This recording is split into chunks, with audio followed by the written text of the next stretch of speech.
may have been the last shot Michael Jordan will ever take in the NBA. Maybe not. Good morning. Air Jordan is taxiing for takeoff. Legendary basketball great Michael Jordan is getting ready to return to the game he loves today, Tuesday, September 11th, 2001. From NBC News, this is Today with Katie Couric and Matt Lauer. Live from Studio 1A in Rockefeller Plaza.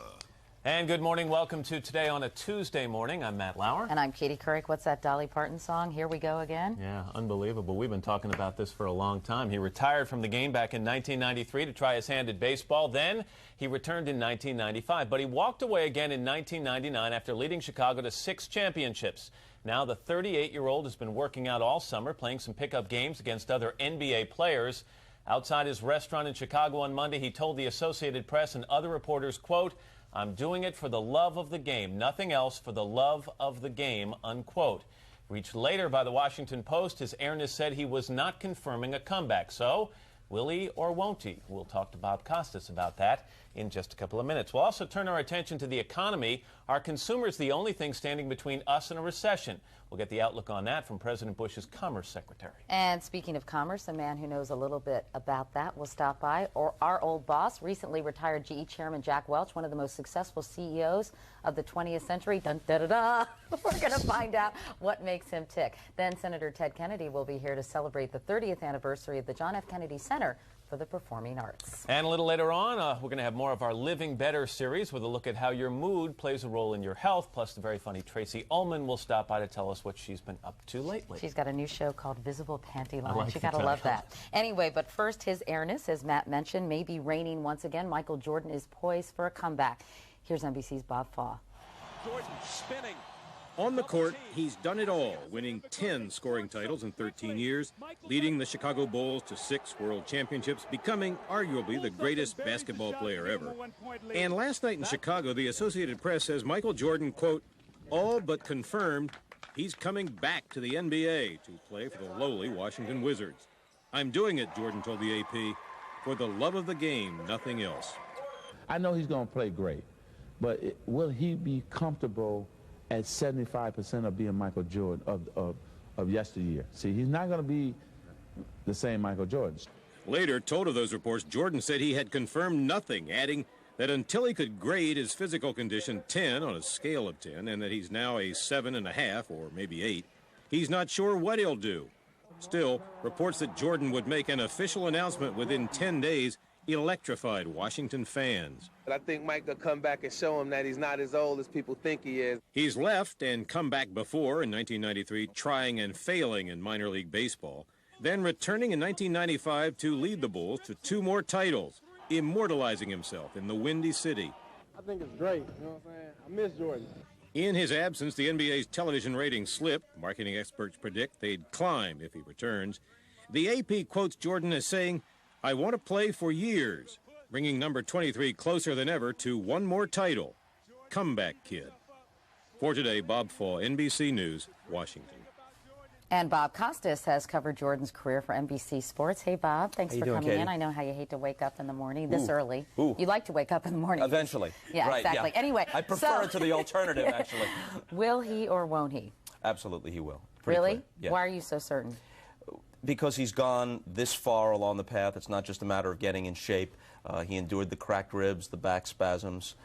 Could a training injury happen that would sideline him? Yeah, but I think at this point he intends to do it. Why do you think he's doing it? I mean, what's motivating him to get back into the game? When he says for love of the game, I think that entails a lot of things besides the game. I think, and I don't mean this as a criticism, I think he enjoys the spotlight, he enjoys the adulation, he enjoys being Michael Jordan. He talks about encouraging kids and showing them how to play the sport and things along those lines. I'm sure that would happen, but I think that would be incidental.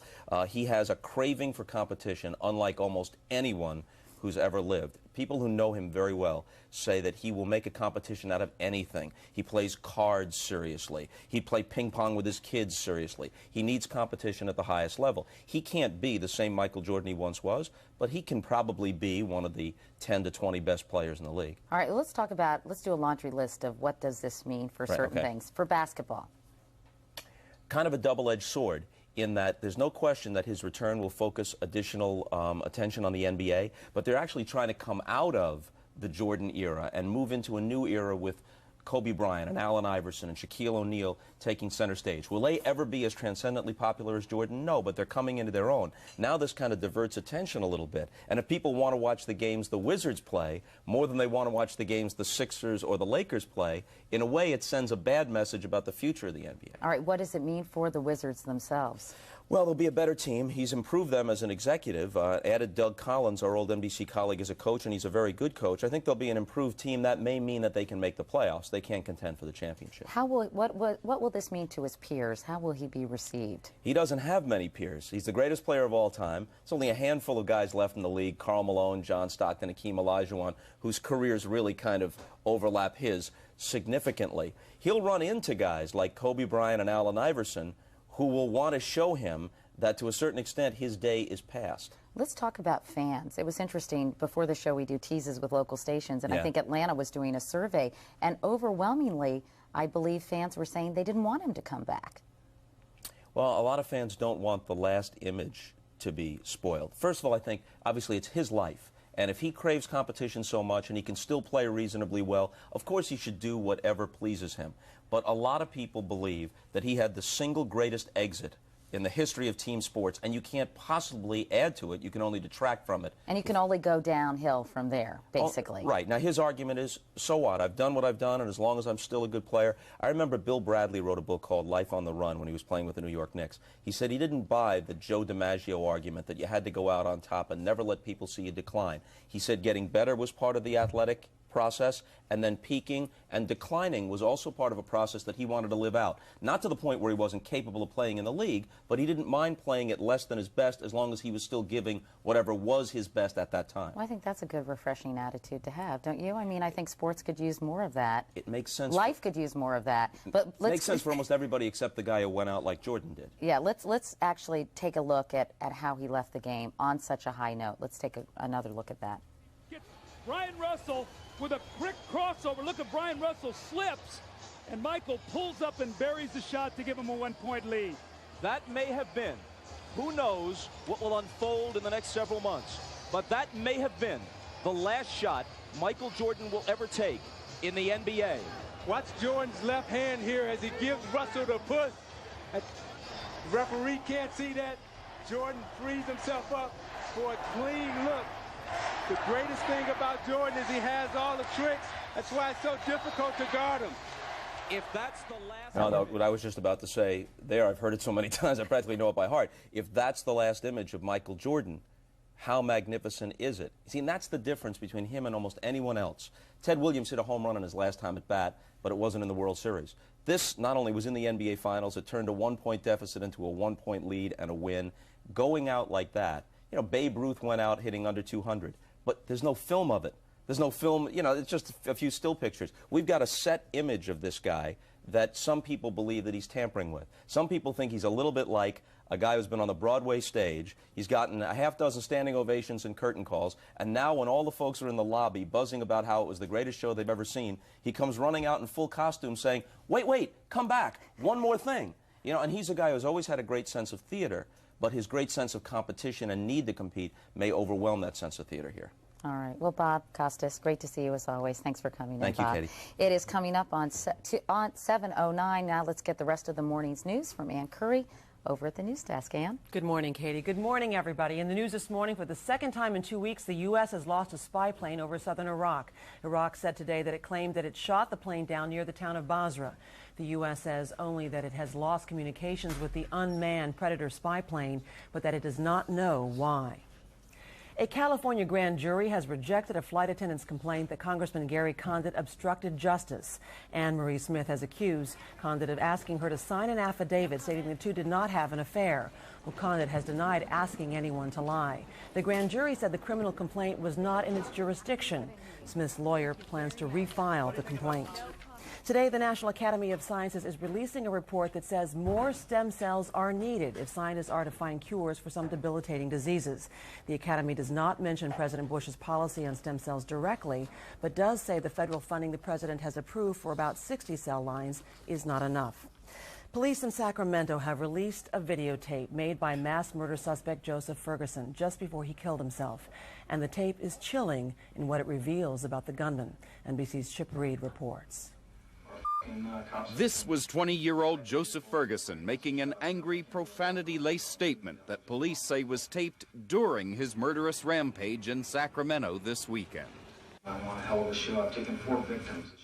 In fact, police confirmed that at this point, Ferguson had killed 4 people, 3 of them former co-workers at Burns Security, one of them Ferguson's former girlfriend. Now Ferguson was holding another Burns employee hostage along with the man's wife, forcing her to videotape his statement. Made them do a videotape of him on the video telling how he's going to kill cops and go after other Burns employees. After the taping, police say Ferguson killed the former co-worker, his 5th victim. In the tape, Ferguson also predicted what would happen later that night, a furious gun battle with police and Ferguson's suicide. Either a bullet to my brain or cops will kill me. Most likely it'll be a bullet to the brain. Police say they released the tape reluctantly, fearing that another similarly disturbed individual could view Ferguson as a martyr. This guy killed innocent people, and that's the way he needs to be portrayed. 5 innocent people, according to police, a number they say could have been much higher. Chip Reed, NBC News, Sacramento. And Elizabeth Dole is about to become candidate Dole again. Mrs. Dole ran unsuccessfully last year for the Republican nomination for president. Well, today she's expected to announce that she's running for the U.S. Senate, filling in for Jesse Helms' seat. Helms has said that he will not seek re-election. It is now 7:11, and now let's turn back to Matt, Katie now. All right, Ann, thanks very much. Appreciate it. Mr. Roker? Well, we're keeping an eye on the You Atlantic. like my part, I do. Mr. Roker? Mr. Roker, thank you very much, Miss Couric, as we take a look now, and Mr. Lauer as Thank well. you. Let's see, okay? Let's take a look, kids. We've got Hurricane Aaron. It winds at 90 miles per hour, 430 miles east-southeast of Atlantic City. It's moving north. Look for riptides and heavy swells along the northeastern Atlantic coast. Tropical Depression number 7 could be Felix, 35-mile-per-hour winds, 890 miles east of the Leeward Islands, moving west-northwest, so we're keeping an eye on that. And there's a low-pressure system off the coast of Florida that may become a tropical system as well. So a lot of activity in the Atlantic today. That's what's going on around the country. Here's what's happening in your neck of the woods. Well, we have had a cool, refreshing change overnight. Good morning. I'm meteorologist Tom Curine. Temperature here at Northwest down to 63. In the suburbs, it has dipped down into the 50s this morning. The afternoon high should make it into the low 80s. It'll be a bit breezy today, but comfortably dry and bright sunshine. Another chilly evening. In fact, widespread 50s common by dawn tomorrow. During the day tomorrow afternoon should be up in the upper 70s. Then Thursday evening, there's a chance of a passing shower. Otherwise, we have dry weather and cooler weather into the weekend. That's your latest weather. Now here's Matt. All right, Al, thank you very much. On Close Up this morning, the sputtering economy. Members of Congress are asking President Bush to do more to turn things around. NBC's David Gregory is traveling with the president. He's in Longboat Key, Florida this morning. David, good morning to you. Good morning, Matt. The president's in the middle of a 2-day swing here in Florida to promote his education plan, which is stuck in Congress. But as you mentioned, with the economy slide, his advisors know such initiatives are attracting little attention. In Jacksonville Monday, the president dodged questions about whether more tax cuts are necessary to arrest the economy's fall. But top Republicans who are pressuring the White House to do more to stave off the political effects of a recession signal the president is close to backing a capital gains tax cut. Republicans may be willing to link such a cut with a reduction of the Social Security payroll tax to attract support from Democrats. Well, I have no doubt that President Bush supports the idea of capital gains tax rate cut. It's not a question of if, it's when. A cut in the capital gains tax could provide crucial help to the White House because many believe the move would actually produce more government revenue as people sell off assets. The extra money could ease a perilous budget crunch that has the White House considering an across-the-board spending cut to avoid tapping the Social Security surplus.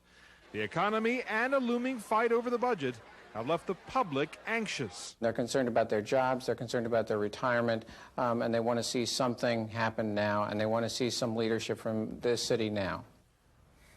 So concerned is the president about appearing in command of an economic recovery. Aides say he will speak about the downturn almost every day, even as his economic advisors anxiously wait for the turnaround they insist is coming soon.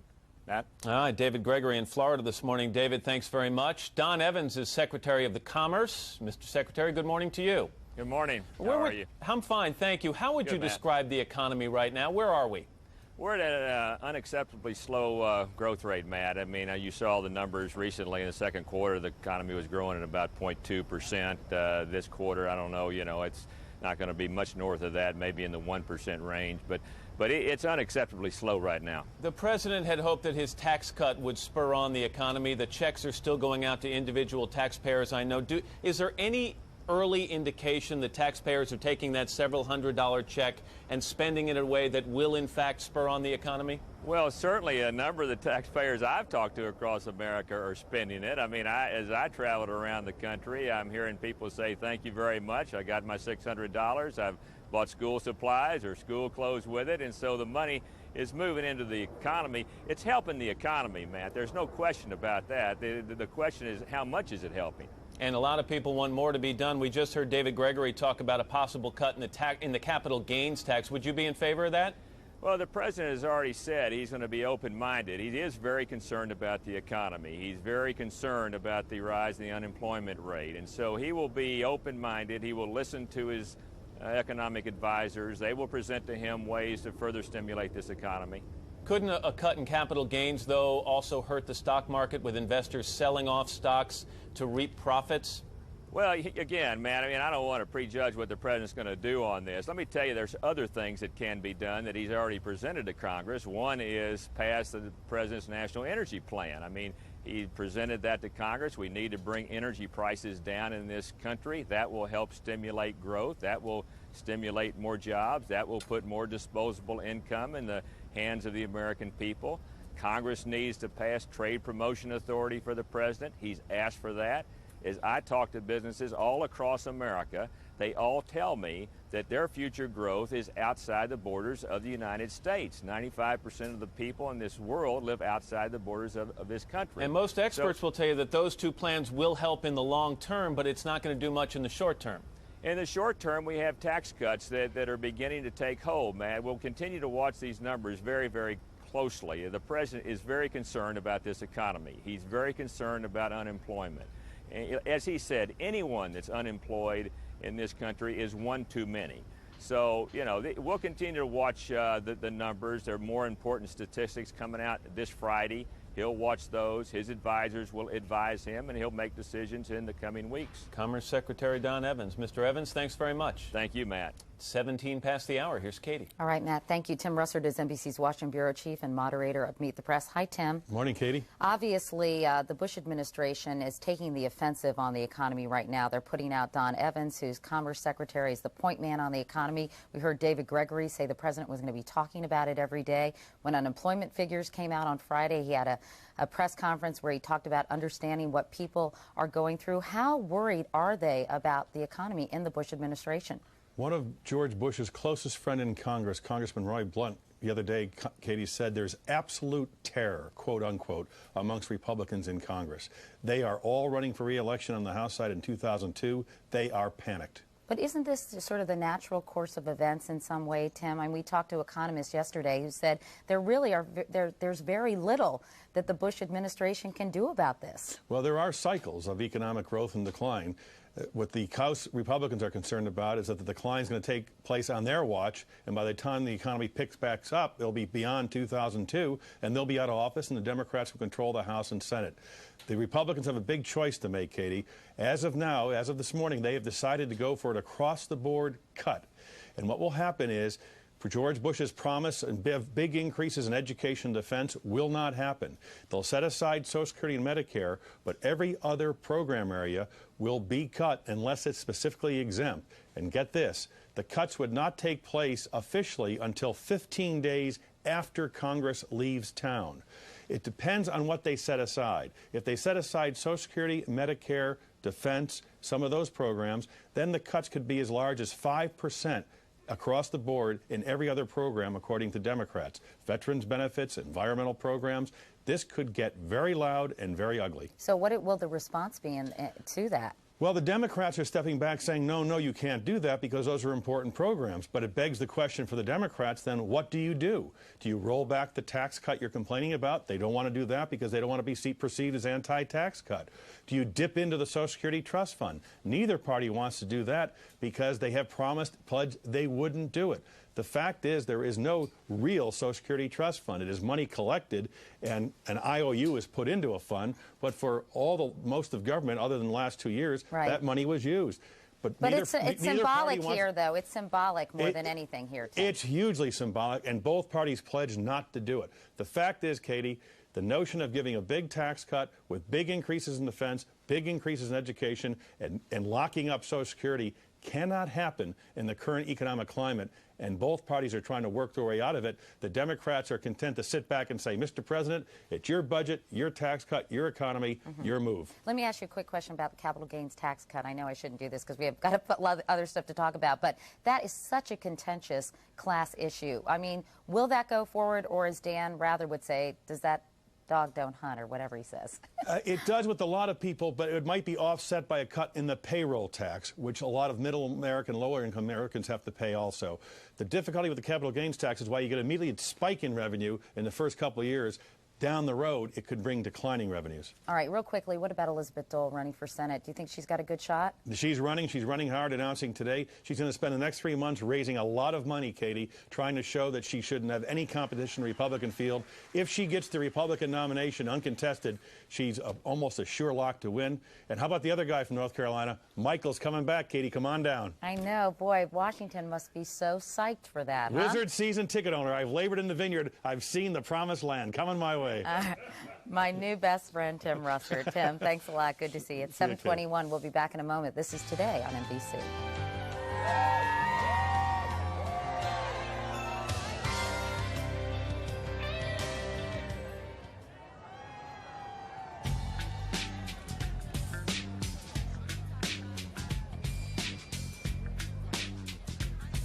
Next time on The Other Half. You know what I think is the greatest turn on?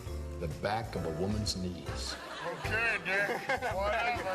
The world of women through the eyes of men. The Other Half. Today at 11 here on NBC4. So, what's your favorite Entenmann's? I bet it's the ultimate crumb cake. Nakusula. She loves the cinnamon crumbs. Tanta Lava. It is moist. Oh. Entenmann's, what's your favorite? Excuse me. I know, just back straight up. Thomas's Bagels? Fresh bagels from Thomas's. Golden outside, perfect texture inside. Thomas's makes great bagels. Thomas's. Every time I tried to sleep at night, I would wake up coughing and basically gasping for air. I finally went to the doctor. He just said, look, you have a very big problem. You've been diagnosed with what is called congestive heart failure. Then my doctor put me on this medicine, and right away I started to feel a lot better. The drug has affected my life immensely in a great way. If I met a researcher today, I would probably give him or her a great big hug and a kiss. Big kiss. Big kiss. Not too big. And I think that you're doing great work, and please continue. Today, cable companies like AT&T control over 70% of high-speed internet connections because they compete under different rules than phone companies. Unless Congress acts, millions will be left behind or with only one choice, their cable company. Now a study says a delay in high-speed internet rollout could cost our economy $500 billion. Tozan Dingle guarantees access to inner cities and small towns and would add billions to our economy. Don't believe the static from AT&T. Pass Tozan Dingle. Everybody loves them. Love them. And they love everybody. I love it, I love it, I love it. Okay,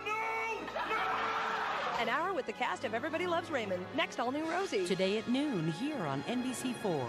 Welch, former chairman of GE, on his legendary career. I was going to say CEO, GE, got confused with the letters. What about that? As a zookeeper, one of my favorite things is when I introduce children to animals. There are animals from all over the world. So I'm going from air conditioning to extreme heat. But the climate changes can really take it out of my skin. Dove knows beautiful skin is healthy skin. That's why I use Nutrium. With Dove Nutrium, it's like I can feel the nutrients sinking into my skin. With stripes of cleanser and vitamin E lotion, Dove Nutrium replenishes essential nutrients and restores the radiance life takes away. It makes me feel nourished, almost like I have new skin.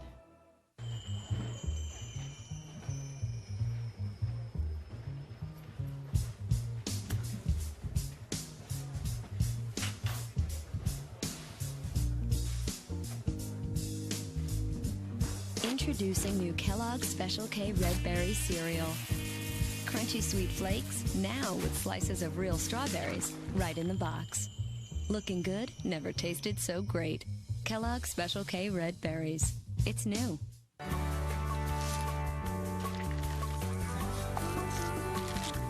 Tropicana Pure Premium Grove Stand is made from only fresh oranges, never from concentrate. It's as close as you can get to the orange. Tropicana Pure Premium.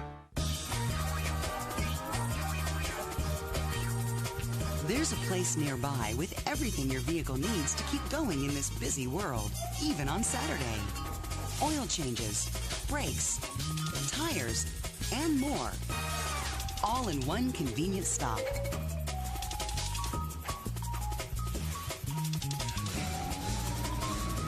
Get Quality Care Auto Service at Ford, Lincoln, and Mercury dealerships. This is a News 4 Today news break. 7:26 is the time on a beautiful fall day. 65 degrees our temperature out there, very comfortable. Sunshine too here in the nation's capital. It is the 11th day of September 2001. Good morning. I'm Barbara Harrison. News 4's George Michael reports that Michael Jordan has confirmed he will return to the basketball court with the Washington Wizards. A news conference is expected in the next 10 days to make it official. Right now, Jordan is the Wizards' president. He retired as a player back in 1998 after leading the Chicago Bulls to their 6th NBA title. The Fairfax County Board of Supervisors has endorsed a plan to build a 175-acre soccer complex in Lorton. The complex would include up to 50 outdoor fields for youth teams and a 5,000-seat stadium. And later today, we should get our first look at the new Capitol Visitor Center. Not the center itself, but a model of it. Construction of the center began in June of last year. It's expected to open in the year 2005. We're going to come back with our forecast. You'll want to hear it. Stay with us. We'll be right back. This News 4 Today news break is sponsored by Melwood, creating opportunities for people with disability. Kathy has a place to call home. James has a job for the very first time. Help create more opportunities for success. Donate your used car, truck, or boat to Melwood. You'll receive a great tax deduction benefit, and we'll tow your vehicle for free. Call Melwood at 1-800-333-4788. That's 1-800-333-4788. Melwood, a Washington area nonprofit agency serving people with mental retardation for over 30 years. So far away, doesn't anybody stay in one place anymore? It would be so fine to see your face at my door. I can't stop believing. My first love? My mom. The world go round. Love makes the world love. Good morning, I'm meteorologist Tom Curran. We've had a fresh, cool change overnight. 63 here in Northwest. The afternoon high, the low 80s and kind of breezy. More cool fall-like weather starting from today all the way into the weekend. In fact, afternoon highs Friday, Saturday, and Sunday just near 70 degrees. Now let's check on that traffic. Jerry, how's it going this Tuesday morning? Tom, beautiful morning out there, but extremely backed up into the sunshine. The interloop jam-up begins near Rockville Pike East to Silver Spring with lanes open. Headed for downtown, the trip on 66 to the Roosevelt Bridge again beginning to bog down a little bit into that sunshine. Barbara? All right, thank you. The rest of this morning's top stories are coming up on News 4 at 10. We hope you'll join us for that. But I'll be back in 25 minutes with another update. See you then. Your daughter was found 2 days later, frozen to death in the snow. We'll talk to the young mother in her first interview since leaving prison. I didn't mean for my baby to die. And an exclusive with the baby's father on the Next to None. Today at 3 here on NBC 4. CarMax.com has a great selection of used cars online. We carry nearly every make and model. Find a car from any of the thousands we sell nationwide and have it transferred to the store nearest you. CarMax, the way car buying should be. You asked for used cars you can depend on, so we created CarMax, where every used car comes with a 30-day limited warranty and a 5-day money-back guarantee. We even offer extended warranties that protect you for up to 100,000 miles. CarMax, the way car buying. On the next Access Hollywood, we find out if Mariah's new CD was worth the wait, and we catch up with her ex, Luis Miguel. Plus, George Lucas unveils the secret footage he left out of The Phantom Menace on the next Access Hollywood. Tonight at 7:30 on NBC 4.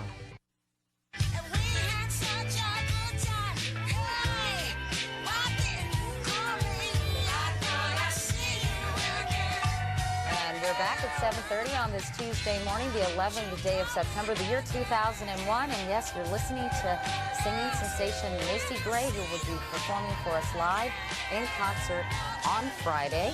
Macy's real name, if anybody's interested, Natalie McIntyre, was born in Canton, Ohio, and she took her name from a kindly old man who lived across the street from her. That's right. That's one way of changing your name, right? Absolutely. She apparently liked the guy. Her first record contract fizzled. She came back, and man, she's happy she signed that second one. Yeah, she's terrific. We all are Look big forward to fans of that. hers. Anyway, back inside Studio 1A, I'm Katie Couric, along with Matt Lauer. And coming up in this half hour, it has been 30 years since the opening of the John F. Kennedy Center for the Performing Arts. Senator Ted Kennedy will be here this morning to let us know what's being done to mark the occasion and to honor his brother's legacy. Matt? Also this morning, our old boss, the newly retired chairman of General Electric, is here to tell us about his new book. It's called Jack, Straight from the Gut. We'll find out about that. But first, here's Al Roker with another check of the weather. Today's weather is brought to you by the New York Times. Expect the world.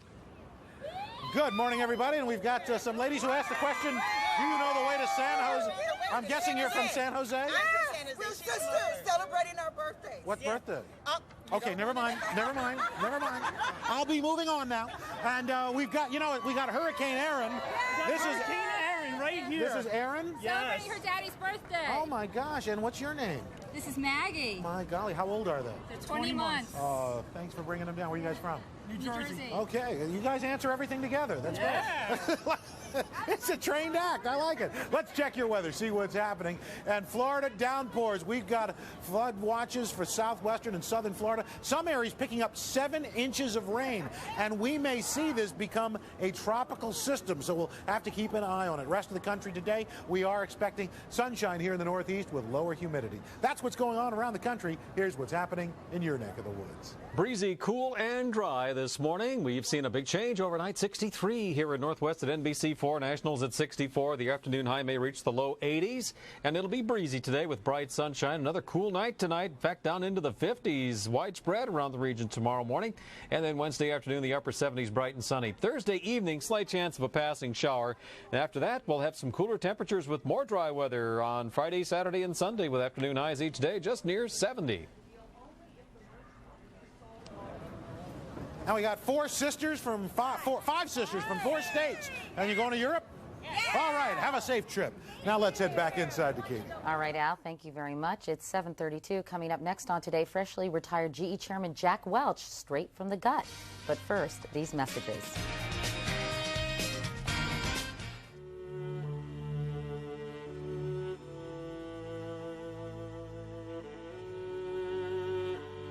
Original thinking migrates each day in search of nourishment. Politics, sport, and fashion are among its favorite destinations. When was the last time something you read carried you away? The New York Times. Expect the world. Maybe you should give me your phone number. On October 5th. Fate's telling us to back off. You don't have the most incredible night of your life with a perfect stranger, then leave it all to chance, do you? No name. I gotta find this girl before I get married. No address. I'm thinking about this mystery guy I met 1.5 million hours ago. Just fate. Once in your lifetime, someone comes along whom you're meant to be with. For my friend, that person was me. Serendipity. Rated PG-13. In theaters everywhere Friday, October 5th.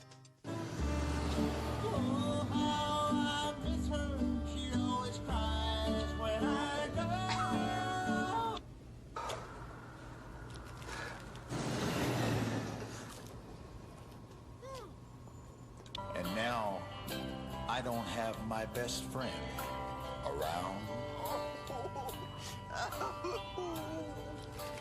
Little Debbie Crispy Bars. You can take them with you.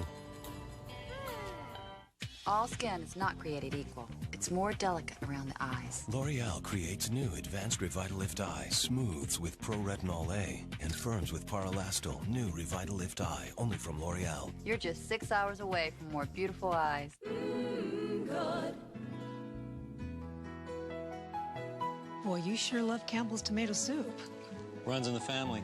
You always knew Campbell's was good. My father ate Campbell's tomato for 70 years. Diets rich in tomato products are associated with the reduced risk of certain types of cancer. And all of these Campbell's soups are full of tomato goodness. So whatever became of your father? Oh, he's up there somewhere. Campbell's. Good. It's been 1 week since you looked at me. Cause you heard the design that I'm angry. 5 days since you laughed at me, saying that together, come back and see me. Yesterday, you've forgiven me, but it'll still be today till I say I'm sorry. Like vanilla, it's the finest of the flavors. And to see the showcase and you know the vertigo is at my door. It's a banger, it's your life to sign a waiver. I have a tendency to wear my mind on my sleeve. It's been 1 week since you looked at me. Dropped your arms to the sides and said I'm sorry. If you bought $10,000 worth of General Electric stock on the day Jack Welch became chairman and CEO back in 1981, that same investment would be worth nearly $750,000 today. It's that track record of success that led Fortune magazine to name Welch its business manager of the century, and also why Warner Books paid him more than $7 million for his memoirs. Jack, Straight from the Gut. It arrives in bookstores today. We should note that GE is the parent company of NBC. Jack Welch, nice to see you. How you doing? Great, Matt. How are you? I'm great. Take me back 4 days, all right? Friday morning, first morning you woke up in more than 20 years. You weren't the CEO of one of the most popular and admired companies in the world. How did it feel? Terrific. I just had one hell of a party Thursday night, and that made it feel better. But I'm excited about a whole new life. It's another page. Start again. You can just turn the page that easily? It's been 40 years of your life overall. Right. You can just say, okay, on to new challenges? Well, challenges that'll be involved in business. Excuse me. You going to dabble in GE? No. No dabbling in GE. No poking the finger around the boardroom? No poking the finger around the boardroom. You were paid $7 million for this book, $10 million if you look at international distribution. You wrote it, and I know it was one of the hardest things you've ever done. Did Warner Books get its money's worth? Well, we'll have to see. I think I like the book. The book is a bunch of stories. It's not a business how-to book. It's a book about emotions. It's about a lucky guy. It's about failures. It's about successes. But it isn't any, there are no stock charts. There are no earnings charts. It's all about real people. You talk about real stories, some controversial stories. Recently, I know this is a big issue with you, the EPA ordered General Electric to conduct a $400 million dredging operation of the upper Hudson River to remove PCBs that the company put there until 1977. When the ruling came out, did you feel betrayed by the government? No, I didn't feel betrayed at all. A whole mess of things come into those decisions, and it's time will tell whether great science, good science, straight science will overcome political science, and that's all you have to deal with here. You wrote in the book, it's really a case where good science and common sense have become drowned out by loud voices and extreme views to prod the government to punish a large global corporation. Why do you feel you're being punished? Well, I think it's the times. I mean, look, we settled this in 1976 at the Hudson River, signed a contract that said we'd never be involved again. The government agreed with us. The New York Times, in my book, has a picture of me shaking hands on the third page, calling it a landmark agreement. In 1984, EPA looked at the same thing, said no dredging, it'll destroy the Hudson. The environmental movement, the discussions, the ongoing discussions, heat builds up on people.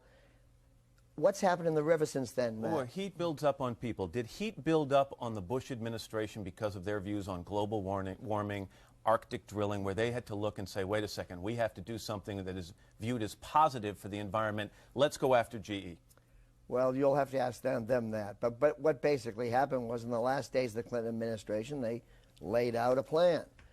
And the Bush administration had to deal with it in 6 months. And their first decision now is this. Now we're going to find out how to go about doing it. We're not fighting it. We're trying to find out how to go about doing it right. For every scientist that you can trot out, the government will trot out one who says just the opposite thing. Let me ask you this. Why not err on the side of common sense, of caution, of maybe it's harmful, let's get those PCBs out of there? Matt, 8 billion pounds of dredge. Right now you can swim in the Hudson. You can boat in the Hudson. The PCBs in the fish are down 90%. You can drink out of the Hudson. Now, Matt, common sense would say, Don't take 8 billion pounds of mud out of the bottom of the Hudson, tracing tiny, tiny pieces of PCBs. It's just ludicrous. You think one day the government will regret the decision? One day the government, in my opinion, will come to the conclusion that a modest experimental program will show how silly this is. Back in the days when you took over as CEO of GE, you closed a lot of businesses, famous for getting rid of a large portion of your workforce, the terrible nickname Neutron Jack, which hurt you, you didn't like. Do you feel after all these years, Jack, you've been vindicated, that your strategy has been vindicated? Absolutely. I mean, thousands and thousands, hundreds of thousands of people have done well. Look, we didn't try and get rid of people because we wanted to get rid of people. We never got rid of people. We got rid of the jobs. The GE of the 1980 had been built out of the post-war era. There was no global competition. We had layer on layer and layer of bureaucracy. The job was, we didn't want to, I always used the line, we're not getting rid of people, we're getting rid of jobs. We had a $25 billion company and 425,000 people.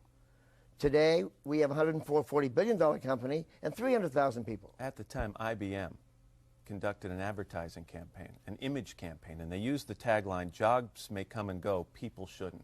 A sharp stick in the eye of GE. Later years, they had to lay off thousands of employees. Did you ever call them on it? Well, I refer to it lightly in the book. They had to lay off 100,000 people or so. You write in the book, it's important to surround yourself with the best possible people. And you abhor something called false kindness. Explain that to me.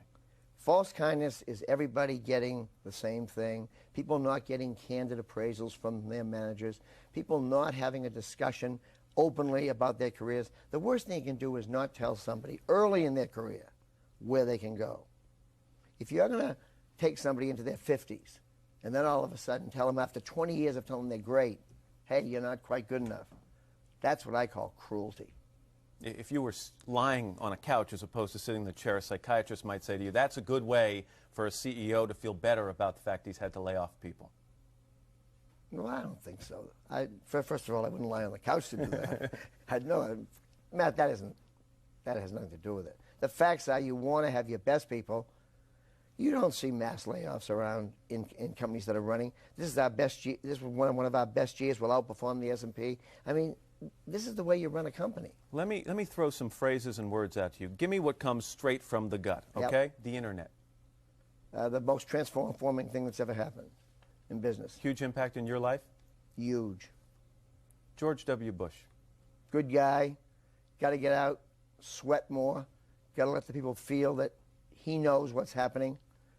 Get out of the Rose Garden. Get out in the streets. Show everybody what he is.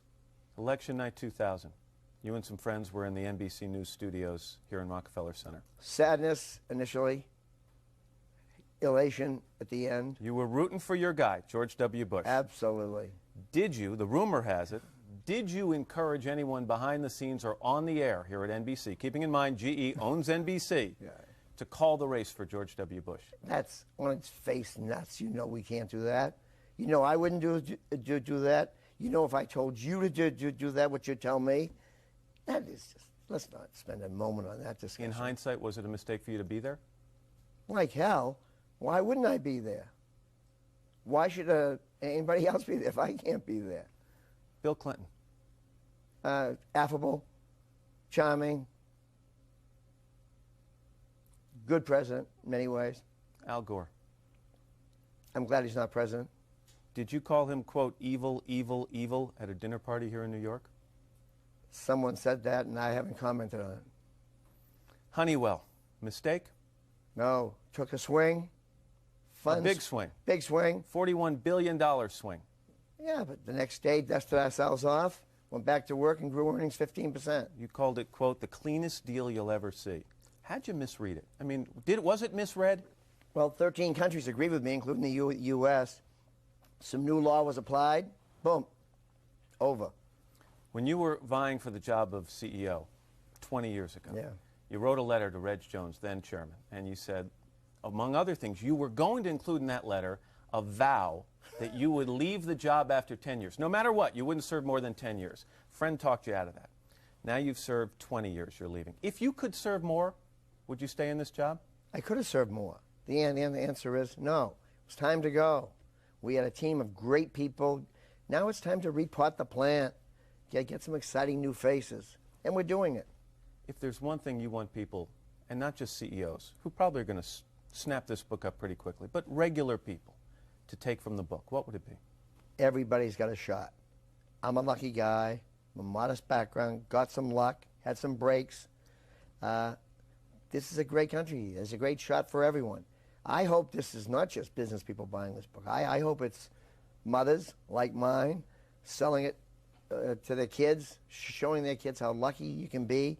All you have to do is put your nose against the grindstone, take some bounces. It works. Two last things. You concerned about the economy? You bullish? You bearish? What should the average investor do right now? Well, I think we're getting pretty close to tough to the bottom.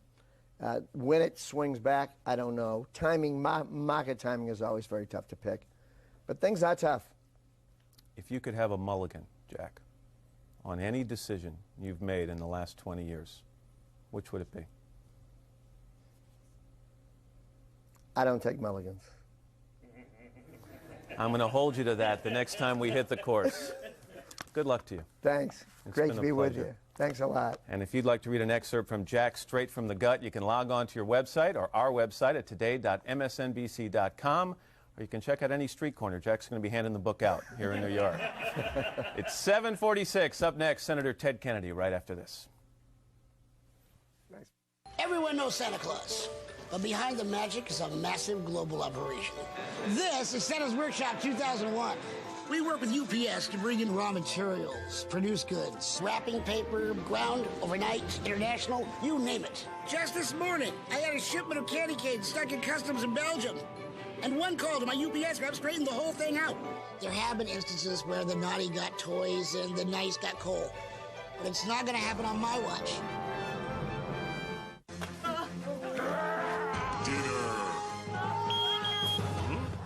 Can't wait to eat? Think new Uncle Ben's Mini Bowls, like cheeseburger and pepperoni pizzeria. Mini Bowls. Make hunger say uncle. Warms my bones. Hey, big party tonight? You want it to be cool, don't you? Yeah! Do I know you? This is the Jammy sister. Let's go to Pier 1. Guys love to eat off plates like these. Who's having a party? You're having a party. Sexy and sensible. Hurry in and save 20 to 50% during our dining sale. Sexy glasses. The one-of-a-kind experience of Pier 1. Get in touch with your senses. Okay. That looks good. Beautiful. I love the camera. Work it. High fashion. You're so sassy. Packed with protein and essential vitamins and minerals, Carnation Instant Breakfast is the perfect morning fuel to power you up for whatever you've got to do today. You're a jungle cat. Roar! Carnation Instant Breakfast from Nestle. Serious morning fuel.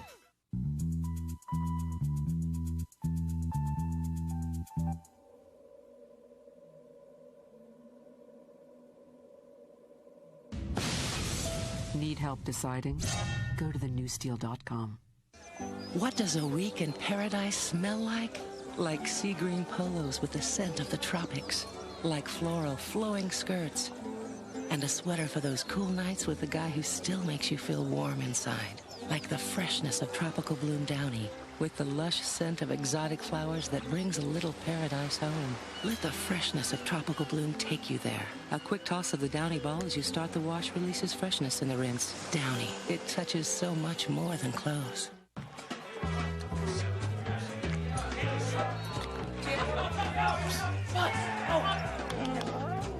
New Pedigree Little Champions. Gently prepared, then sealed in our revolutionary flavor lock pouch. For the home-cooked taste dogs love.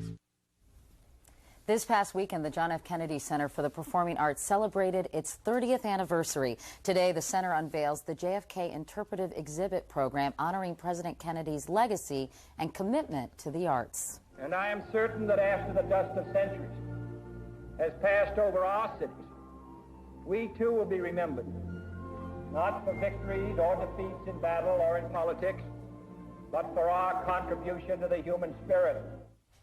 Senator Ted Kennedy is at the Kennedy Center in Washington, D.C. Senator Kennedy, good morning to you. Good morning. Tell me a little bit about this new exhibit and how it honors your brother's memory. Well, it's an interpretive exhibit and an interactive exhibit. It, first of all, it reflects President Kennedy's strong commitment to the arts and his recognition of the value of the arts in terms of the human spirit and his strong belief that Americans appreciate it and they ought to have a center of excellence. And then it also shows his association with the building of this great center, and it also reflects the extraordinary diversity in the programming here at the Kennedy Center. Senator Kennedy, in a speech that your brother made at Amherst back in 1963, he said, "I look forward to an America which will reward achievement in the arts as we reward achievement in business or statecraft. I look forward to an America which will steadily raise the standards of artistic accomplishments and which will steadily enlarge cultural opportunities for all our citizens." How do you think he would feel about where we are today in terms of appreciation of the arts? Well, I think, first of all, I think he would have been enormously honored to have this extraordinary center bear his name, number one. And secondly, he would have been extraordinarily impressed in the progress that's been made in this center over the period of recent years. And he would also recognize that the best days are yet to come. Here at the center, its objective is to present the best of dance, of music, of the creative arts, and to be able to reflect the creativity and the human spirit in our artists, and to then make it available to the greatest number of Americans. I think this center is not only supposedly is a center of excellence, but also has responsibility to make sure that that excellence travels across this country and is presented to as many Americans as possible. I think they've done an outstanding job with Michael Kaiser now, and Leonard Slatkin, and Placido Domingo, and Jim Johnson. We have a first-rate team. They're doing an extraordinary job. And one of the most exciting aspects of it is what they call the Millennium Stage, which every single day there's a performance here that's free of charge, that's available to any of the citizens that travel to Washington, that come to Washington. Any American can come here to the Kennedy Center and see some excellence in the arts and see it free. I was going to say, Senator Kennedy, I'm sorry to interrupt, but you want to make it even more accessible, because I understand the Kennedy family has donated funds which will help the disabled enjoy the Kennedy Center as well. It's a continuing commitment of the family to the center, and the idea of the center is to be accessible. And with the family's gift, this is to make the Kennedy Center more accessible to those with special needs, the disabled, both behind the stage and in front of the stage. And we're having a very exciting program this evening reflecting some of the artists. Well, I grew up in the Washington, D.C. area. I remember when the Kennedy Center opened. It's such a wonderful place, and it's given so much pleasure to so many people. Thanks for talking with us about it this morning. And come back and see us when we can talk about politics and what's going on Capitol Hill, okay? Thank you very much. Thanks, Senator. Good. It is 7:53. We'll be back after these messages and your local news.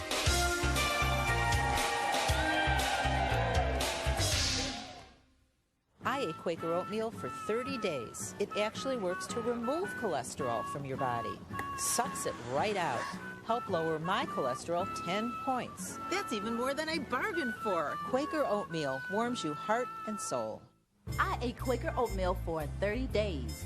It actually works to remove cholesterol from your body. Cleans it right out. Helped me wash away 24 points. It's a classic. Quaker oatmeal warms you heart and soul.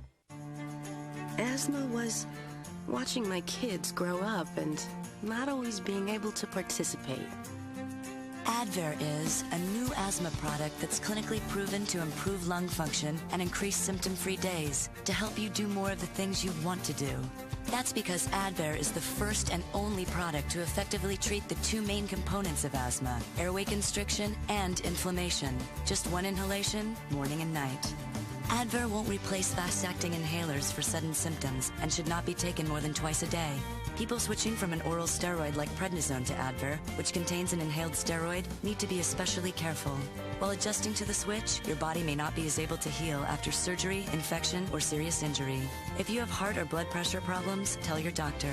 Some people may experience a change in heart rhythm. See your doctor if your asthma does not improve. Ask your doctor if new Advair is right for you.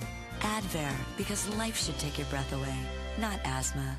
Want to smooth away your frizz? Get Pantene Smooth and Sleek Conditioner. Pantene makes your hair up to 65% smoother and healthier. So healthy, you'll love your hair. Smooth Care Collection from Pantene Pro V. Think he's gonna make it? Yeah, these guys are good. Yeah. At Sears Auto Center, we install your tires in less than an hour, or you get a $20 Sears gift card. Sears. Where else? Did you want to be alone? Oh, no. No? Not at all. Okay. The irony is I started doing this to be part of the crowd. And Yeah, now... me too. Oh, do you... No, I just quit. Nicoderm CQ. Aren't the cravings unbearable? Well, I'm not jumping, if that's what you're thinking. No. CQ is good on the cravings. It's strong medicine. It's with you 24 hours. It works. Nicoderm CQ. Now in a clear patch, too. For a more personal way to quit. Quit, huh? Hey, join the crowd. This is a News 4 Today news break. Look at this day we have here in the nation's capital. Absolutely gorgeous out there, 65 degrees if you like it, a little bit on the chilly side. We'll check the forecast and the rush hour coming up shortly. Good morning, everyone. I'm Barbara Harrison. It's Tuesday, September 11th, 2001. In the news, work crews will start installing monitoring equipment today in a northeast Washington neighborhood, looking for signs of gasoline contamination. The gasoline leaked from a service station on the Maryland side of Eastern Avenue near Riggs Road 10 years ago. But now tests are being done to see if the gas has spread over the district line. In a story first on 4, police in Prince George's County are looking for more people who may have been involved in an unusual theft ring. The suspects are accused of stealing hundreds of thousands of dollars worth of appliances from new homes under construction. The man accused of being the mastermind of the operation has now been arrested. Police are now trying to return the stolen items. And Montgomery County is set to consider what could be the first county-wide development tax. The County Council is expected to begin the process today. The tax would loosen restrictions on growth around metro stops, but would discourage development elsewhere. This year's plan is said to be closer to what County Executive Doug Duncan wants, but he thinks it still needs some work. We're going to come back with our forecast for you in a moment. Also, look at traffic. Stay with us. This News 4 Today news break is sponsored by Frugal Fannies. It's not just a shoe, it's art for your feet. Hi, I'm Fanny, and I know how you feel about shoes. How they capture your mood. You've got lots of moods, so you need lots of shoes. At Frugal Fannies, choose from thousands of the latest brand name and designer shoes at 25 to 50% off list. You won't know whether to look at them or wear them. Frugal Fannies, new shipments this weekend. Falls Church, Rockville, Herndon, and across from Springfield Mall. Frugality, it starts with your feet. Tommy, you know what mystery meat is? Well, that's what's in these formed and pressed nuggets that you've got here. You could be having KFC popcorn chicken. KFC's crispy popcorn chicken is back. Get an individual size for only $1.99 or a party size for $6.99. There's fast food, and then there's KFC. Wednesday, all day, it's Macy's Super One-Day Sale with extra savings coupons. Wednesday, Preview Day Tuesday open, 9 a.m. Wow, what a change overnight. Good morning. I'm meteorologist Tom Kirine. In the suburbs in the 50s this morning. Inside the Beltway, mid-60s. We're at 65 here in Northwest. And we'll have a breezy day with bright sunshine. The afternoon high, the low 80s. Comfortably dry today. And a fresh breeze out of the northwest, about 10 to 20. Then tomorrow in the morning, even chillier than this morning. Widespread 50s for lows. Highs during the day. Tomorrow, the upper 70s. And maybe a shower passing through here Thursday evening from a weather front. Otherwise, we have dry weather all the way into the weekend. Thursday's high mid-70s. Friday, Saturday, and Sunday ought to be just near 70. Now let's check on the traffic. Jerry, how's it going now? Hey, Tom, good morning to you. Good morning, everyone. It's been quite busy. Let's take a live look and see how we're doing on the trip around town. At this hour, we'll start in Germantown, where it's still loaded up and quite slow along the 270 corridor. Had a little police activity earlier. It's gone, but from Father Hurley Boulevard, Route 27 on down in the thick of it. And a quick check on 95, still looking at delays headed north out of Newington to Springfield. Barbara? Thank you very much. Coming up on News 410, the state of the West Nile virus around our area. There is a concern about that. We'll be back, though, in 25 minutes with another update.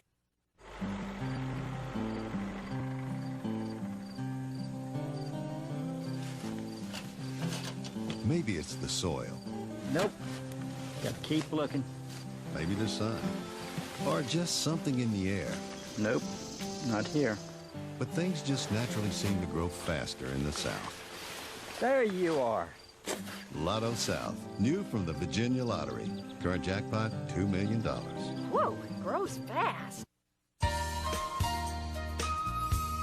We're back at 8 o'clock on this Tuesday morning. It's the 11th day of September, 2001. You're looking at the people gathered outside our studio here on a sunny Tuesday morning, and we've obviously had a breach in security. That is Tracy Ullman, the very funny Tracy Ullman, working the crowd a little bit, talking to some of her friends. It's a wig. I thought it was real. I thought you had the most brilliant haircut. I'm just an idiot. I wish. Yeah, nice color. Very nice. Tracy's here and there for a good reason, because coming up in this half hour, Katie, you're going to be spending some more time with her? That's right. Tracy and I are like this these days. We hung out together on Sunday night at a fashion show, and she'll be joining us this morning to tell us about a personal style show that she is hosting and producing. It is called Tracy Ullman's Visible Panty Lines. I don't think we need to say anything more about that. We'll let Tracy do the talking in just a little while. See that one to believe it. Katie, we're also going to have more of our week-long special series on living longer, living better after the age of 50. This morning we'll focus on the role your mood can play in happy aging. And a little later, the one and only Harry Belafonte. But that'll be fun. Yeah, that should be fun. Do you think I can count? Dale. I guess not. It would probably be the first time he's ever I just saw Harry leaving. No, help me out here. They needed a little time to get the camera from here to the news desk. So work with me here, people. That's fine. That's fine. We lost a guest, but hey. Anyway, that's all coming up. 8:01. Let's get to the top news stories of the morning. For that, we turn to Ann Curry. Because now we have a camera. Katie Matinell, thank you so much this morning. Good morning, everybody, again. For the second time in 2 weeks, the U.S. has lost an unmanned spy plane over Iraq. Iraq claims it shot down the remote-controlled Predator aircraft near Basra in the southern no-fly zone. U.S. military officials, however, say they lost contact with the plane, but they cannot confirm that it was shot down. Jury selection is set to begin this morning in the hearing to determine whether Andrea Yates is fit to stand trial. She's the Houston mother charged with drowning her 5 children. The jury will decide whether she is competent to assist her attorneys in a trial. If the case goes to trial, the district attorney says he will seek the death penalty. Some relief for Congressman Gary Condit today. A grand jury in California has tossed out a complaint by flight attendant Anne Marie Smith. It claimed Condit obstructed justice by trying to get her to sign an affidavit denying the two had an affair. Well, the grand jury says it doesn't have jurisdiction over the complaint. Smith's attorney plans to refile. Condit denies the affair and says he's never told anyone to lie. Call him the heir apparent. It's looking more and more like Michael Jordan is returning to the NBA. Monday, Jordan told reporters who asked him if he's coming back, quote, "I'm doing it for the love of the game." But later, speaking to the Washington Post, he said he hasn't made a decision yet. He's expected to make a formal announcement by the middle of next week. Elizabeth Dole is expected to announce later today that she is running for the U.S. Senate. Dole, who ran unsuccessfully for president last year, wants to succeed retiring North Carolina Senator Jesse Helms. Her husband, Bob Dole, is the Senate's former Republican leader. Congress is urging the president to take new steps to jumpstart the economy. Among other things, Republicans want a capital gains tax cut. Well, today the president is visiting his second Florida elementary school in as many days to stress the importance of literacy programs. He's calling on Congress to finish work on his education plan. Today, First Lady Laura Bush testifies before Congress. She is going to be talking to a Senate committee about learning in early childhood. And one member of that committee is former First Lady Hillary Rodham Clinton. Now here's Tom Brokaw with a look at what's coming up tonight on NBC Nightly News. Thanks, Ann. Tonight, 3 numbers that could save your life. 911, 190 million calls each year, but you won't believe the problems we found. Why some wait for hours for help, information you need when seconds count. That and much more ahead tonight. Ann? All right, Tom, thank you. It is now 8:04, and time for the weather and Al.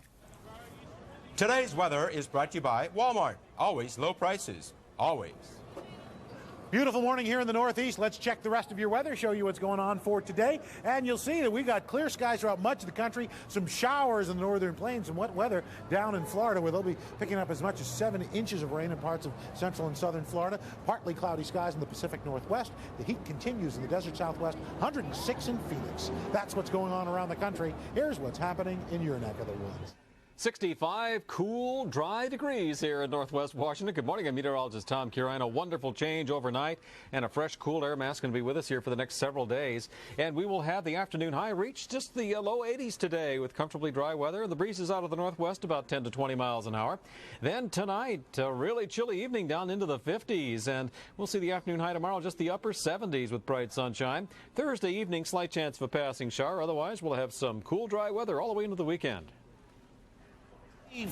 54th anniversary. What's your names? Richard and Phyllis. All right, you were here in New York City on your honeymoon. We got married in '47 in Illinois, but you came here for your honeymoon. I was in the Navy. All right, that's what's up. Thank you very much, sir. Happy anniversary. Now let's go back inside the key. All right, Al, thank you very much. Next up, tips on how to live longer and better and how your moods can actually affect your health. But first, these messages. Well, we've been a band for about 4 years now, but we've been a family for over 16 years. We've got pictures just from like when we very first started, you know. This was our first county fair. We take our pictures into Walmart because usually we're there anyway. We just drop off the film and we go shopping. I like this picture of Katie right here. Can you guys close up on that? At Walmart. Their quality is great and the price is right. It's definitely fun to see how the kids have changed. They've grown so much, and it's good that we have that in pictures. I run 100-mile marathons. I wasn't always in this shape. After my son was born, I needed to lose weight. I lost 44 pounds on the Slim Fast plan. That was 9 years ago. And I've used Slim Fast ever since. I drink it every day. I love it. I started training and kept Slim Fast as part of my healthy diet. Food is fuel for me. Slim Fast is balanced. It has the vitamins I need, the nutrients, and calcium for my bones.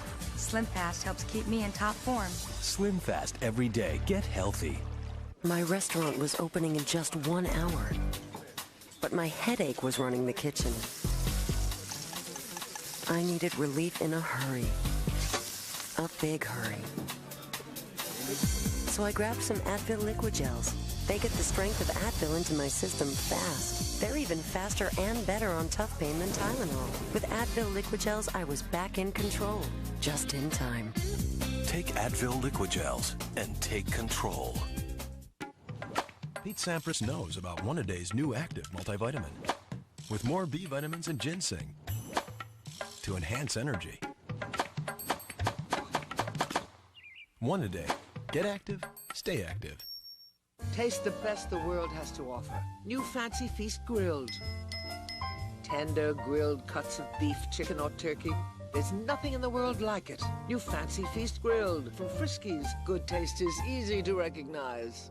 L is for the way you look at me. O is for the only one I see. V is very, very extraordinary. E is even more than anyone that you adore. And love is all that I can give to you. You work on it. You think on it. You play on it. It was kind of like this dream I'd always Spend had. all day on it. Getting into something. Chill on Talk it. on it. Relax on it. It's really warm. It's comforting. You entertain on it. Pass the time. Watch TV. Romance. Drift away. Being able to be there for hours. You spend your life on it. Shouldn't it be the furniture you've always wanted? And now it's easy with the Simple Finance Plan, only at Ethan Allen. Furniture built for your life. At a price you can actually live with.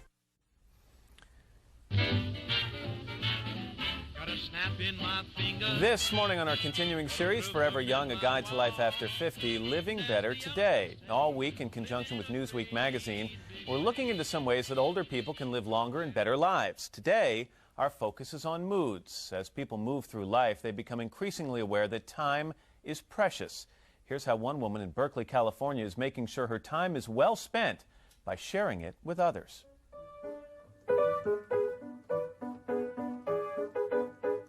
My name is Grace Lowell, and I am 91 years old, and I have a dancing school in Berkeley, California. Thank goodness you're here. I've been dancing more or less ever since I was a child. I worked in vaudeville and earned my living by dancing, and it was to me, a very fascinating part of my life. I learned discipline I would have never learned anyplace else. At the age of 48, after a career on stage, Grace decided to become a dance instructor and joined the Royal Academy of Dancing in London. When I wanted to teach, I promised myself I would never teach a child that would have to redo what I taught them. Point and flex. And although she has stepped back to let an assistant teach her 100 students, Grace chooses to personally teach the children under 5. I have always been interested in the very young and how important these years are and how desperately they need to be understood and cared for. Quickly get a ball and come. She even thinks they keep her feeling younger. Are you all ready now? It keeps me involved and it keeps my brain going, because when you get 8 children in front of you, you better start thinking. And Grace has no plans of slowing down. I was thinking, now how do you do it? Do you go to a rest home, or do you go live with your relatives, or do you hire somebody to clean the house, or what do you do? And here's a pink one for you and a red one for you. Seems like I get along better with life if I take care of what's around me. So what's her secret to living a life filled with energy and spirit? One thing, try to live in the now, because that's all you're ever going to know. You're not going to know tomorrow or yesterday. It's only now. You were lovely. And she hopes her positive outlook on life is contagious. If we can make it a deep, beautiful experience, then we've both grown from it, and we can go on and pass it on to someone else.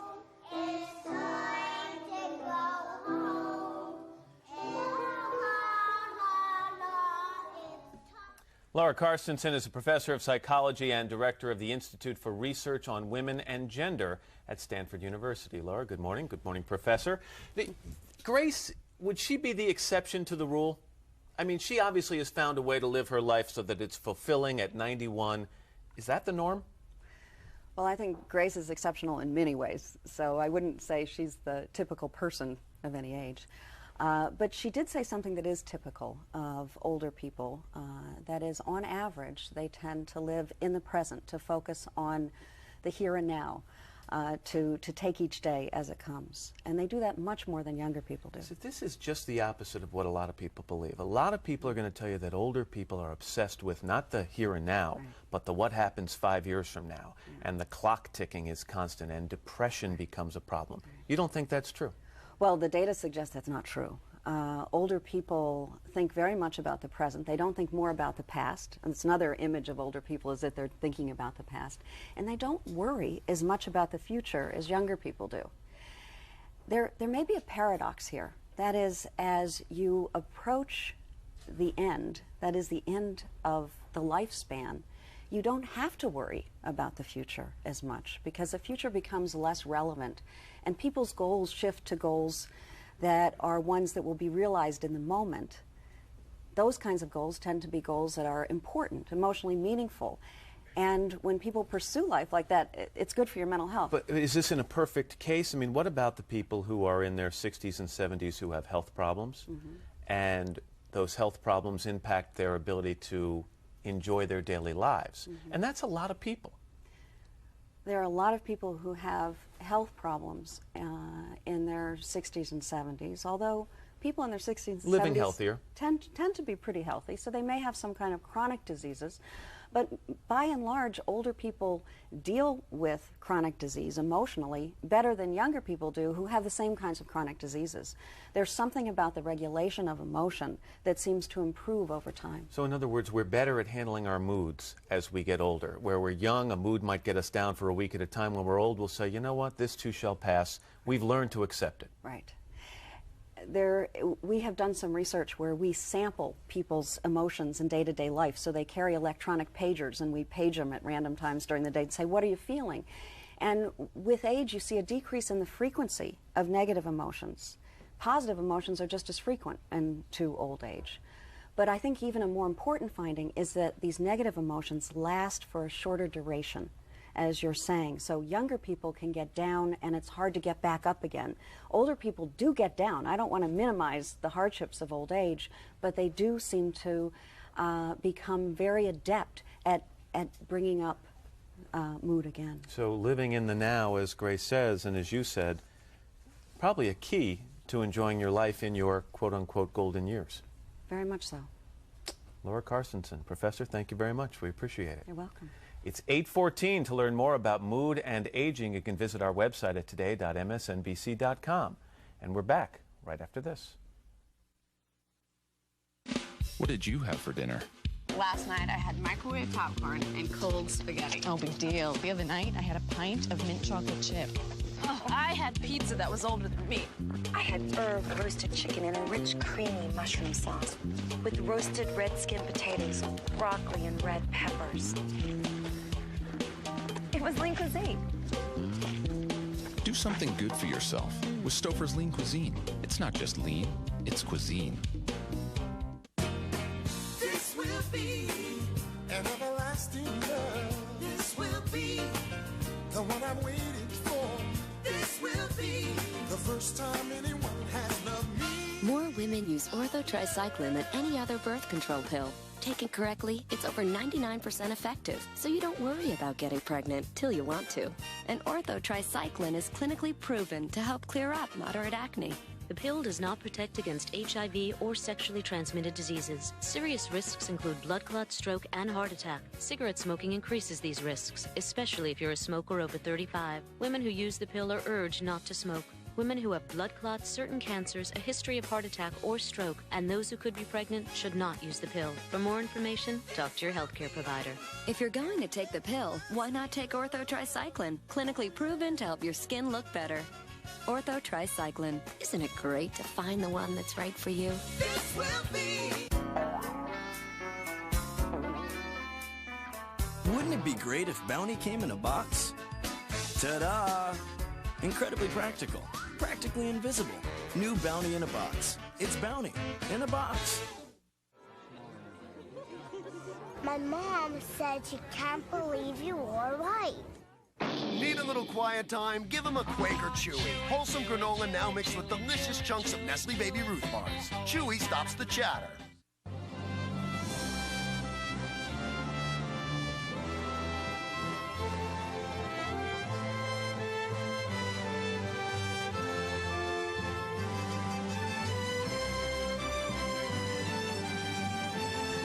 The romance, the beauty, a new way to shop, the world of Ralph Lauren. For men, women, children, and now for the home. Just a click away. Polo.com. America Online keyword Polo. Every kid's got the same problem. Our moms are too busy for lunch, so they want something quick. Right? Right. And they say it has to taste good. Right? It said right. What are they thinking? I don't have the strength for this. Betty Crocker thinks lunch should taste great, and delicious Bon Appetits do. Add water, microwave, and in minutes, a rich, creamy pasta Alfredo or a savory herb chicken vegetable rice. Delicious Betty Crocker Bon Appetit lunch bowls. Thank goodness for Betty Crocker, whoever she is. In her latest role as host and producer of a new show, Tracey Ullman is taking a closer look at VPL, Visible Panty Lines. That's the name of her take on style, which premieres this Thursday on the Oxygen Cable Network. Each week, Tracey will talk with different stars about how they've achieved their own personal Here comes style. Cindy Crawford. She's 6 months pregnant here. You wouldn't know it, would you? She's here, she's here. Cindy Hello. Crawford, hello. Welcome Thank to you. Visible Panty Lines. I don't have any. No, you don't. What we're here for today is to tell us about your personal style, as well as, you know, your pregnancy style. Look at Cindy in the very thing. Oh. Well, this is funny because my mom, she always used to wear that fall and had her hair done. And so for my 4th or 3rd birthday, all I wanted for my birthday was to have my hair done like my mom's. It had so much hairspray in, and they just ratted it. And then my mom took me to ratted. That's like such a, isn't it? We ratted my hair. Bubble look you got going on here. I didn't wear it like that every day. It was only for special occasions. You've got the mole here, look. I do. It's real. So come on, everybody. This is real. Tracey Ullman. Good Good morning. I've got one too. You know, someone that beautiful is not allowed to be that nice. May I say that about Miss Cindy Crawford? I thought you were talking about me. Well, you too. Oh, someone as beautiful as you are is not allowed to be that charming, and I think she just had her baby. She had a little girl. She did. Cara? Yes. Yes, I read that's that. Lovely. Yes, she was very forthcoming. Was she? She's She looked gorgeous. incredibly relaxed, like you guys were having fun. So tell me, visible panty lines, what is this about? What? It's in my office. We've all had a visible panty line at some time in our life. We've probably got one now if we stood up. VPL, you know. Well, yeah, that's true. But a lot of women deal with that by wearing thongs. Thong. I can't do the thong. What do you mean? Because I digest them. Well, I like what... During the day! I like what Minnie Driver said about What? thongs. Me bum is eating me knickers. Totally. I mean, you know, French ones, Italian ones, domestic. I just digest them. You know. But you know, so once you go to they are thongs, painful. honey, you never go back. You never go back. No. Oh, really? And then your show would get Katie? canceled because there'd be no such thing as visible panty lines Are you anymore. thonging it right now, Katie? You know what? That's a little personal, Tracy. Thank you very much. And this is about you and your show. Well, we talk about things like thongs. I mean, I wanted to do a show in my office because that's where I run, purpleskirt.com, and have done for a couple of years now. And I thought, what a nice place to do a show. It's pretty easy. I don't have to get up at 4 in the morning and put rubber on my face and hair on my chest and pretending I'm from the Middle East or something. And it's a nice opportunity to learn how to talk to people, and particularly to learn how to listen to people, because I tend to dominate, don't I, Katie? You know what I mean? I want to do what you do. And to talk to women about their personal style. People think that's just fashion and what I wear, but you find it takes you to lots of different areas. And getting Cindy Crawford to come in with pictures of herself as an adolescent. How cute! And, well, as a little girl, wasn't that cute when Wasn't she that kind adorable? of and she said she ratted? That was funny. You know, use a rat tail comb to do her hair. Now, what are we watching here? This is making people over. This was a friend of mine who was pregnant. Oh, that's right. Now you do a make. Yeah, do you so do we meet makeovers all the time, civilians or? as well. Every show we do a makeover. And because I think people always love to see transformations, but it's not like those shows where everyone has to say, "I love it, I feel great." You know, if they don't like it, they don't like it. Jose Ibert. Oh, the man with the hat. What's under the hat, Katie? What's under the hat? Antenna. He's from another planet. We don't know. I like him though. You know, his hair. I mean, he never ages too. No, that they don't. Jose well, that's Ibert. another thing. We're talking about women aging on this show. I mean, look, what have I got in my lip? I've had, you wouldn't know, but I've had collagen, right? My surgeon is an artist. You know, if it was too much, you'd tell me, right, Katie? Yeah, can I ask you a question? And let's do the Botox thing. Your dog is dead. Oh, my God. I've had Botox. I can't frown. Women in America have to age with more dignity, and no one's talking about how pathetic people are looking with all this horrid cosmetic surgery. Well, let me ask you about that, because a lot of girl. So I guess, yes, this is the intense. Yeah. This is the so, serious Tracy, part are of the you saying? interview. Are you saying you would never do? You know, there are a lot of things you can do. Hold on, you're learning to listen. Are there things that you could do that are short of surgery, but that can give you a more youthful appearance? You know, there's those dermabrasions, those peels, that Botox, those lip injections. Are you saying you would just never ever do that? I'm not you ruling look it fantastic. out. Can I ask you how old you are? I'm 41. You look great. You have beautiful so skin. do you. You've turned into a real model sex fashion icon lately. I've noticed. What's All right, going you can on? talk. I'll listen. But anyway.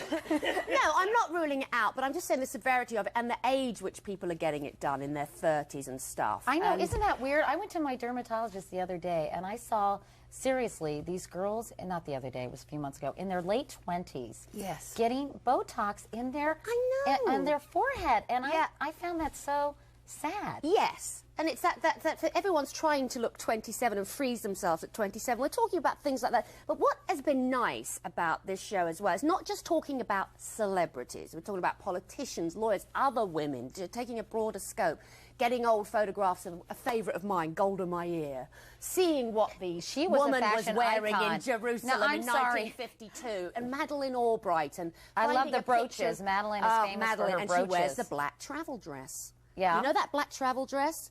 You can take it through a tsunami, you can fold it up to the size of a junior Tampax, and it still looks wonderful at your destination. She wears it. You don't want to take fashion so seriously, right? No, and I don't want women to take themselves so seriously, and I don't want them to be frightened of aging and being too thin, and I just you know, just want to talk to women about We're going to talk to you on Friday.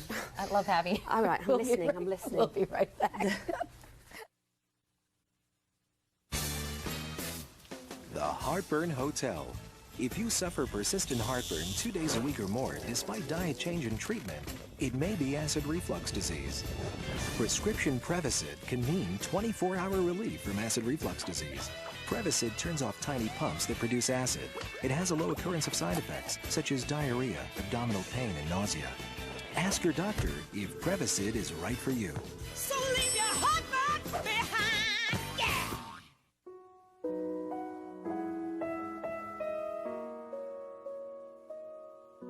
Ask yourself this. When was the last time you sat completely still?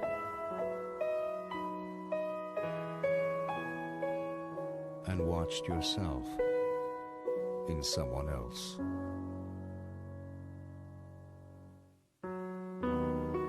On Monday, September 17th, NBC begins its 75th season.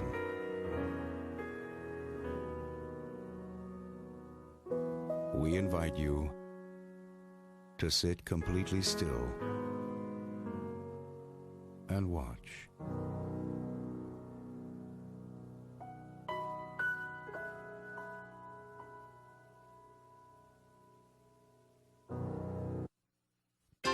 This is a News 4 Today news break. Beautiful bright sunshine out there this morning as we look at Dulles Airport. 8:25 is the time, 67 degrees. We'll check the forecast and the rush hour coming up. Good morning. I'm Joe Krebs on this Tuesday, September 11th. In the news for today, Michael Jordan may be coming back to play basketball for the Washington Wizards. A news conference within the next 10 days will tell the tale. Jordan has legendary status in the world of basketball, of course. He went out as only a legend could. In his final game on June the 14th, 1998, he hit a shot at the buzzer to give the Chicago Bulls their 6th NBA championship. But Jordan hedges his bets a bit, saying to the Washington Post that he puts the possibility of a return at an 8 on a scale of 10. Two girls remain missing in the district. 14-year-old Yolanda Beard and 3-year-old Shantae Adams were last seen on Sunday evening around 5 o'clock in the 1200 block of Brentwood Road Northeast. Yolanda is 5 feet 2 inches tall and she weighs 90 pounds. She was wearing a blue shirt and light blue blouse. Shantae Adams is 2 feet tall and she weighs just 30 pounds. She was wearing blue pants and a white blouse. If you have any information about either girl, please call D.C. Police. And the district school budget is $80 million in the red, and that's going to mean some changes in the way the school system operates. School Board President Peggy Cooper-Kafertz blames the shortfall in incompetence, and she says the schools will try to close the deficit without affecting the lives of students. We're going to take a break right now, come back and take a look at our forecast and the rush hour. This News 4 Today news break sponsored by Maryland Tax Amnesty. Call 1-800-MD-TAXES. Another birdie. That's why I'm the boss. Richard Frank, Baltimore, Maryland. Were you aware your business owes the state $12,106 in employer withholding tax? We were.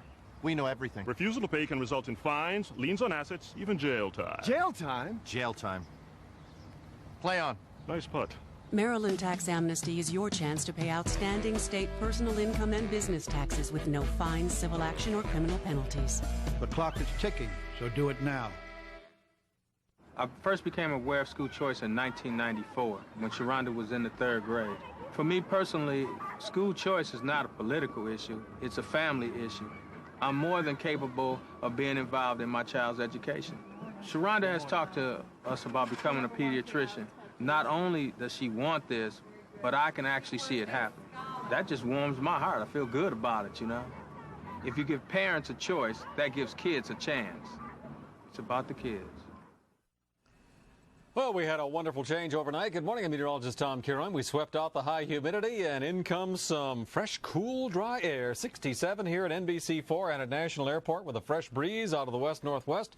And it'll be gusting today 10 to 20 miles an hour with bright sunshine, highs reaching the low 80s. Tomorrow, bright and sunny after a chilly start in the 50s, should reach the upper 70s.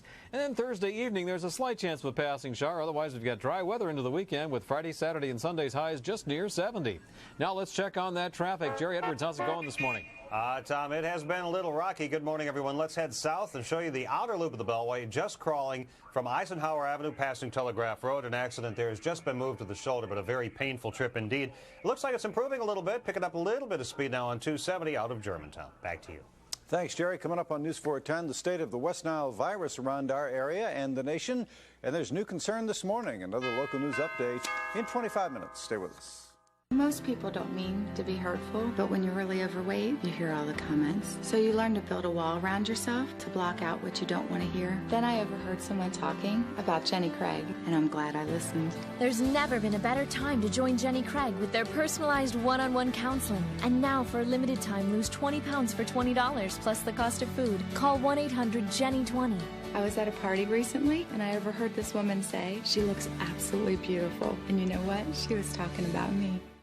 Today, cable companies like AT&T control over 70% of high-speed internet connections because they compete under different rules than phone companies. Unless Congress acts, millions will be left behind or with only one choice, their cable company.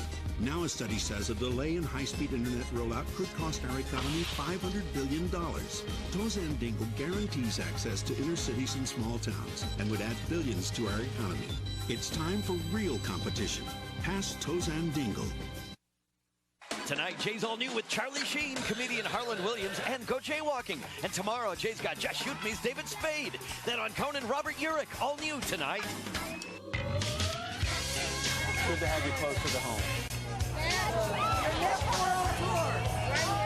We're back at 8:30 on this Tuesday morning. It's the 11th day of September, the year 2001. And we've got a nice crowd on a beautiful early fall morning here in Manhattan. We hope the weather's pretty where you're waking up as well.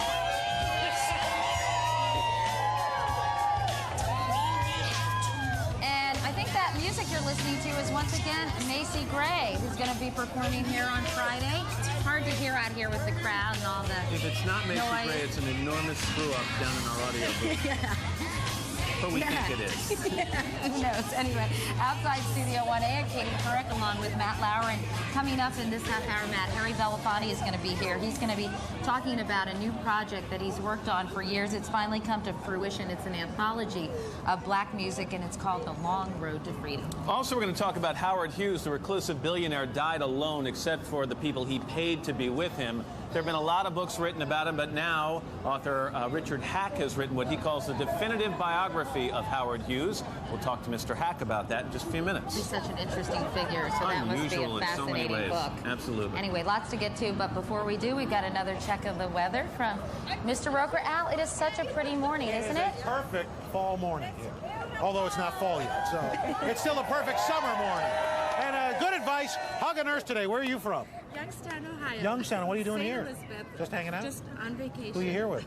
My son and my husband. All right. Well, you're sandwiched. It's a mom-nurse sandwich. We like that. And I got a buddy over here who's going, Al, show me some love. I love the hair. I love the hair. I'm showing you some love. What are you doing? Right. We're here with Urban Aid. We're doing AIDS awareness within the teen community, within the minority communities, the Latin American, the black communities. There's been an increase in AIDS. We're trying to aware the teens of what's going on. Good. Life be. All right. Good advice. Thank you very much. I like this, though. That's happening. I want to do that, you know? No problem. Let's take a look, show you what's going on. Oh, sorry. There's a... Yeah, hold on. Let me just see here. That's what it would look like. Much better. Let's check your weather, see what's going on. For today, we've got a lot of cool weather in the northern states. We've got some hot weather continuing in the southwest and 80s as you get into the southeast with a lot of rain, up to 7 inches of rain in parts of Florida. Partly sunny in the Pacific Northwest. Seattle today, sunshine and 75. Sunny in the northeast and low humidity. Speaking of hair, what's the deal here? Charles Worthington's big hair, girl. Well, there you go. You certainly are.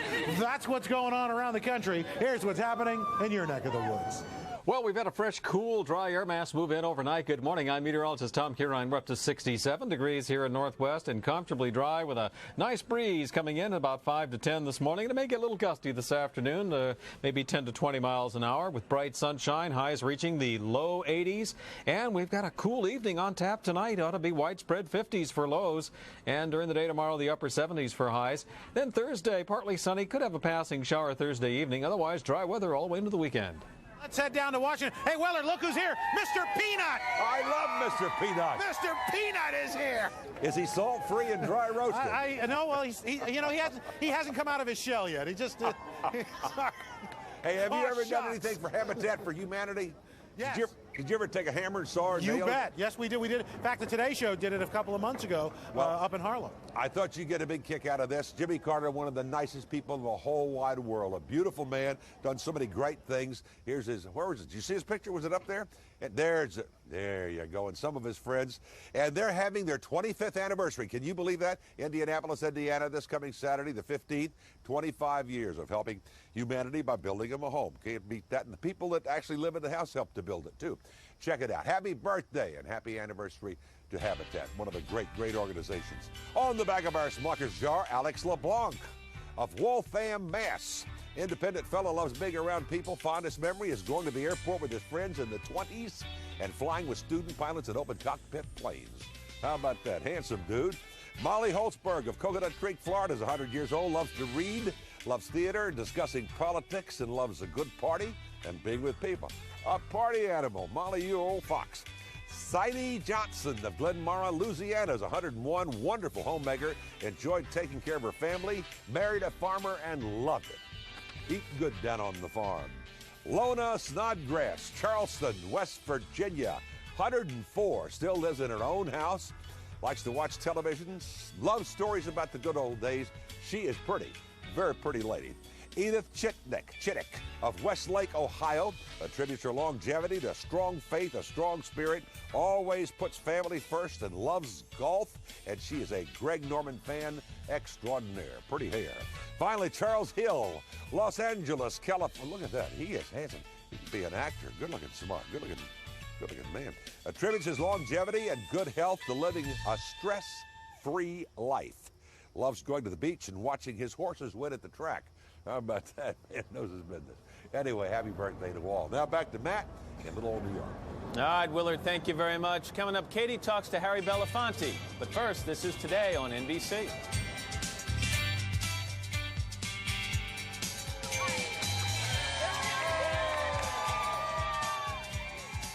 I'm Barbara Harrison. My Wednesday's Child reports have helped hundreds of local children find loving adoptive homes. And now you can help too with just a few simple steps. Join the Freddie Mac Foundation and NBC4 for the 12th annual Wednesday's Child 5K race for adoption. It's on Sunday, September 16th. Come run or walk to show your support for the thousands of local foster children still waiting to be adopted. Registration is free and there are great prizes. Log on to NBC4.com for more information. And thank you. Oh, the wonderful thing about children is it never occurs to them that their dreams might not come true. My dream has come true. With hard work and some good financial advice, I just opened my 3rd child care center. We take care of hundreds of children every day. Our children are our future. They just don't know it yet. Smart financial services from Mutual of Omaha, helping plan successful futures for over 90 years.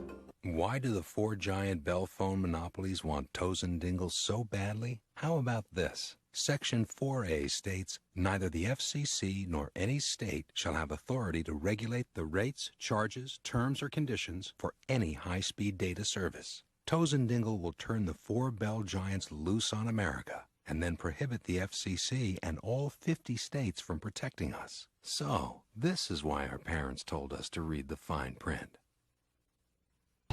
Just listen to my voice. On September 28th, look in my eyes. On this quiet street, a stranger will arrive and pass his power to another. From the author of The Green Mile. Find the Queen of Hearts. And the director of Shine. Tell me what you see. This one here. Anthony Hopkins. Hearts in Atlantis. Rated PG-13. Sneak preview September 15th. Starts September 28th. Nearly 50 years ago, entertainer Harry Belafonte embarked on an extraordinary project. He set out to research and record the music of Black Americans from the period of their earliest arrival in the New World in the 17th century up through the spirituals, blues, and folk music of the early 20th century. The work was completed 30 years ago, but it's only now that music lovers can enjoy this collection of songs. It's called The Long Road to Freedom, an anthology of black music. Belafonte was principal producer and one of many artists featured on this 80 song box set. Well, it's free grace, free grace, free grace, my loving sister, free grace, I'm newborn again. Gather round the rails, boys. Turn that rail to your stomach. Head high, float away. Whoa, white man, he called me lazy. Work like me, he soon go crazy. White man, get me all the time. Harry Belafonte, it's a pleasure to see you. Good morning. Good morning. I mean, to say that this has been a project that's been long in the making is a bit of an understatement. You started working on this back in 1954. Yeah. Tell me how it came about. Well, America was just the threshold of a new period in its evolution. Brown versus the Board of Education had just come through the Supreme Court. There was an awakening to the whole issue of race on a level that America was just about to embark on that was very new.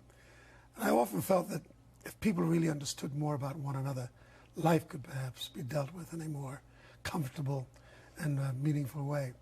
And the best way to know one is through one's culture. And our music held so much of our history.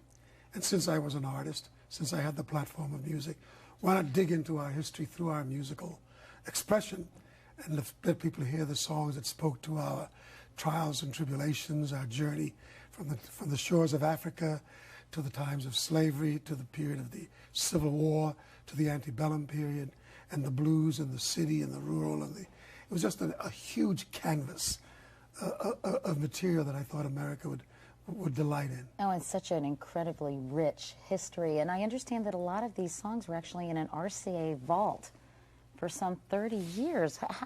Why? Well, when I originally started the project, RCA and Reader's Digest were the two companies behind promoting it. And both of them at the end of the recording dissolved their relationship. So we were left there with no home. And I waited, I thought it would take about maybe 2 or 3 years to find another place to lay it off. But it took 30 years, and now BMG found the archives, found the material in their archives, because they bought RCA. And in buying RCA, they inherited this volume of work. So they called me and asked me to come on board and have it released. And I know you're thrilled. We have another example of some of the stuff in some of the music in the anthology. Let's take another listen.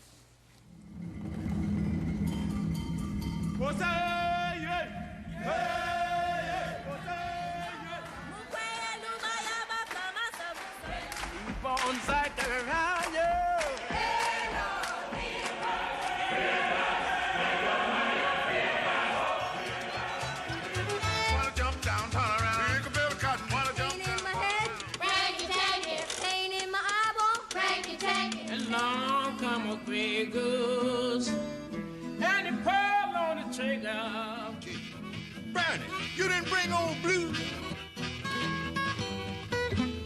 Oh, baby. I know that you have said that much of the music we listen to today echoes some of the music we heard, say, 100 years ago or more.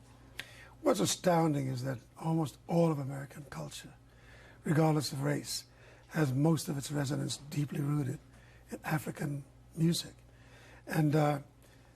And we take an awful lot for granted, whether you're in rock, or you're in rap, or you're in the Broadway theater, or almost any avenue of musical expression in America, you'll find resonance of Africa throughout the American culture. And we were talking before we went on about what a fabulous teaching tool this could be for kids all across the country to learn so much about history and about ourselves through the music that we've enjoyed for hundreds of years. And remarkable men and women participated in this. Leonard DePaul, Sonny Terry, Brownie McGhee, Bessie Jones, great artist by the name of Charles White, who did the artwork, and the text written by Marie Evans, a professor from University of Indiana. I think the work is not only scholarly, but there's a humanity to this that I think people really enjoy. You must be very proud of it. Before we go, Harry, I want to ask you quickly about the World Conference Against Racism that was held last week in South Africa. You attended on behalf of UNICEF. You criticized the United States for pulling out when both the U.S. and Israel withdrew over condemnations of Israel. Disappointed with the United States about that, aren't you? Yes, because I believe that the world is really in need of compassion. And the world is really in need of voices that will come to the table with reason and lead people to a new level of thinking. And the United States, which dominates so much of the world order, I believe has a responsibility to lead the world to a new level of thought, or at least open up debate so that new information can come into the discourse, so we may be able to shape policies that are a little bit richer than the policies we've been applying all along.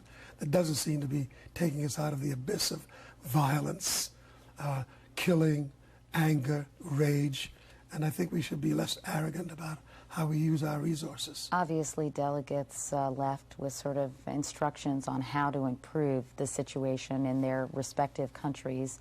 But do you think this conference will really have an impact on the average person in the world in terms of racism, intolerance, etc.? Yes, I do. I believe it'll be a while before a lot of the resonance from this gets into the mainstream experience. But it's a beginning, and remarkable men and women from all over the world of enormous intelligence sat at the table and debated issues that were most volatile. And I think conclusions were reached that will set a platform for future encounter. Well, let's hope so. Harry Belafonte, as I said, it's a thrill to be with you. Thanks so much for coming in, and best of luck with your project. The anthology, once again, is called The Long Road to Freedom. Thank you, Katie. Looks wonderful. Up next, a new look at billionaire Howard Hughes. But first, this is Today on NBC.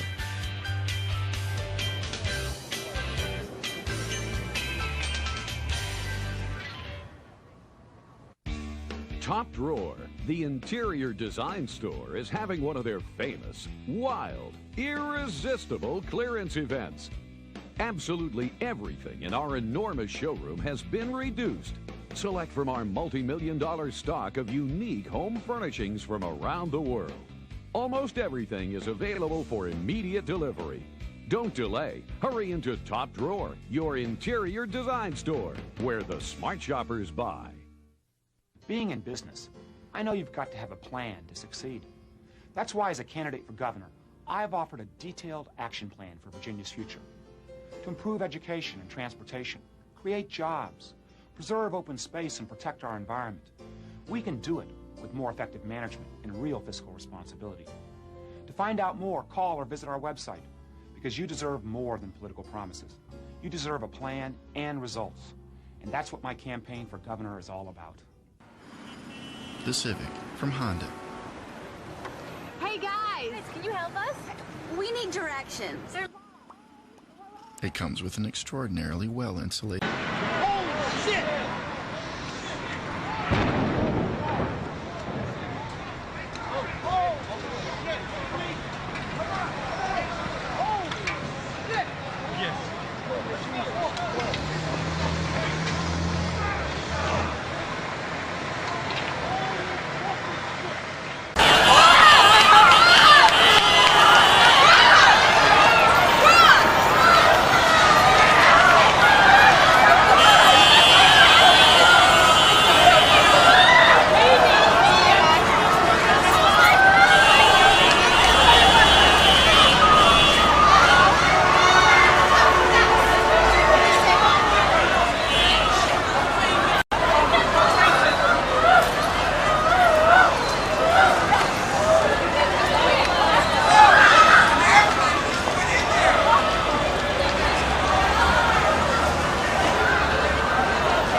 I have got to interrupt you right now. Sorry. Richard Hack, thank you very much. We appreciate the book is called Hughes. We want to go live right now and show you a picture of the World Trade Center where I understand, do we have it?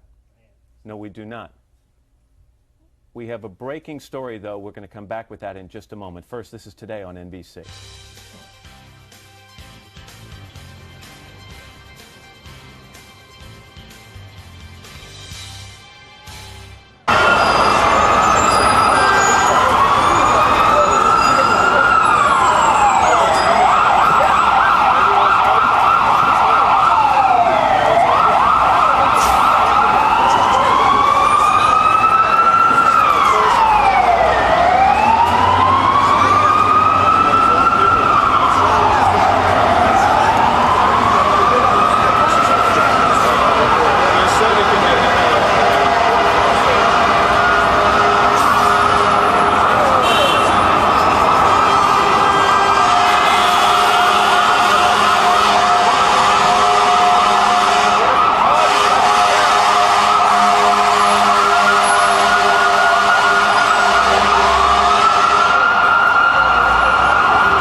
As Matt just mentioned, we have a breaking news story to tell you about. Apparently, a plane has just crashed into the World Trade Center here in New York City. It happened just a few moments ago, apparently. We have very little information available at this point in time. But on the phone, we do have Jennifer Oberstein, who apparently witnessed this event. Jennifer, can you hear me?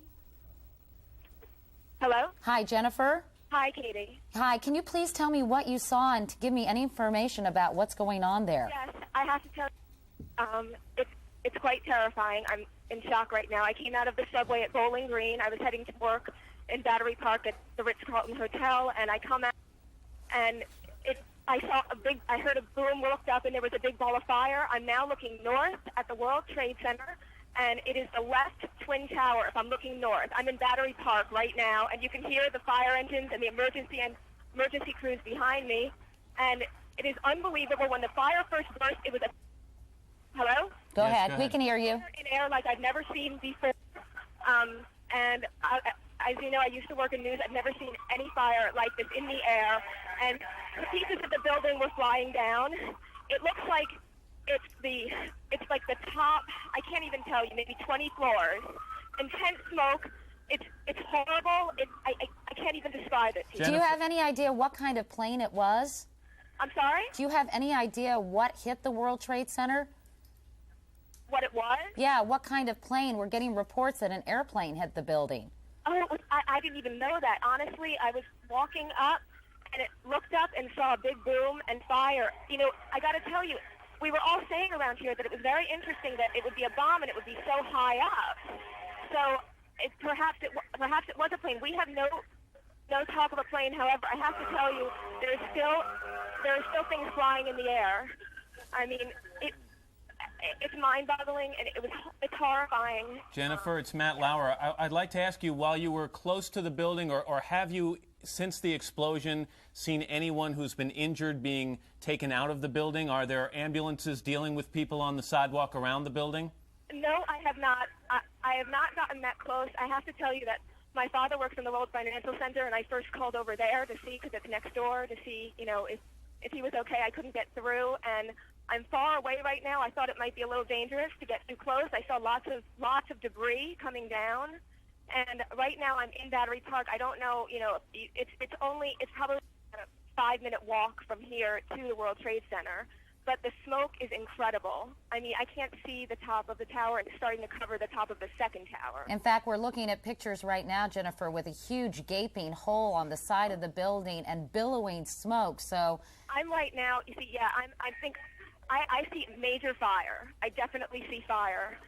And Jennifer, you said you're looking north at the building, so in other words, you're south of the building, is that right? Correct. Because we're looking at a picture that is looking at the north side of the building. I'm on the exact opposite side. And it appears that is where the largest hole is. And again, as you mentioned correctly, toward the top of the building, but on the north side, and then on the, what I think is the west side of the building, we can also see some holes there that could have been from damage once the impact occurred. Again, we've been told that this is a plane. We don't have confirmation on that, but there is an enormous hole in the north side of that building. Jennifer, can you tell us a little bit more about what you heard when you heard this explosion? Describe it for us. Absolutely. When I walked out of the subway, I looked at the Twin Towers because, I mean, I just always look up there. And right when I looked up, there was a boom. It wasn't that loud. Like, it wasn't huge. However, what was unbelievable was the amount of fire. It was a big ball of fire that just went up. And I looked around at people. We were all horrified. I'm stuttering because I'm in such shock. I've never seen anything like it. It's just horrible. And of course, this is real cause for concern because the World Trade Center is one of the busiest office buildings here in New York with hundreds, perhaps thousands of workers New who... York State Governor has his office, Oh, New York right. City office there. Several thousand and of workers. course, given the time that this has happened, it's only probably appropriate to surmise that people might have been in the building. And you know, we've seen stories in the past where planes have hit buildings, small planes, and it would be hard to imagine that a small plane could create that kind of hole in a building like the World Trade Center and create the damage on the other side of the building from the sheer impact. Small planes tend to crumple and then fall down the building. Again, we haven't talked to anyone who's close to the base of the building, so we don't know what kind of debris or wreckage. Yes, go ahead, Jennifer. I'm sorry. I'm just talking to a police officer right here, and he says, yes, he heard it was a plane. Does he have any information about what kind of plane it was, or can he tell us any more details? May I? I'm going to put you on hold for one moment, okay? Just to recap, if you're just joining us, you're looking at dramatic pictures of New York's World Trade Center in Lower Manhattan, where a short time ago we are told that a plane crashed into the upper floors of the westernmost tower. You can see a gaping hole. That is on the north side of the building, and you can see residual damage on the west side of that building, and obviously fires are burning right now in the World Trade Center. Tall buildings have had a real problem here in New York. There was, back in the 40s, a plane hit the Empire State Building. In the 60s, a helicopter crashed on the top of what was the Pan Am building, now the MetLife building. So right now we're getting information, Al, that it was a small commuter plane, and of course we'll let people know as soon as we have more information as to what actually caused this, and of course on everybody's mind who might have been hurt as a result of this terrible, terrible incident. We're going to be talking to more eyewitnesses coming up in just a few minutes.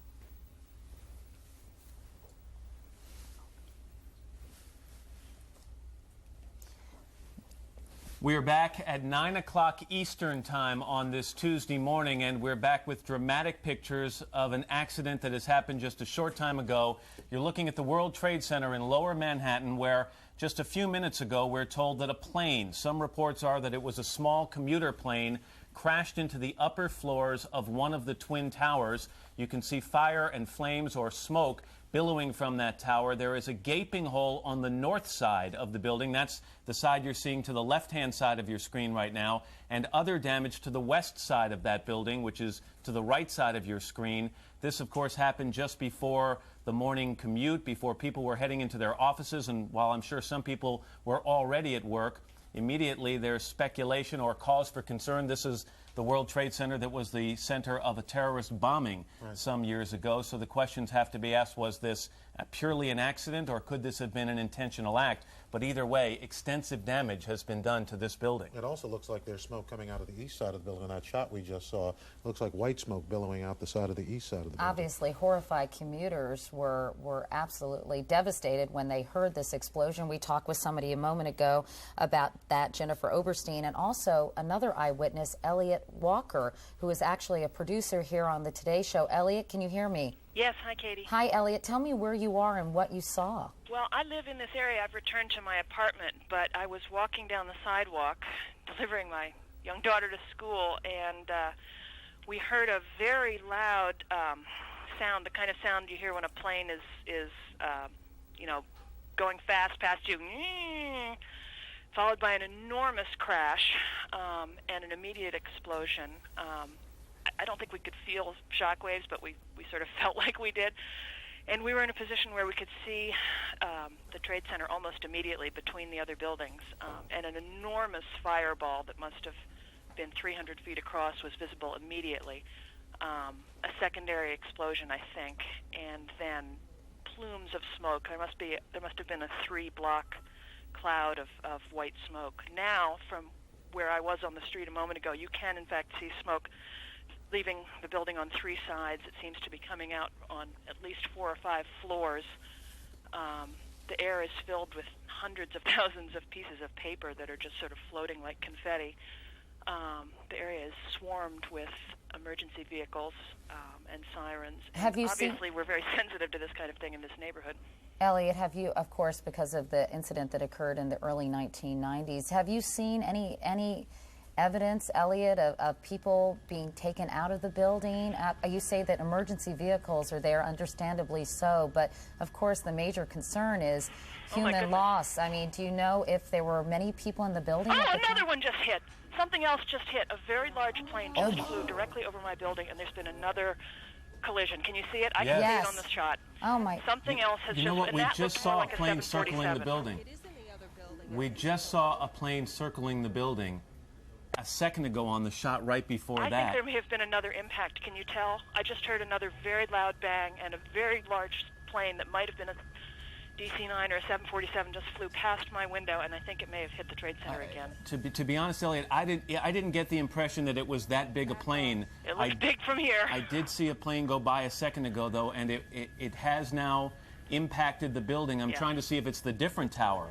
I think it may have been. I believe tower. the first one was World Trade Center 1, and it looks, from what I'm seeing on the television, like it may have been the the second building that this is a piece of tape, and we may actually see another plane enter the picture here in a second. I wonder if there are air traffic control problems. Let's go back to Jennifer Oberstein, who was talking to a second ago. Jennifer, did you see this happen? Hello? Did you just see this happen, Jennifer? Matt, I've never seen any. It looks like a movie. I saw a large plane, like a jet, go immediately headed directly into the World Trade Center. It just flew into it, into the other tower, coming from south to north. I watched the plane fly into the World Trade Center. It was a jet. It was a very large plane. It was going fast. It went past the Ritz-Carlton Hotel that's being built in Battery Park. It flew right past it, almost hit it, and then went in. This is so shocking, of course, to everybody watching. I've never seen anything like it. It literally flew itself into World Trade Center. Obviously, now we move from what appears to there it is right there. Again, I'm looking from south to north, and it went into the one on the right. That appeared to be at least a 727. We saw it a second ago. Here comes the videotape that we just showed you. You will see what appears to be a large plane. It could be a 727 right there, maybe even bigger, flying right into the side of the World Trade Center. It was at least a 727. It was a jet. I couldn't believe my eyes watching it right above me. And now you have to move from talk about a possible accident to talk about something deliberate that has happened here. We're going to immediately check with air traffic control in the area to find out if they had contact with either of these planes before the accident. But what we've just seen is about the most shocking videotape I've ever seen. What are the odds of 2 separate planes hitting both towers? Elliot, are you still there? Hello? Elliot? Yes, I'm still here, Katie. So, Elliot, what can you see right now from your perspective? I don't face in that direction. I can't see anything personally. It is completely impossible to understand why this is happening and to figure out what in the world is going on.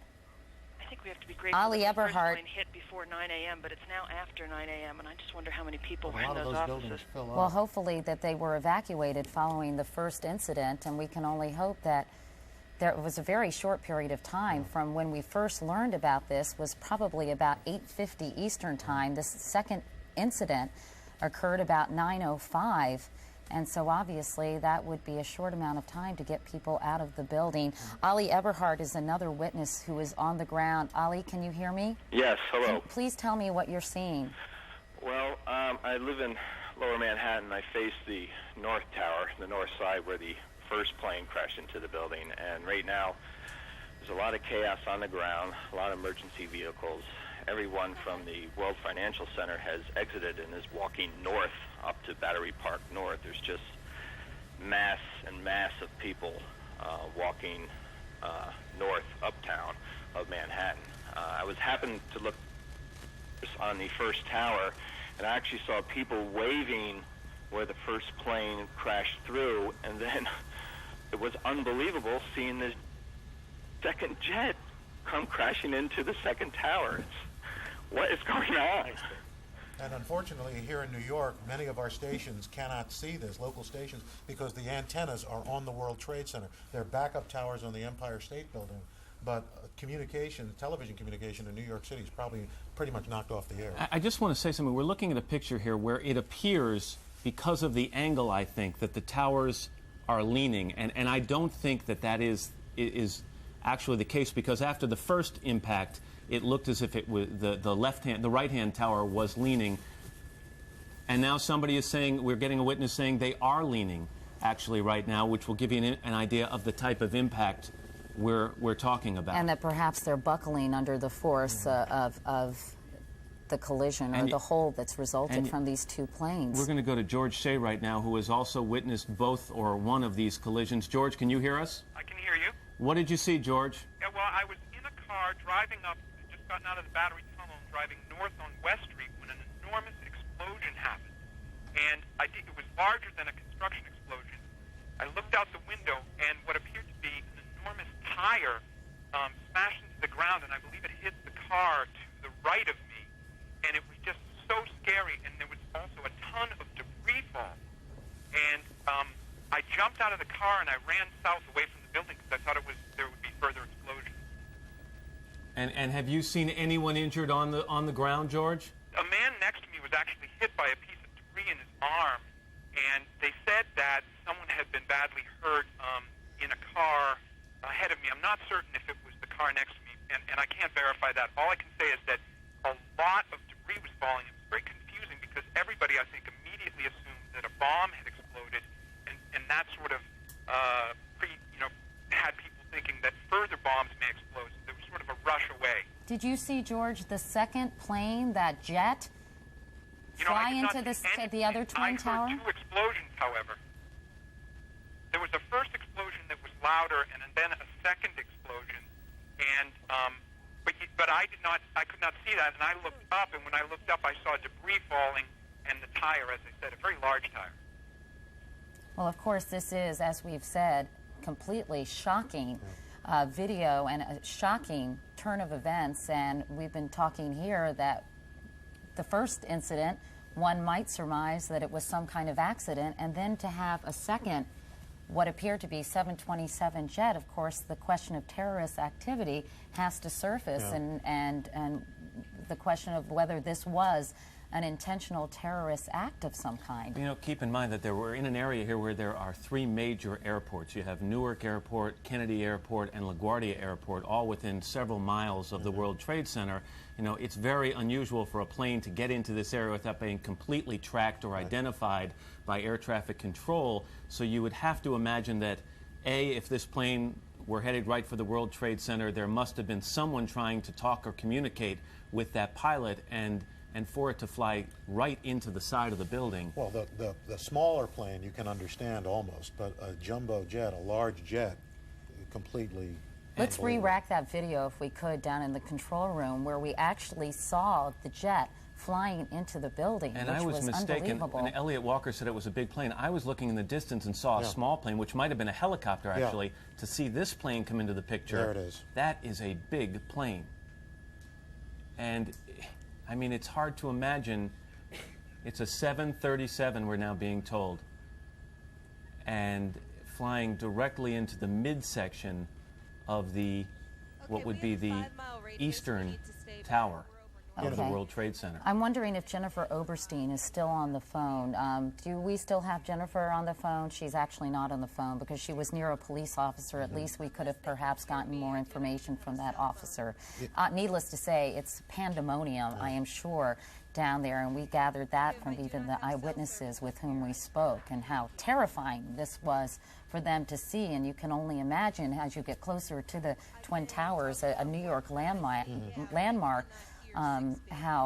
what the scene must be like there. You know, you talked about the buildings looking like they're buckled. They're designed to have a 2-degree sway in either direction because of the height of the building and to be able to deal with wind and stress, but something like that is more than it's probably designed for. We want to go now out to Jane Daranowski, who I understand is a television producer here in New York. Jane, can you hear me?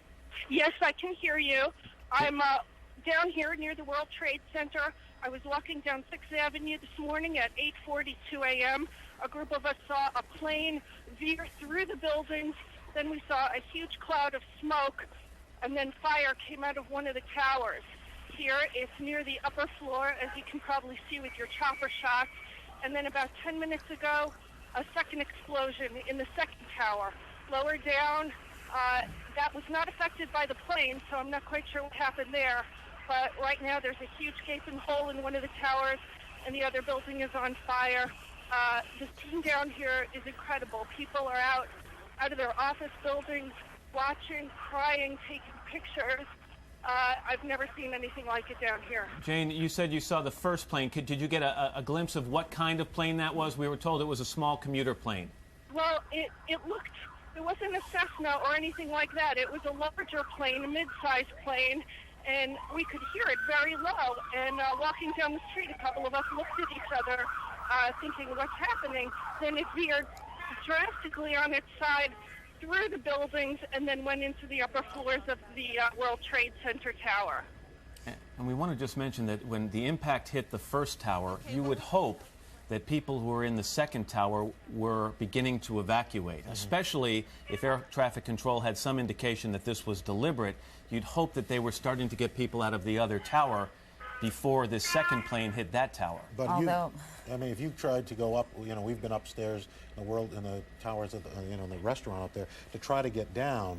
I mean, the elevators would have been jammed, no question, but if there was an indication that this was deliberate in the first case, you'd hope that they would immediately begin evacuation in the second tower. We've got another eyewitness that we'd like to speak with. Dan Dietrich is on the phone. Dan, tell me where you are and what you're seeing or what you saw. Okay, what I saw was one plane coming in low from the north down over 7th Avenue. It crashed into the top or the middle of one of the towers. 10 minutes later, I saw another plane crash into the other side of the tower at a lower level. It looked to me a small, commercial plane, the first plane that I saw.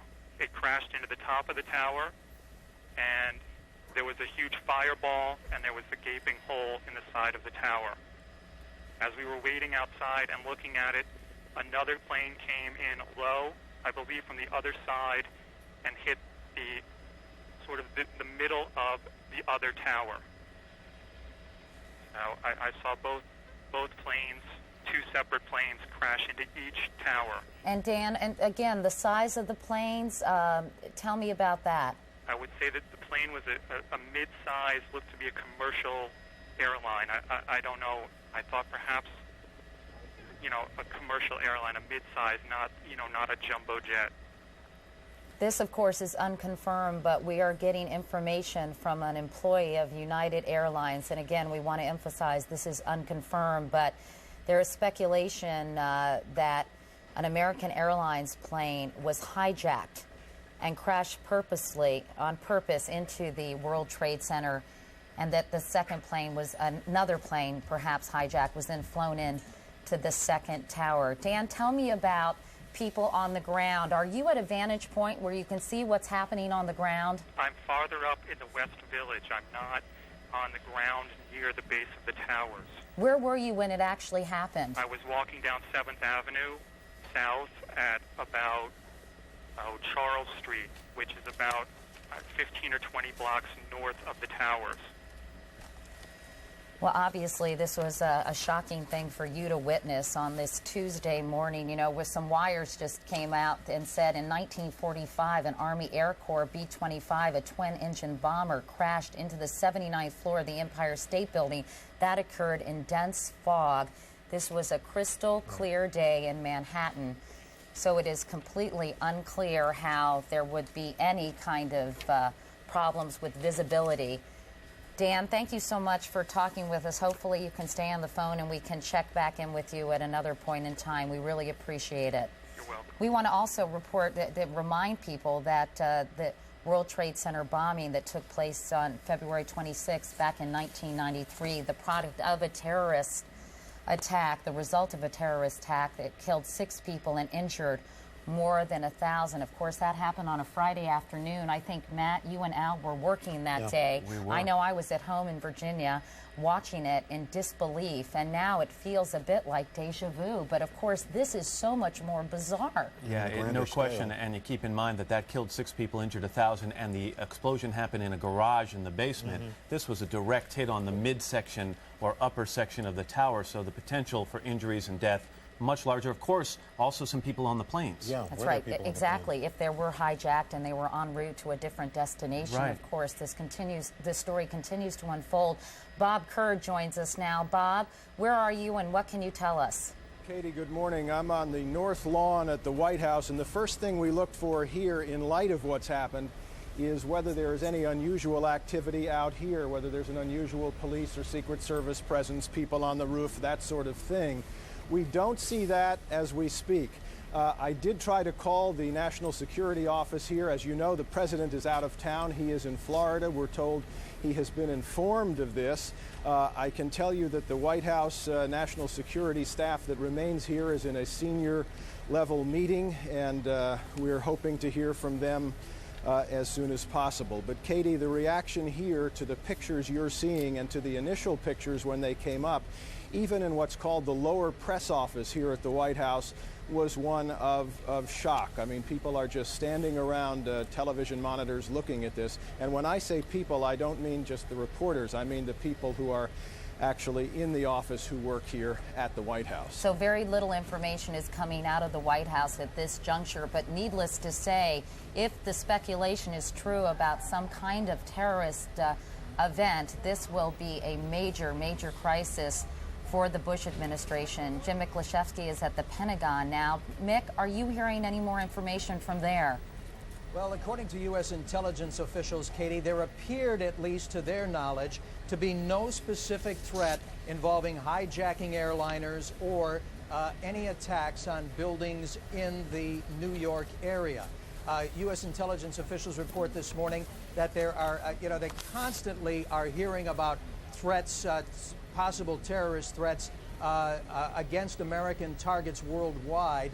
But as far as they know this morning, they had no early indications that anything of this nature could have occurred. Pentagon officials are already calling this a terrorist attack. They say that they have not yet ordered the scrambling of any military jets. If National Guard were to be scrambled in that area, that would be at the order of the governor. Now, of course, the president does have the authority to scramble American military forces in defense, but there's a problem here. What now do you defend against exactly?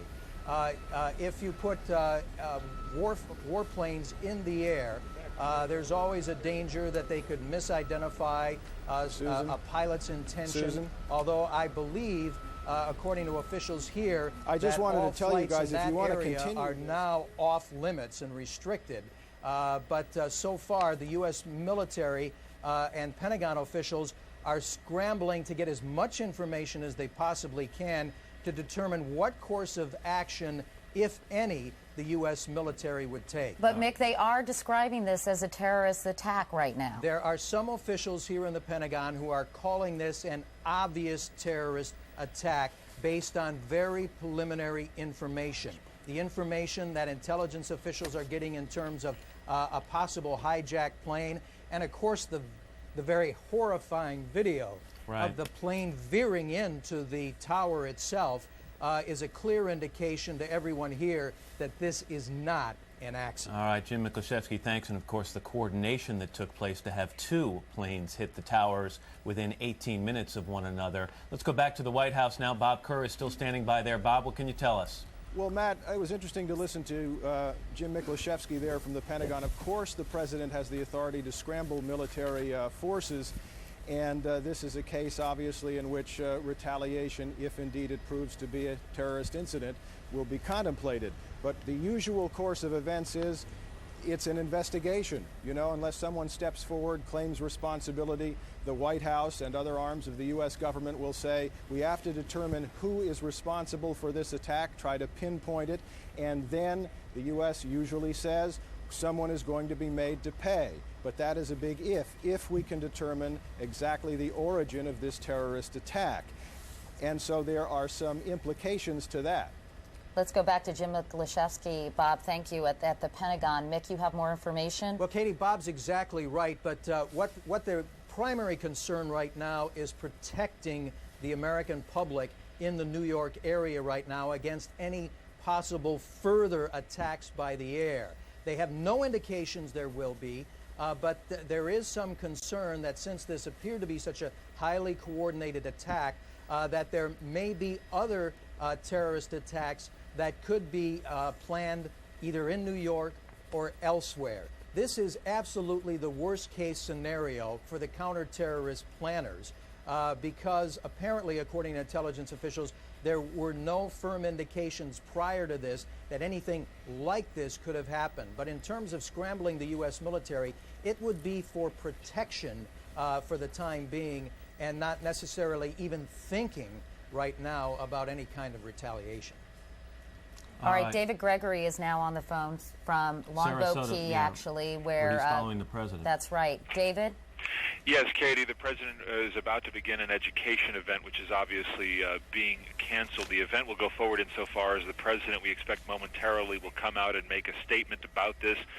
He was made aware en route from his hotel to this school here in Sarasota where he was going to talk about education. He'll make a statement, then we're told by White House officials that he will quickly depart for Washington.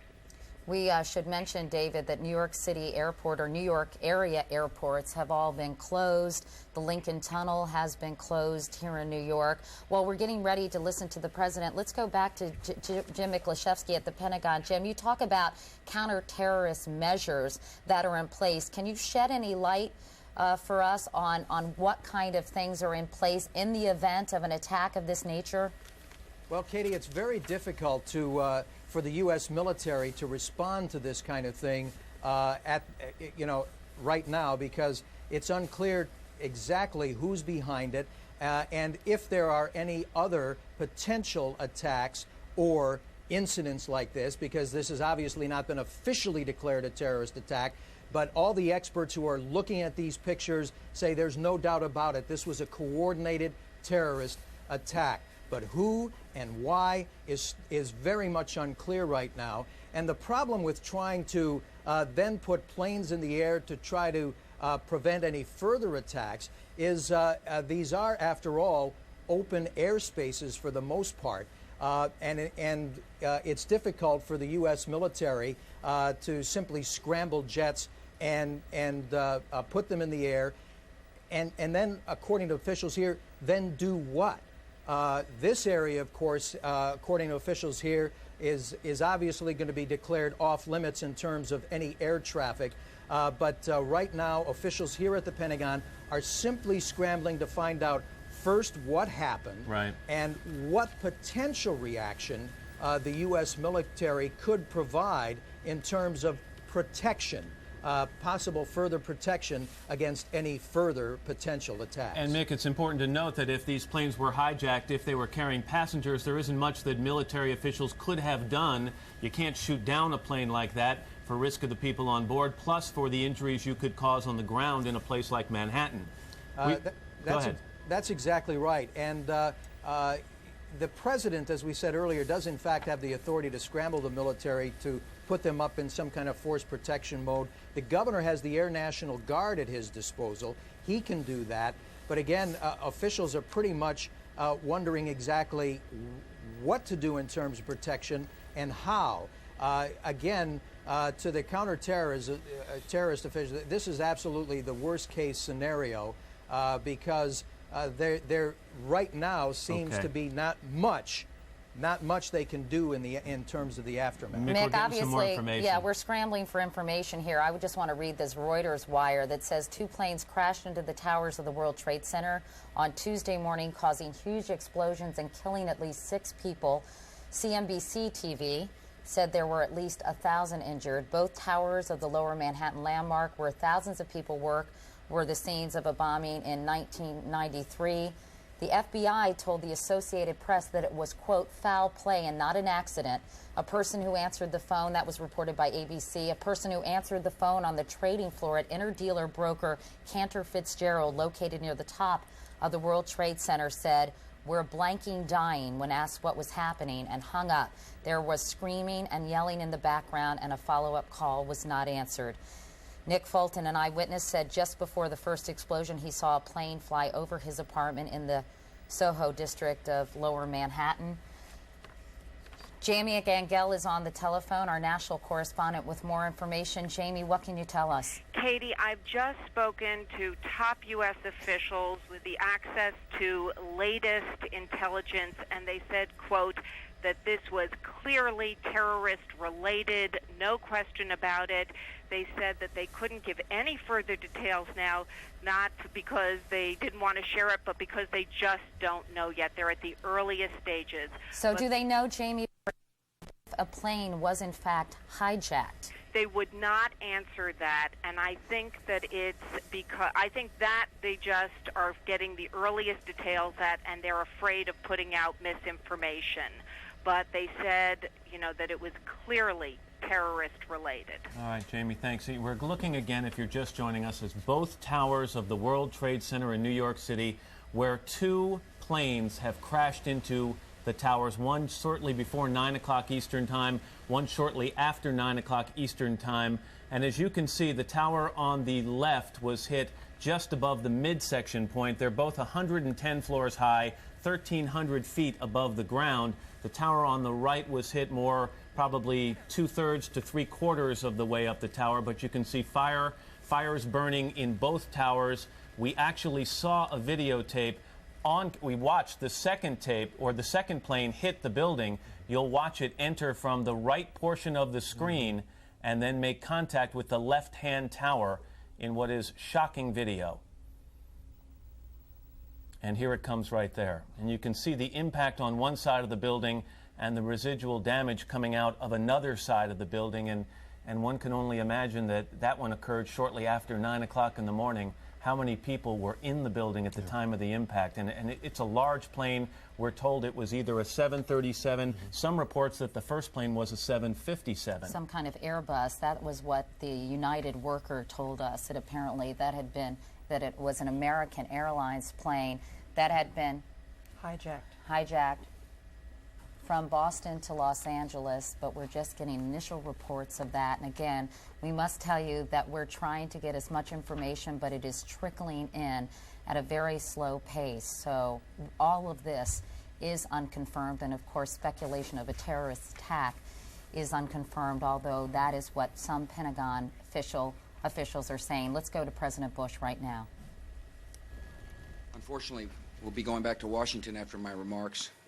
Secretary Rod Page and Lieutenant Governor will take the podium and discuss education. I do want to thank the folks here at Booker Elementary School for their hospitality. Today, we've had a national tragedy. 2 airplanes have crashed into the World Trade Center in an apparent terrorist attack on our country.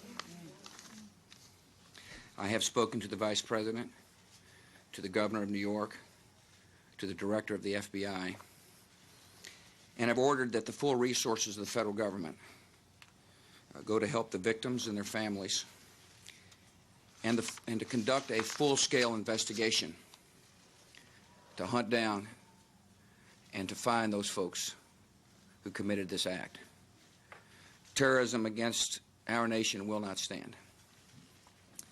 And now, if you join me in a moment of silence.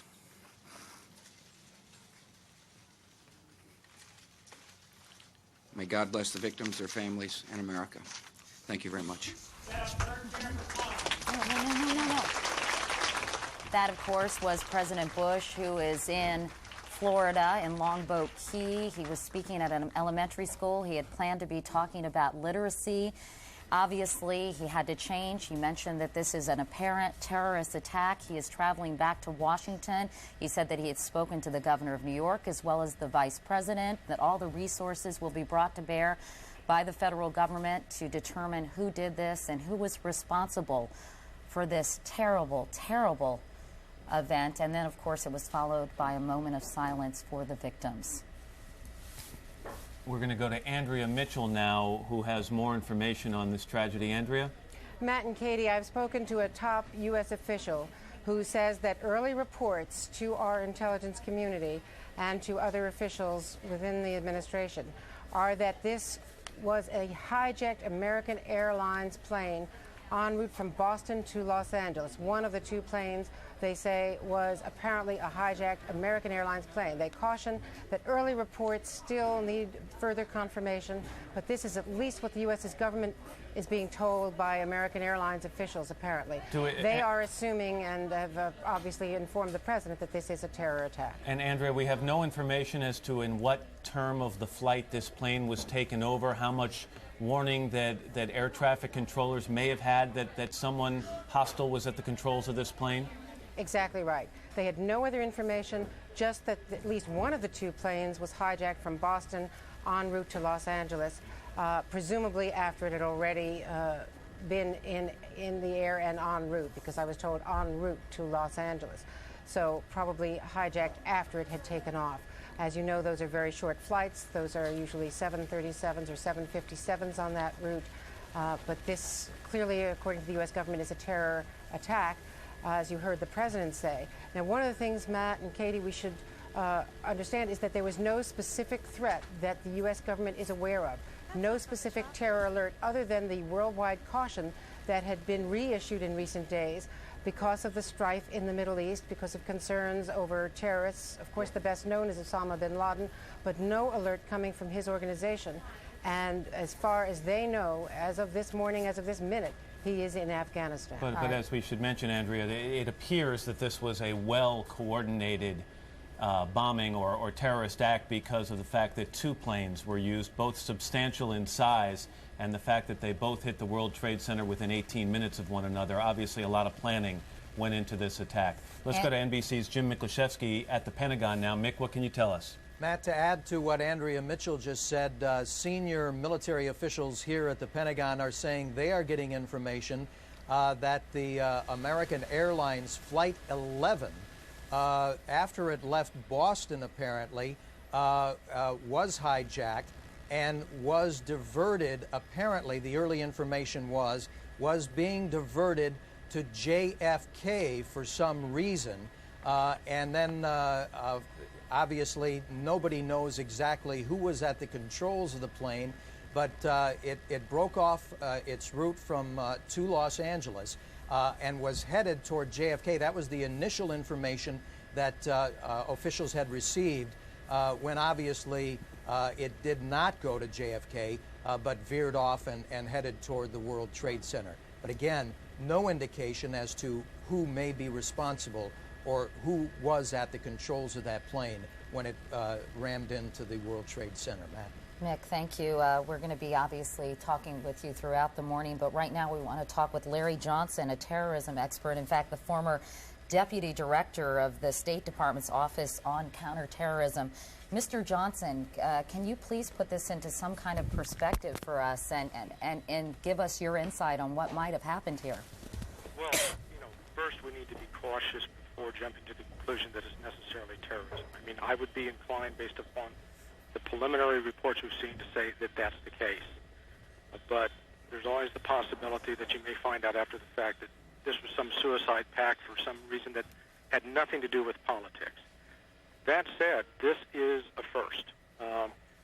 Back in 1992, there was 93, there was a Lufthansa plane hijacked from Germany, and it ended up landing in New York. And one of the concerns we had at that time was the possibility of that plane under the control of a hijacker flying it into one of the buildings. So, my concern now is that there's always we ignore terrorism. We talk a lot about it, but we ignore taking very practical steps on security fronts until something like this happens, and then the pendulum swings out to an extreme. The next thing you hear people talking about putting surface-to-air missiles on top of buildings to prevent this kind of thing. This is a very rare event. It's unlikely to be repeated, but, and I think President Bush put his finger on it, we have to find who did this, and any country, any nation in the world that is in any way involved and responsible, if it turns out to be terrorism, will require a response from the United States, and the United States has got to be willing to pay that price. Mr. Johnson, obviously we were completely stunned when about 25 minutes after the first explosion, or after the first plane crashed into one of the Twin Towers, another very large plane did the same thing. Right. And we've been talking with our correspondents all morning about sort of if another incident could happen on the heels of these two. What kind of measures are in place to prepare for something else that could conceivably happen? Well, I think one of the steps that's already being taken, I was at National Airport getting ready to fly to LaGuardia when this occurred. They have shut down air traffic going in and out of the cities. Now, apart from shutting down the air traffic, you're talking about an enormous disruption economically for the nation right now with the air traffic not going in, and people are going to err on the side of caution. I think across the board, you're going to look at the major hubs in the United States where there are large buildings: Chicago, Atlanta, Los Angeles, and there are going to be extra measures taken. One possibility is you could start putting up air cover and require that planes stay within a particular area and do not approach any closer. And if they approach, you would go to the extremes of having the U.S. Air Force intercept. Larry, I wanted to ask you, all morning that correspondents have also been saying, particularly Bob Kerr and Jim Miklashevsky, that there was and Andrea Mitchell, no warning attached to this event. Right. Generally speaking, do we get some kind of, do U.S. officials, government agencies get some kind of warning from a particular group, or is this pretty, fairly typical in terms of an event happening without any foreshadowing? No, Katie, this unfortunately is typical. It's only in the movies that you get the advanced warnings. You look at every major terrorist incident against the United States, whether you're talking Pan Am 103, the World Trade Center, the USS Cole bombing, the bombing in Dhahran, Saudi Arabia. Okay. Rarely do you get an advance notice. Larry, I'm sorry to interrupt you, but Jim Miklashevsky has some new information at the Pentagon. I hope you'll stand by and continue to talk with us. Mick? Katie, I don't want to alarm anybody right now, but apparently it felt just a few moments ago like there was an explosion of some kind here at the Pentagon. We're on the E-ring of the Pentagon. We have a window that faces out toward the Potomac, toward the Kennedy Center. We haven't been able to see or hear anything after the initial blast. I just stepped out in the hallway. Security guards were herding people out of the building, and I saw just a moment ago as I looked outside, a number of construction workers who have been working here have taken flight. They're running as far away from the building as they can right now.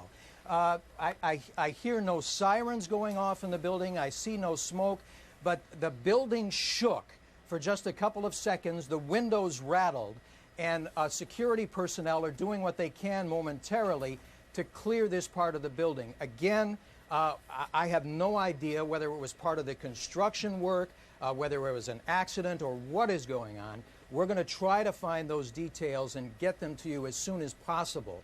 But interestingly enough, one intelligence official here in the building said when he saw what appeared to be the coordinated attack on the World Trade Center, his advice was to stay away from the outside of the building today, just in case. Now, again, nobody has any indications of exactly what happened, but it appears that there has been some kind of, it felt like a small blast of some kind. Again, the windows shook, the building shook, the windows rattled, and people, if I'm looking out the window now, and the construction workers are still keeping a good,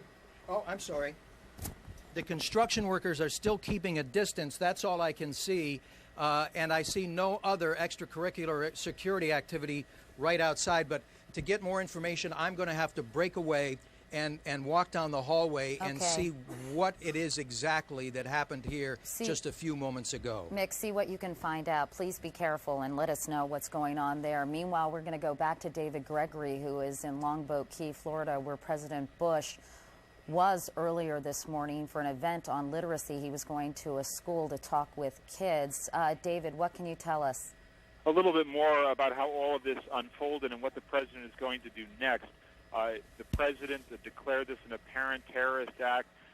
He offered a prayer for the families, promised to hunt down, in his words, the people responsible for this. He will now travel back to Washington, and aides are telling us now that he will immediately convene a national security meeting to see what steps are taken next. David, I'm sorry to interrupt you, but we're looking at live pictures of the Pentagon where there is billowing smoke. Jim Miklashevsky just reported that he heard an explosion, and right now we're looking at an aerial view of the Pentagon. Mick, can you talk to us? Officially, nobody knows exactly what happened. I think the picture is pretty clear. According to one U.S. Army officer who went running past me at a full trot, he said that it appears that a bomb was detonated at the heliport. The heliport is a helicopter landing area right next to the Pentagon, just adjacent to the E-ring.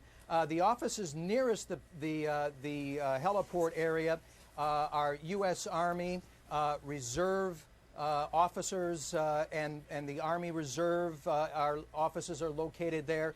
But as you can see, it appears to be a pretty significant blast. To give you some perspective, we are almost on the opposite side of the building, the world's largest office building. And as I reported to you, we could feel the building shake and the windows rattle. And as I was in the hallway just a few moments ago, I could smell an acrid kind of smoke, the kind of almost what you'd smell when a fluorescent light goes bad, that kind of ballast smell. And authorities are clearing the building. I don't know if you can hear the sirens outside right now, but it appears that in what I think people here in the building are already describing as a highly sophisticated, coordinated attack, not only against the World Trade Center, but against the Pentagon and U.S. military right here in Washington. Tell me again, I worked at the Pentagon as well, and it is a huge building. I mean, it's miles and miles of offices. At what location did this seem to have detonated? It's at the heliport. The heliport, which is as you sit in the Pentagon, you have the Potomac River and Washington, D.C. on one side, and the heliport is located almost exactly on the opposite side of the building, along one of the highways. Easily accessible, even though that they've increased security here significantly at the Pentagon within the past couple of years. That area... Mick, that we are hearing, again, unconfirmed reports that this was the result of a plane crashing in the area as well. I have no idea, Katie. All I know is that people who were in the building who came running from that part of the building thought it was a bomb of some kind. According to Chris Brown, my colleague, who just came in, it appears that whatever it was, and perhaps it was a plane, Katie, if those are the initial reports, crashed into, or the damage is on the roof of the building at the heliport side of the Pentagon, which is just opposite of the Potomac River, as I just said. We're looking at the White House, Mick, because we are learning that there have been some evacuations from the White House. I'm assuming that everyone is being evacuated from the Pentagon? Well, nobody's given us the official word yet, but I think that's probably a safe bet. Thank goodness that was a helicopter that just flew by. I'm just a little nervous right now when you hear aircraft go past, but they have, in fact, evacuated that portion of the building. Usually they have sirens that go off in the building alerting you to the fact that it's time to get out. I haven't heard those yet. But just judging by the pictures, it's clear that that part of the building that is not damaged, at least, has been evacuated. Like I said, in the hallway, it was pandemonium. People were rushing from their offices, rushing outside. And you're in your office at the Pentagon right now, Mick, reporting to us? I am in the office, but I'm at the opposite side of where this crash occurred. All right. Why don't you see if you can gather some more information? Please, again, be careful, Mick. And we're going to go to Matt, who's going to be talking with Jamie Gangel. All right. Yeah. Katie, thank you very much. I'm joined by Tom Brokaw, and we'll try and recap what's been going on all morning here on the East Coast and in Washington, D.C. in just a few moments. But we do want to go right now to NBC's or today's national correspondent, Jamie Gangel, with some more information. Jamie? Matt, I just want to tell you that U.S. intelligence sources are confirming the reports that one of the planes was a hijacked flight, an American flight from Boston to Los Angeles. They are also now looking into what's going on at the Pentagon. They don't have any details, but they have now put government buildings around the city of Washington on a heightened state of alert. I think part of that is happening formally, but obviously people are seeing what's going on, and some people are leaving buildings as well simply because of the concern following these latest reports from the Pentagon. All right, Jamie, thank you very much. Again, joined by Tom Brokaw, and Katie's back with us now, too. Let's try and recap. It's 9:47 Eastern Time. Try and recap what's going on so far this morning, and the news is terrible. Just before 9 o'clock. At 8:42, actually. 8:42, a plane crashed into the right-hand tower of the World Trade Center, somewhat about 3/4 of the way up. You can see the smoke billowing from that point of the building. And then about 18 or 20 minutes later, a second plane, a large plane, we saw it actually on tape, hit the left-hand tower of the World Trade Center about halfway up. An enormous fireball on several sides of the building. People trying to be evacuated. There's the tape of the second plane hitting right there, even as people were trying to get out of the first building. We have confirmed reports now that there was one plane hijacked, American Airlines Flight 11 from Boston to Los Angeles.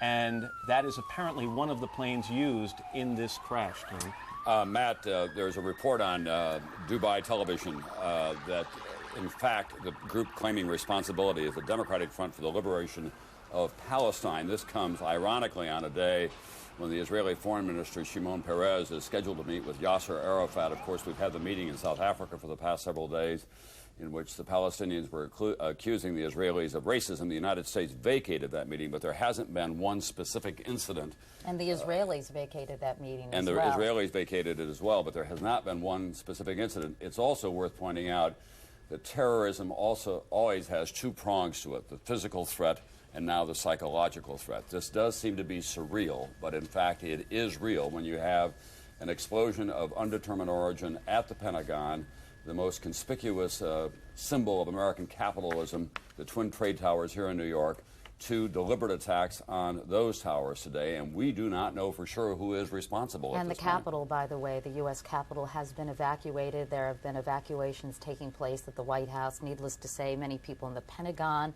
have left that building as well. Airports and here, in New York, by the way, in this building in Midtown New York, they have asked a lot of people at 30 Rockefeller Plaza to leave. It's another high-rise Capitol building, which is in New York. I came down the length of Manhattan, and a lot of people were simply unaware of what had happened as you tuned in the radio, and then they began to get it. It's election day here in New York. Primary day. And what we have is something that most Americans thought could never occur. As Larry Johnson, a terrorist expert I just spoke with a few moments ago, the former deputy director of the State Department Office on Counterterrorism, claimed this is a first, that he had never heard or seen anything like it. He talked about back in 1993 a German plane being hijacked, and there were fears when it was flown to New York that it might be crashed into something. Now, this is a major development. The Federal Aviation Administration has shut down all air traffic nationwide. This country has been immobilized by these terrorist attacks in terms of air travel today, and we don't know where it goes from here. We'll just ask that you stay with us so that as we get hard information, we can share that with you. There's going to be a lot of speculation. The president has described this apparently as a terrorist attack. The FBI has confirmed that an American Airlines flight, Boston to Los Angeles, was hijacked. It's believed that that was the first plane that went into the Twin Trade Towers. Let's go to James Kallstrom, Tom, if we could, the former director of the FBI here in New York. Mr. Kallstrom, I'm sure you've never seen anything like this. Do you have any information that might be helpful to us? Well, not particular information on this tragedy, but certainly what an incredible tragedy. And, you know, all of us in law enforcement and prior in law enforcement have talked for years, and the public has seen the hatred in the world. They've seen the bombing of the World Trade Center. They saw the conspiracy to blow up the tunnels in the United Nations and the FBI building back in the 90s. They've seen the bomb at the USS Cole and the bombings of our embassies in Africa. So, I mean, we've known for some time now that this hatred exists, and now it looks like that it's culminated in this absolutely horrendous, incredible act against the United States. Jim, as someone who's Washington today. I'm sorry, as someone who's investigated some of these crimes in the past, and when we think back to 1993 and the World Trade Center bombing and what it took in terms of coordination and planning to pull off that one bomb in the World Trade Center, can you even speculate as to what it might take to coordinate this, what we think so far is a three-pronged attack this morning? Matt, it obviously took a lot of coordination. There's a lot of groups in the world that have the ability to coordinate these types of attacks. As you know, and most people should know, the United States is an open society. I mean, we've talked for years about the downside of having our borders basically open, and any given day people fly into our airports undocumented and turned into the population. They're not certainly all terrorism. They're not terrorists, but I mean, we live in a free society, and I'm not espousing we change that, but it's very, very difficult for the FBI and law enforcement to keep track of this when we live in the society that we live in. Jim, if you can stand by for just a moment, because Jim Miklaszewski at the Pentagon has some more information for us. Mick? Katie, my colleague Chris Brown here at the Pentagon encountered some of those who survived, whatever it was, whether it was a bomb or an airplane crashing into the Pentagon. One of the survivors who was reportedly injured, had various lacerations, was on the second floor of the D ring. That is one ring inside the outer ring of the Pentagon, when suddenly there was this horrific blast, and he said that the second floor buckled upward, and then the third floor above him actually collapsed downward. The scene on the other side of the building, as it's being described to us, there are people being removed on stretchers. Security forces are evacuating the building right now, and according to the officials here at the Pentagon, they still don't know exactly what it was, but as you reported, Katie, eyewitnesses reported that, in fact, it was a plane that crashed into the Pentagon. And Mick, any idea, I wasn't quite sure if you said this, about the number of people who might have been hurt or worse in this? No idea at all, Katie. As you know, having worked here on any given day, this is a small city, 25 to 30,000 people may be working here at any one time. That portion of the Pentagon, by the way, had just been remodeled and just reopened. If the crash had occurred just a few months ago, that section of the Pentagon would have been virtually empty. But at this time of day, early morning or mid-morning, the Pentagon's very busy. It's impossible to say how many casualties there may be. But there have been a large number of people cited being removed on stretchers. And again, as one survivor said, the floor just buckled up under him and the roof caved in on him. All right, Mick, thank you very much. We want to move a couple of miles away from you right now to the White House, where Bob Kerr is standing by. And Bob, we understand that building has now been evacuated? Matt, that's true. It is utterly surreal. As soon as word came of the Pentagon incident, we were rather forcefully removed from the White House. The scene was one of administrators, cooks, whatever, running at fairly high speed all the way out of the building through the top gates. Then we huddled for a while in Lafayette Park across the street, and we've been moved now from there a block or so away. The offices along Jackson Place, which are across the street from the White House and adjacent to Lafayette Park, also have been evacuated. And in the most surreal of this morning's scenes here at the White House, a white plane, a very big jet, was flying an unusual pattern near the White House over Lafayette Park. Very slowly, it made one circle, and then we have not seen it since. There was a lot of concern about what that plane might be, but again, it's only speculation, but most people say that since flights have been cleared from U.S. airspace and it was a totally white plane, looked unusual to all of us, that it was a government plane of some kind. We should point out that we're looking at pictures, Bob, as you speak, of the World Trade Center because all of the camera crews have been evacuated from the White House as well. When do you expect President Bush to arrive there, Bob? Well, Katie, he's coming back directly, and you figure it's about a 2-hour flight, so you can do the math. The reason I said that it was so surreal was that within just about 20 minutes ago, they were still conducting tours. You had hordes of tourists and others still in the White House on tour, lining up outside to get in. There seemed to be absolutely no unusual activity outside the White House until word came of the incident at the Pentagon. So it's been quite a dramatic shift here. You know, in terms of responsibility, Tom and Matt and Bob, apparently a senior official from the Radical Democratic Front for the Liberation of Palestine denied on Tuesday the group had any connection to the plane crash. An anonymous caller had told television that it was behind the crash, but, quote, I emphasize that the story released on television by an anonymous person is totally incorrect. Tassir Khaled, a senior official from the DFLP Politburo in the Palestinian territories, told Reuters. The DFLP is against hijacking planes and against endangering the lives of civilians who are not connected with the struggle of this region, he said. There are going to be a lot of claims and counterclaims in the course of the next 24 hours or so. This is a task for investigators of extraordinary magnitude to try to determine who did this and how they got away with it.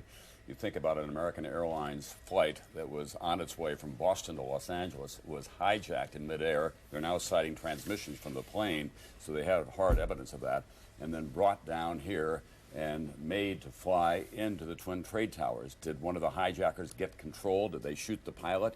It boggles the mind beyond our ability to figure out what was going on. You talk about transmissions. I was just curious. Have you had any evidence of what was said during those They're just saying they're citing transmission to know that the plane had been hijacked. That's all that they're saying about it at this point. We also ought to remind everyone, once again, this is an exceptional development. The FAA has banned all takeoffs at all airports across America. This country, in terms of air travel, has been immobilized.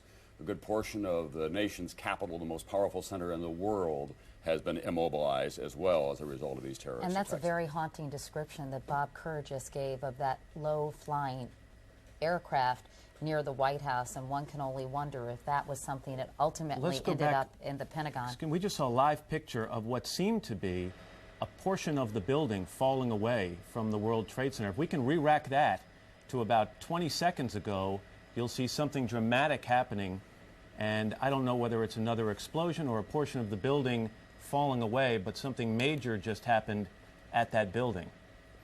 Here we go to the tape. We have the tape. And watch what happens in the left-hand tower. I don't know if this is the correct tape. There, something there is about to happen, falling away right there. Yeah, it looks like a big chunk of it has just peeled away. One can only hope that the area has been evacuated, but of course you wonder about all the emergency vehicles and the people who might have been injured early in the morning. Well, you remember when the bomb went off in the basement of it in 1993, how much damage was done throughout that building, how much chaos there was at that time. These are two coordinated airplane attacks on the building on the upper reaches of it. That will have an enormous structural effect. Those buildings, I think that it's fair to say, will probably have to be brought down. It's too early to speculate on that, but there's been that kind of damage. Let's talk again. You were talking about here we have somebody actually this is a reporter here in New York from WNBC. You talk about the fact this plane was taken from Boston on the way to Los Angeles. The reports are that it was being diverted to JFK. And just for people who aren't familiar with the geography of this area, the southern tip of Manhattan would be very much near the flight, the landing pattern for JFK Airport. It could have been easy for a hijacker to pretend that he was taking that plane to JFK and veer off at the last minute. Yeah, I heard one eyewitness say that over Washington Square, which is in the lower reaches of Manhattan, he saw a plane go over at about 1,000 feet, apparently the American Airlines flight, and then do what he described as a sharp right turn right toward the World Trade Center. He then lost sight of it. And one eyewitness here in this AP report says he was getting off a PATH train to the World Trade Center and saw bodies falling out of the building. As he approached it, police told him to get out of the building immediately. He ran outside and watched people jump out of the first building, and then there was a second explosion. This footage we're seeing right now shows that the damage is so severe. I mean, we had seen what seemed to be two fairly self-contained impact craters before, and now it appears something much more dramatic has happened to at least one of those towers. These pictures are beyond belief. We have a report that the second plane may have flown out of Newark, New Jersey.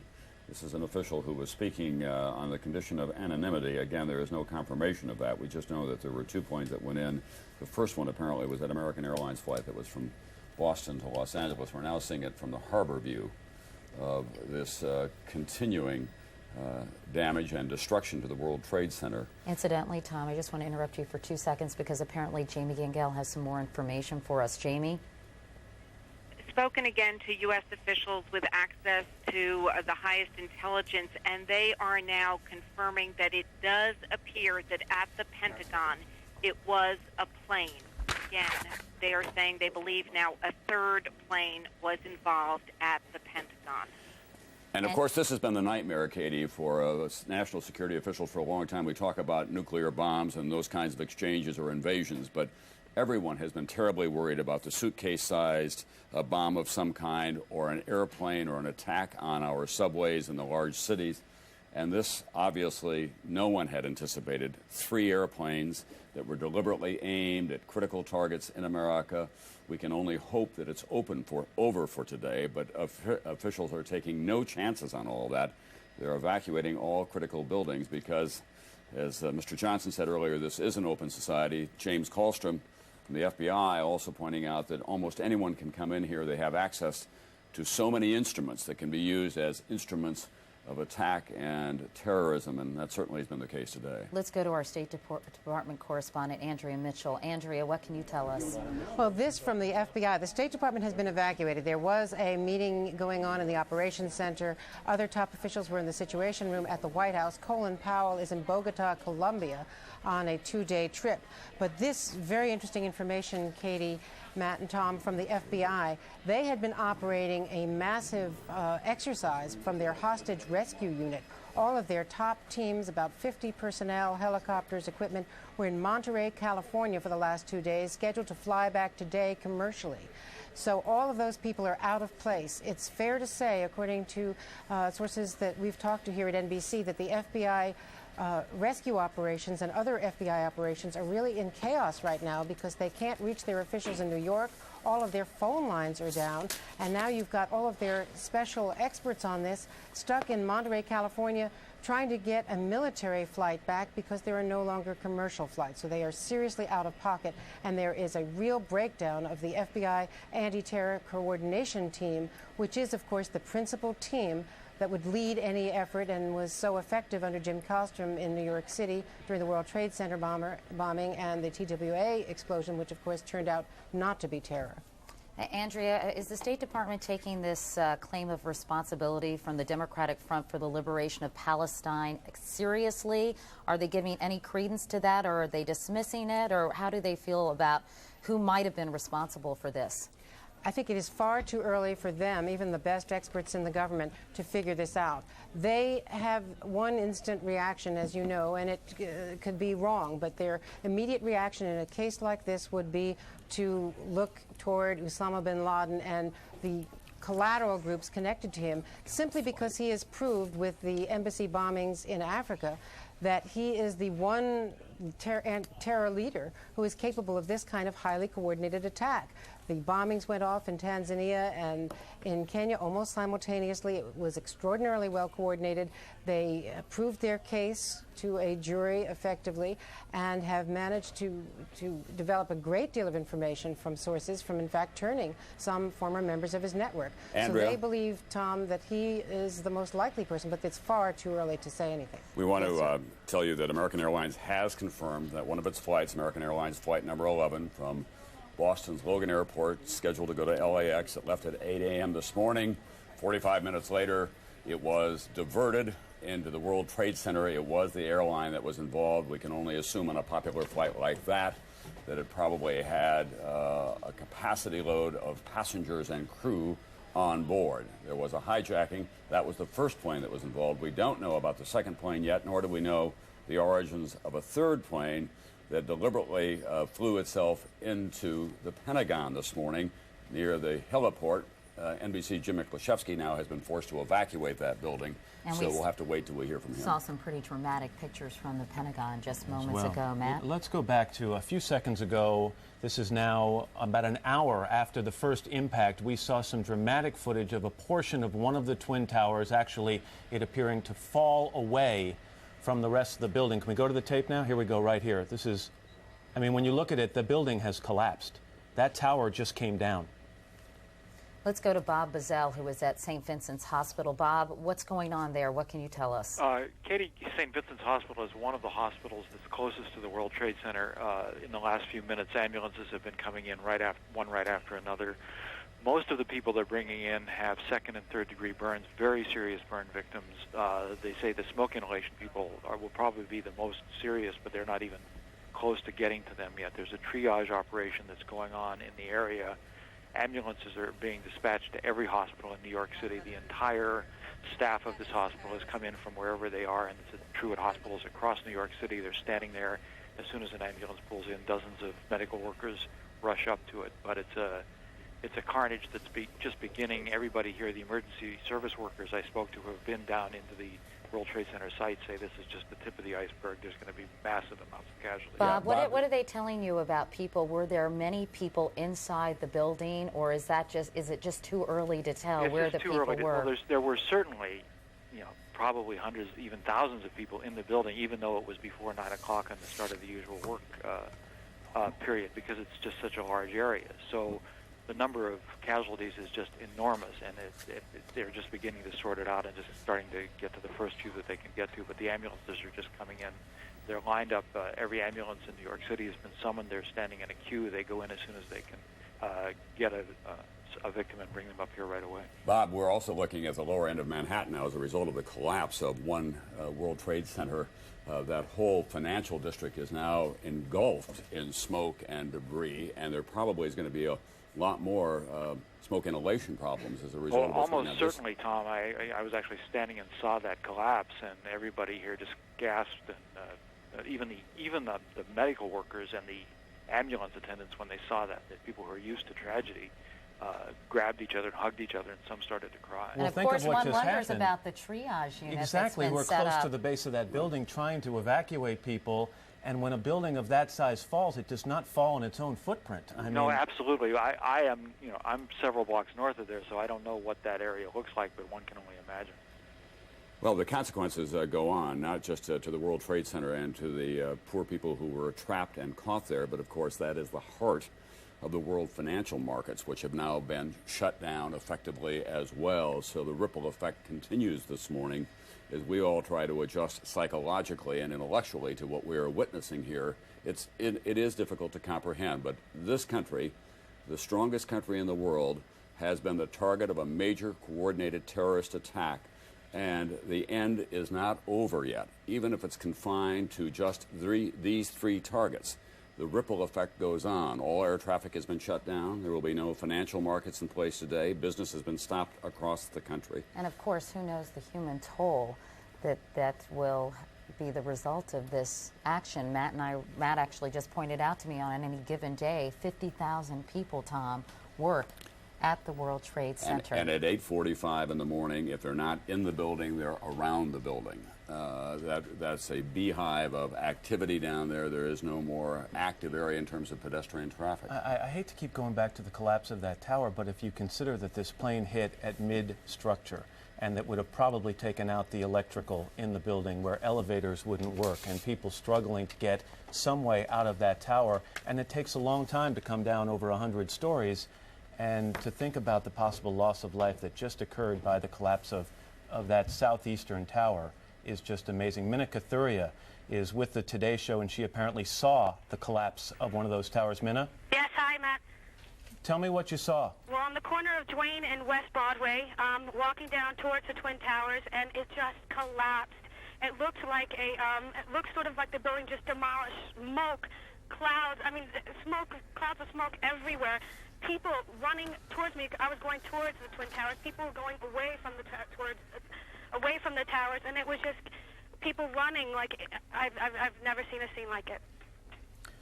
Have you, from where you were, Minna, did you see many of the injured being treated? Is there any indication as the type of perimeter that the EMS people were dealing with? No, I hadn't gotten that close yet. They were sort of blocking off the street. Now what they're doing is totally clearing out the area. And more emergency officials are coming in to help. Can you just give me an idea of the reaction of people down there, Minna? Just pedestrians? That's everyone in tears. People who were. I met some woman who was in the building to the right of where the first thing happened, and just all crying, wondering if the people that they know in the buildings next door are okay. Jamie, Minna, thank you very much. Minna, take care of yourself. Jamie Gangel, our national correspondent, is on the phone now with some more information. Jamie? Katie, as you well know, buildings around town are being evacuated. The State Department has been evacuated. The White House has been evacuated.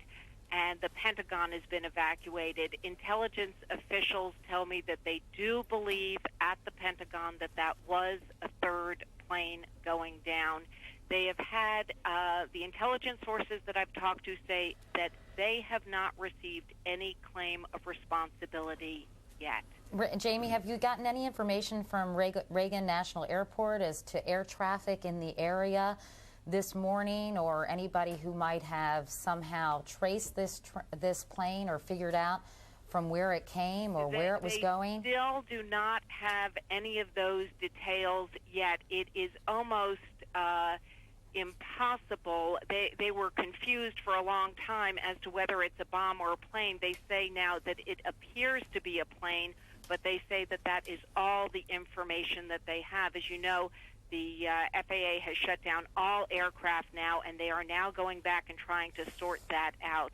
But they do not have any information on that yet. Do they know what type of plane it might have been? There is no, unfortunately, they just don't have that yet. All right, Jamie. Thank you very much, Jamie. We'll be talking with you. It goes without saying this is the most serious attack in the United States in more than 100 years. Not since the War of 1812, and certainly the damage that we did to ourselves during the Civil War has this country suffered this kind of damage within its interior. Obviously, Pearl Harbor, which triggered World War II, was a horrific event as well, but there has never been an event to match the magnitude of this one, in which everything has been shut down in terms of air traffic. The national capital has been immobilized. The White House, State Department, Pentagon has been attacked. The financial markets have been shut down. There's an untold loss of life here in Manhattan, the nerve center of America, to say nothing of what's going on at the Pentagon. When's the last time? I mean, this is a shot of New York City and downtown Manhattan that many people can't remember. It looks the like shot of one tower. It looks like a movie, frankly, Right, yeah. that this is unfolding, and it combines the horror of the TWA Flight 800 bombing and the Murrah Federal Building, because it's both of these incidents, of course, coming together in the most horrific way. By now, I would guess that everyone is up across all the time zones in America. It's 7:15 in the West, obviously, but for those of you who are just joining us at 8:45 Eastern Time, 8:42 Eastern Time today, an American Airlines flight 11 from Boston to LAX was crashed into one of the World Trade Center buildings. 15 minutes later, another plane hit the other one. That building has now collapsed. Within an hour of those two attacks, the Pentagon was hit, now we're told, by a plane, an untold number of casualties there. President Bush has been on the air. He was in Florida at the time saying apparently this was a terrorist attack. Everyone now believes that, carefully coordinated from the air. And the consequences of it in terms of human loss and the effect on this country are still to be determined. We want to go now, Tom, to Kathleen Zichi, who's with NYU Downtown Hospital. They've been treating some of the injured. Kathleen, can you hear me? Yes, I can. Can you tell me about the injuries you're seeing and the numbers of people you've been treating? We've seen a steady stream of patients for approximately an hour and a half. Many appeared to be superficial injuries, but I can't tell you that I've seen the most serious ones because I believe they're going in through the ambulance bay. So we have a very high level of activity here. Our first priority is on the care of those patients. And we do not have an exact tally at this time because of the level of activity at the hospital. We've also been responding to family members and friends who have come seeking information to the hospital. And just quickly, Kathleen, how far is the hospital from the World Trade Center? The hospital is perhaps a 5-minute walk from the World Trade Center, and we were the first responder when the Trade Center was attacked in '93, so unfortunately we have some prior experience.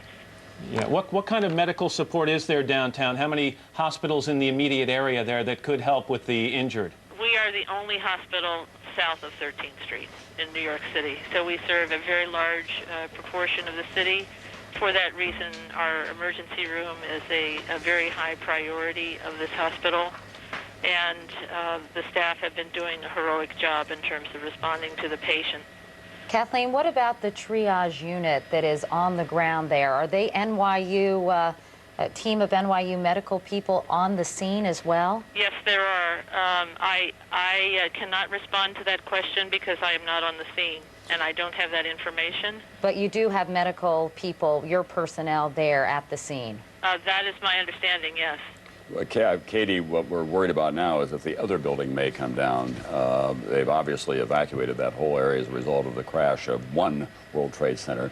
Now I'm told that there's concern about the second one collapsing as well. Plainly, there's been an enormous amount of structural damage in the upper floors of all of that. And it is more than 100 stories high. It wouldn't take much to bring it down. Kathleen, thank you very much. We appreciate it. Thank you.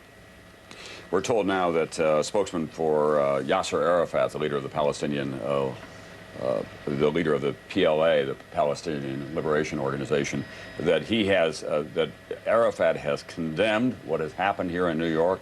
He says that the PLO has no role in it whatsoever. They're completely shocked and appalled by what is happening. There was just one earlier report that the Radical Democratic Front for the Liberation of Palestine claimed responsibility, but that was later denied as well. We don't know yet who is in fact responsible for this, but it was very carefully planned and coordinated, and fair to say it has been a devastatingly efficient and effective attack on the heart of this country.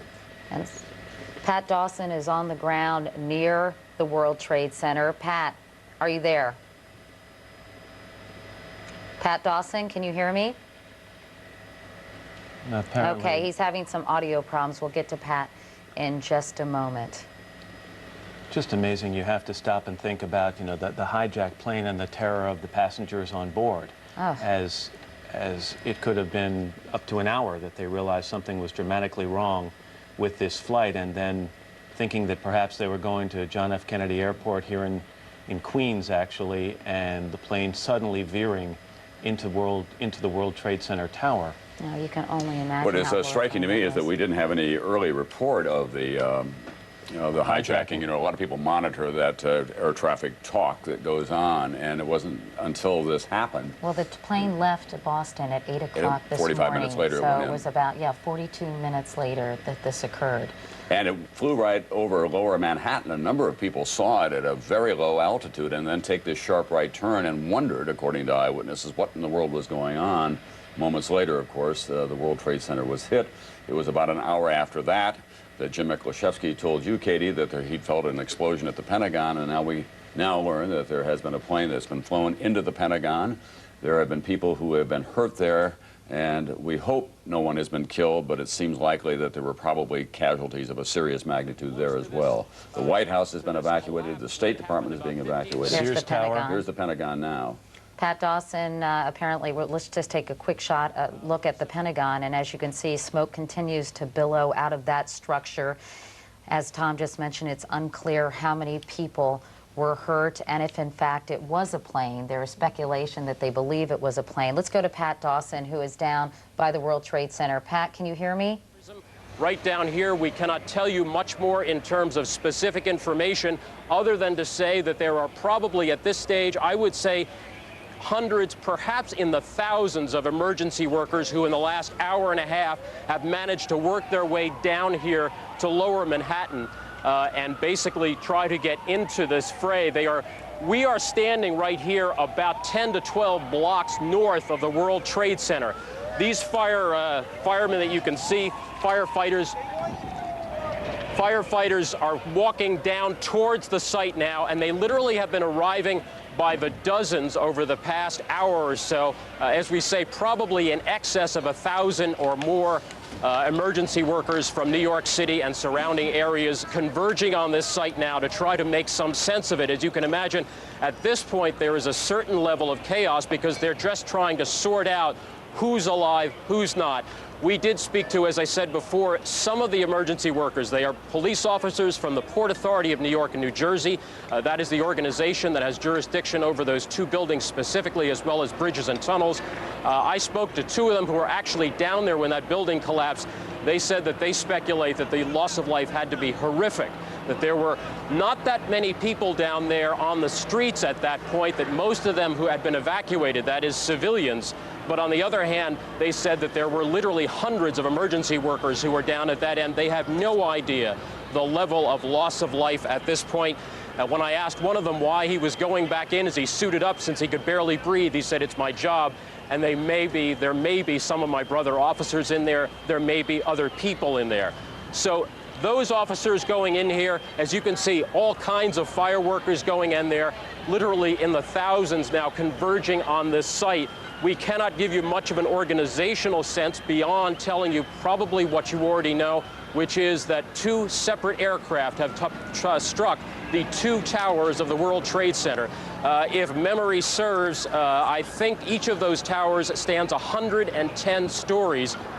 Some of the dust, as you can probably see now, is blowing in our faces. It just really depends on which way the wind blows as to whether or not we're enveloped in some of the dust and the smoke. As you can see from these pictures, the amount of dust from the fire that's still burning, flames and ash, is extraordinary at this point. And at least a few emergency workers have said that they really aren't so sure that other tower won't stay up now. They really didn't think the first one was capable of coming down, but it did. And so they're basically saying, keep back as far as you can.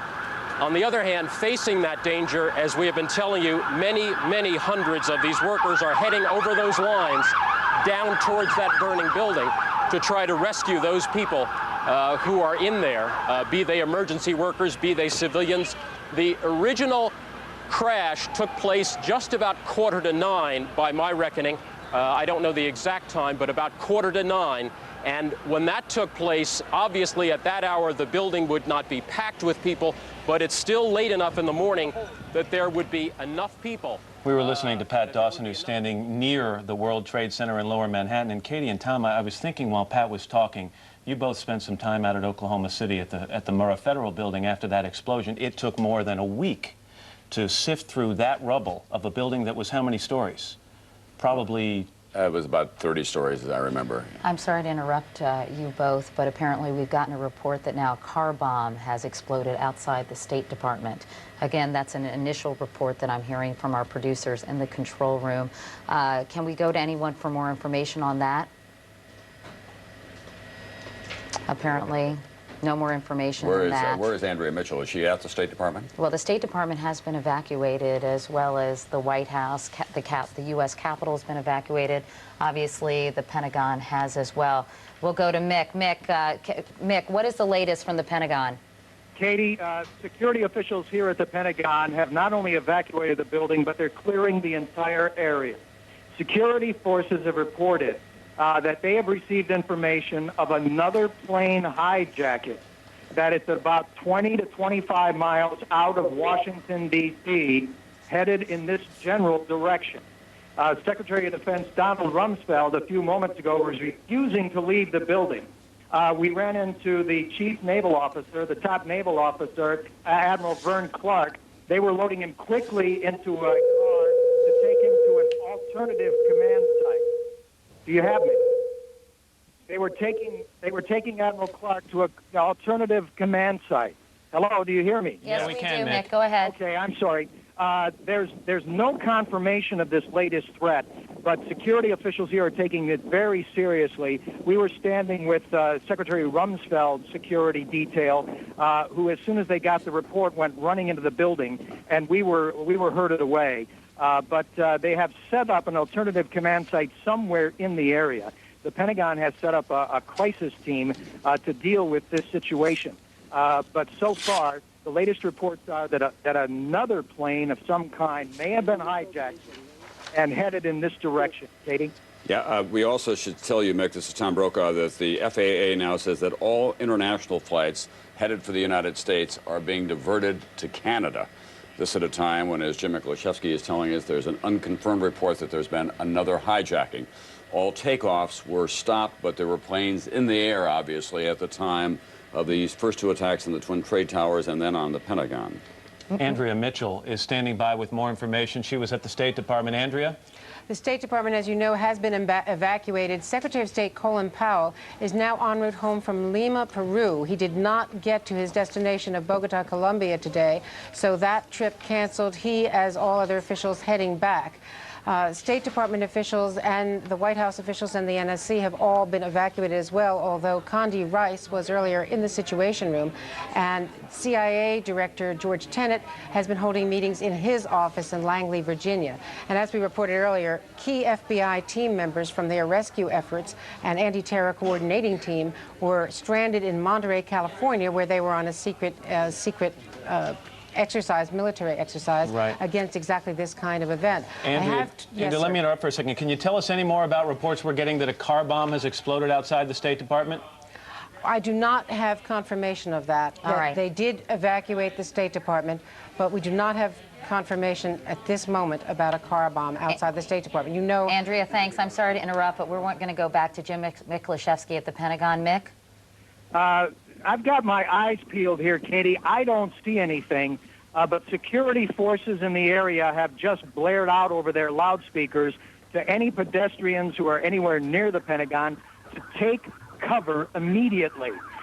There was, as I said earlier, an indication that another plane may have been hijacked and headed in this general direction.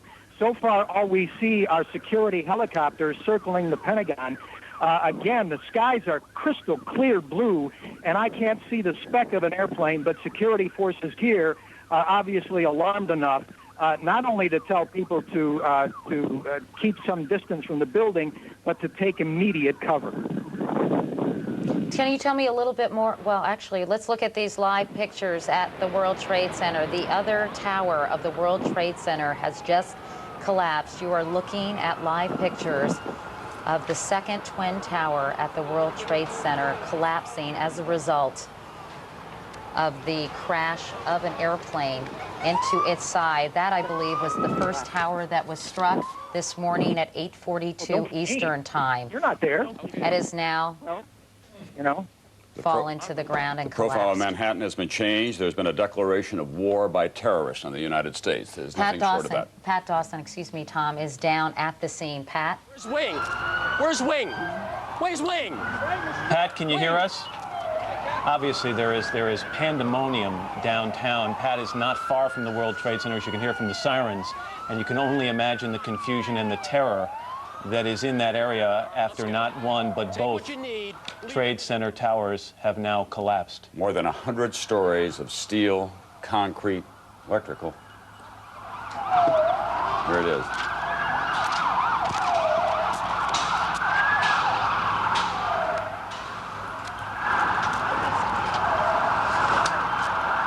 That's a videotape replay.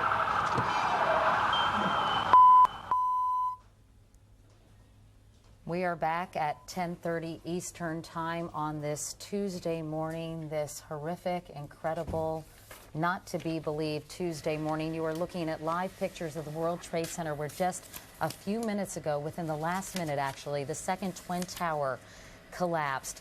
Just to recap, if you're just joining us, around 8:42 Eastern Time this morning here in New York City, a plane crashed into the right Twin Tower of the World Trade Center about 2/3 of the way up the building, leaving a huge gaping hole, a huge fire, and tons of billowing smoke. About 25 minutes later, a second jet, believed to be a 727 or a 737, some reports of a 757 even, then crashed in the second Twin Tower.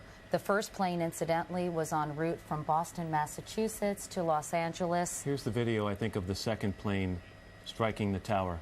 That's right. We're not sure the origin of that plane, is my understanding. The first plane that caused that hole on the right-hand side in the other Twin Tower was from Boston to LAX to Los Angeles. It was Flight 11, American Airlines. We have confirmed that that plane was hijacked. What happened following the hijacking is unclear. We should note that about an hour after the first collision at the Pentagon, reportedly another plane crashed into the Pentagon, which is just outside Washington, D.C. in Northern Virginia. All air traffic has been stopped. Government buildings have been evacuated, as have other buildings across the country. The Sears Tower in Chicago was evacuated. You can imagine that other buildings in major cities and small cities around the country are probably being evacuated as well. There's an unconfirmed report of a car bomb at the State Department. We have not been able to pin that down. There is also, Jim Miklashevsky was told that there was an unconfirmed report of another air hijacking. We share this with you not in an attempt to in any way exacerbate what is already a terrible situation, but so much has come true today based on these early reports that we want you to have as much information as we can possibly get. At the Pentagon, all people outside were told to take cover just moments ago, but Jim Miklashevsky said the skies were clear. There was an unconfirmed report of another hijacking with a plane headed towards Washington. Again, we don't want to sound alarmist, but that is something that Mick heard while he was at the Pentagon. We also want to mention that the president is en route from Longboat Key, Florida, where he was there to visit an elementary school to talk about literacy. Obviously, clearly, his agenda has changed dramatically. He will convene a meeting of the National Security Council as soon as he gets home. Colin Powell is also on his way back from Lima, Peru. He was scheduled to be in Bogota, Colombia. And probably not at the White House. They'll probably take him to a safe location. There are a number of them, some in the hills of Virginia, as you know. And my guess is that Air Force One is in the unusual situation of having a fighter plane escort on its way back from Florida today. That's where we stand. Think about the loss of life that we could have seen this morning. If you think about the fact that when full, the World Trade Centers hold about 50,000 people, no telling how many people were at work before 9 o'clock this morning and then shortly after 9 o'clock in the other tower. But if you look at this picture here, Tom and Katie, at Lower Manhattan, it appears that terrorists have succeeded this time in doing what terrorists tried to do back in 1993. This is war. This is a declaration and an execution of an attack on the United States, two of our most conspicuous symbols of the American system of capitalism. The Pentagon, which of course is the headquarters of the most mighty military in the world, was attacked today as well. The White House has been evacuated. The State Department has been evacuated. Financial markets have been immobilized. All flights taking off after these attacks were grounded. International flights have been sent to Canada. It turns out it's transatlantic flights only going to Canada now. So there has been great chaos visited upon this country, to say nothing, as you pointed out, Matt, so importantly, of the still untold loss of life. And it's going to be horrendous. We don't know yet what the exact numbers are, but we can only tell you by looking at those pictures that you can guess as well as that we can, that there are going to be a lot of people who are not going to be able to escape that. Back in 1993, when the bomb blew up in the basement of the World Trade Center, so many survivors talked about how long it took them, with no power in the elevators, to walk down the smoke-filled stairways. And you think about how many people were still trying to escape those buildings when first one and then the second tower collapsed. And of course, the triage unit that has been set up. Area hospitals are all receiving victims. And as Matt said, 50,000 capacity. when everybody is in the building, but many people at 8:42 a.m. here in New York are at their desks working in their offices. One young man or one man was reached by phone and was asked what is happening there, and he said, we are blanking dying here. And there was screaming and yelling and pure chaos, understandably, going on in the background. There's a picture of Lower Manhattan, ladies and gentlemen, the most important city in the world in so many ways. And now it has been attacked by terrorists at the World Trade Center, and the damage is beyond our ability to tell you in great detail. Let me mention that, I was going to say, here's what the president said. He canceled an education appearance in Florida. Here's what he said just a short time ago. Ladies and gentlemen, this is a difficult moment for America.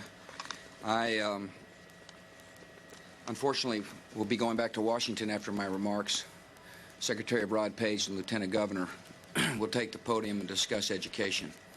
I do want to thank the folks here at Booker Elementary School for their hospitality. Today, we've had a national tragedy. 2 airplanes have crashed into the World Trade Center in an apparent terrorist attack on our country. I have spoken to the Vice President, to the Governor of New York, to the Director of the FBI, and I've ordered that the full resources of the federal government go to help the victims and their families, and to conduct a full-scale investigation to hunt down and to find those folks who committed this act. Terrorism against our nation will not stand. And now, if you join me in a moment of silence. That was George W. Bush about an hour ago speaking from Longboat Key, Florida. He is en route to Washington, D.C. We're looking at some pictures on the ground, or we were, of apparently some of the victims. He is on the ground. Quite extraordinary. These are the emergency workers who are coming back. It was just about 10 minutes ago that we described to you the possibility of that North Tower collapsing. About 5 minutes after we went off the air, it did collapse. Once again, we have no idea at this point the loss of life. I can only tell you there were hundreds of emergency workers down there, about 5 or 6 blocks. It took probably about, I would say, no more than 50 or 60 seconds for that dust cloud, dust and smoke, to literally make it the 5 or 6 blocks up here and begin to envelop us, at which point we started to move out of the way. There were literally dozens and dozens of firemen who were trying to run past us. In fact, our cameraman even put one of the captains in his car and drove him down to a command post. The people who you see here are pretty much all emergency workers. Many of them that I have seen in the last 2 to 3 minutes, quite frankly, are coming out of here. And remember this, these are professionals. They're coming out of there looking literally stunned, in shock, many of them, struggling for breath, obviously in serious distress. Breathing problems are the biggest problem for those who manage to make it safely out of that area down below us. You can't see much more than a block south of me right now. And the World Trade Center probably stands about 10 blocks south of where I am at this moment. And as you can see now, the dust is beginning to pick up here. It really depends on which way the wind blows as to whether or not we get heavy dust or not. But at this point, I can tell you that in the first few minutes, emergency workers were trying just basically to get out of there, to survive. You could see that written in their faces. The situation was so desperate, they just wanted to get out of there. Now, many of them are beginning to regroup. A couple of them asked me where their commander might be. They're trying to get together and go back in there and try to take care of the people who obviously are in serious trouble. There's no other way to describe it. The language here, at times, if I slip into language which seems a little melodramatic, forgive me, but this is a circumstance which is very, very difficult to describe in many ways without sounding melodramatic. Certainly in more than 20 years of covering horrific events, this is something that I've never seen before. As we say, the emergency workers now beginning to try to gather themselves. Over there you can see a police emergency service unit. They're trying basically now to reestablish some kind of a safe perimeter. And many of the emergency workers basically just happy to be alive. Certainly that picture tells it all. Many of them just happy to be alive at this point, having survived what is An extraordinary event, the collapse of 2 towers. As we said earlier in our report, 110 stories each. I will tell you that what I saw fall had to be at least 40, 50 stories of that building at first. The skeleton was left at about, I would say, the 50 or 60th floor after the shell, after the structure of the building fell down. The skeleton, the steel skeleton, was literally sheaved off, and it took probably about another 30 seconds before the skeleton collapsed into the street. That was the last we saw of the World Trade Center, and that was maybe 10 minutes ago when that final skeleton, the metal skeleton, steel skeleton, collapsed into the street. That was NBC's Pat Dawson again. He's standing about 10 blocks from where the World Trade Center towers used to stand. You're looking at the collapse of one of those towers right now. We now have an AP News alert out of Pittsburgh. Officials at Somerset County Airport are confirming the crash of a large plane just north of the airport. That's about 80 miles southeast of Pittsburgh. Again, officials at Somerset County Airport confirm the crash of a large plane north of that airport, which is located about 80 miles to the southeast of the city of Pittsburgh. We do not know whether that crash of that plane is related to what has become an obvious terrorist attack both here in New York City and in Washington, D.C. at the Pentagon. Matt, we just got a late word that State Department security officials are denying those reports of a car bomb at the State Department. Betsy Stewart is at the C Street entrance and also says there's no sign of a car bomb. Betsy Stewart is one of our producers who's very familiar with the State Department. The building has been evacuated. Top officials are still believed to be in the operations center, however. Those are highly secured areas in terms of penetration physically and otherwise. Colin Powell, as Andrea reported earlier, was headed for Lima, Peru, but he's done a U-turn and he's coming back. The president is on his way back. He'll have a National Security Council meeting, we think probably at around 11:30 or perhaps around noon. That is likely to take place either at Andrews Air Force Base or in some more secure location. The White House has been evacuated, especially with this report of another plane going down, this time in the Pittsburgh area. There were planes in the air when the order went out that there would be no more takeoffs, so we don't know how much more damage these terrorists had in mind. Let's go to Bob Hager, who is, of course, NBC's aviation expert. Bob, what kind of information are you getting from your sources? Not a lot, Katie, from the FAA. For instance, they are not talking about any possible hijacks. And normally they can tell when there's a hijack in progress because the pilot, the original pilot of the plane, has various buttons that he can push that set off a code and tell them that there were hijacks. But maybe as a matter of security, they're not saying anything about that. They did stop all takeoffs in the U.S. at 9:25 this morning, and then for pilots that were in the air, the question came up what to do about them, and they were given some discretion to continue on to their destination, so long as it was not the New York or Washington area, or divert to an airport if that's what they wanted to do. I saw the blast at the Pentagon, not the blast take place, but moments after it. I'd been at National Airport trying to get up to New York, and you could see that smoke billowing out of the Pentagon. I can give you a little description of what it's like on the streets of Washington, because it was quite crowded trying to work my way back here to NBC. They have now given not only the White House and those key buildings like the U.S. Capitol, but at this point they've given all federal employees the word to leave their offices and get home. Right. So there are traffic jams in Washington. Okay, Bob, I'm sure you're going to get more information for us momentarily, but first we want to go to Jim Miklaszewski at the Pentagon, who has some more information. Mick? Katie, they're still clearing people away from the Pentagon. Still, security forces believe that there may be another incoming plane headed in the Washington region. But there was a very telling, dramatic moment just a second ago when a U.S. Air Force F-16 flew very low level, did a wide sweeping turn around the Pentagon and back over Washington. And as one Air Force officer standing near me said, "My God, they're now flying air cover over Washington." A very dramatic moment, a milestone in what Tom has already described as a declaration of war, terrorist war against the U.S. Katie? Let's go back and show you the pictures of Lower Manhattan, where the situation only gets worse, not better. That is the financial district of the world. It's also a residential area and a great commercial area. Both Twin Trade Tower buildings now have collapsed onto the ground. There is an untold loss of life. The ripple effect goes on with all the smoke and dust that is spread out across that very densely populated area. It goes down below ground as well as in the high-rise buildings there. There are many residential structures in that area as well.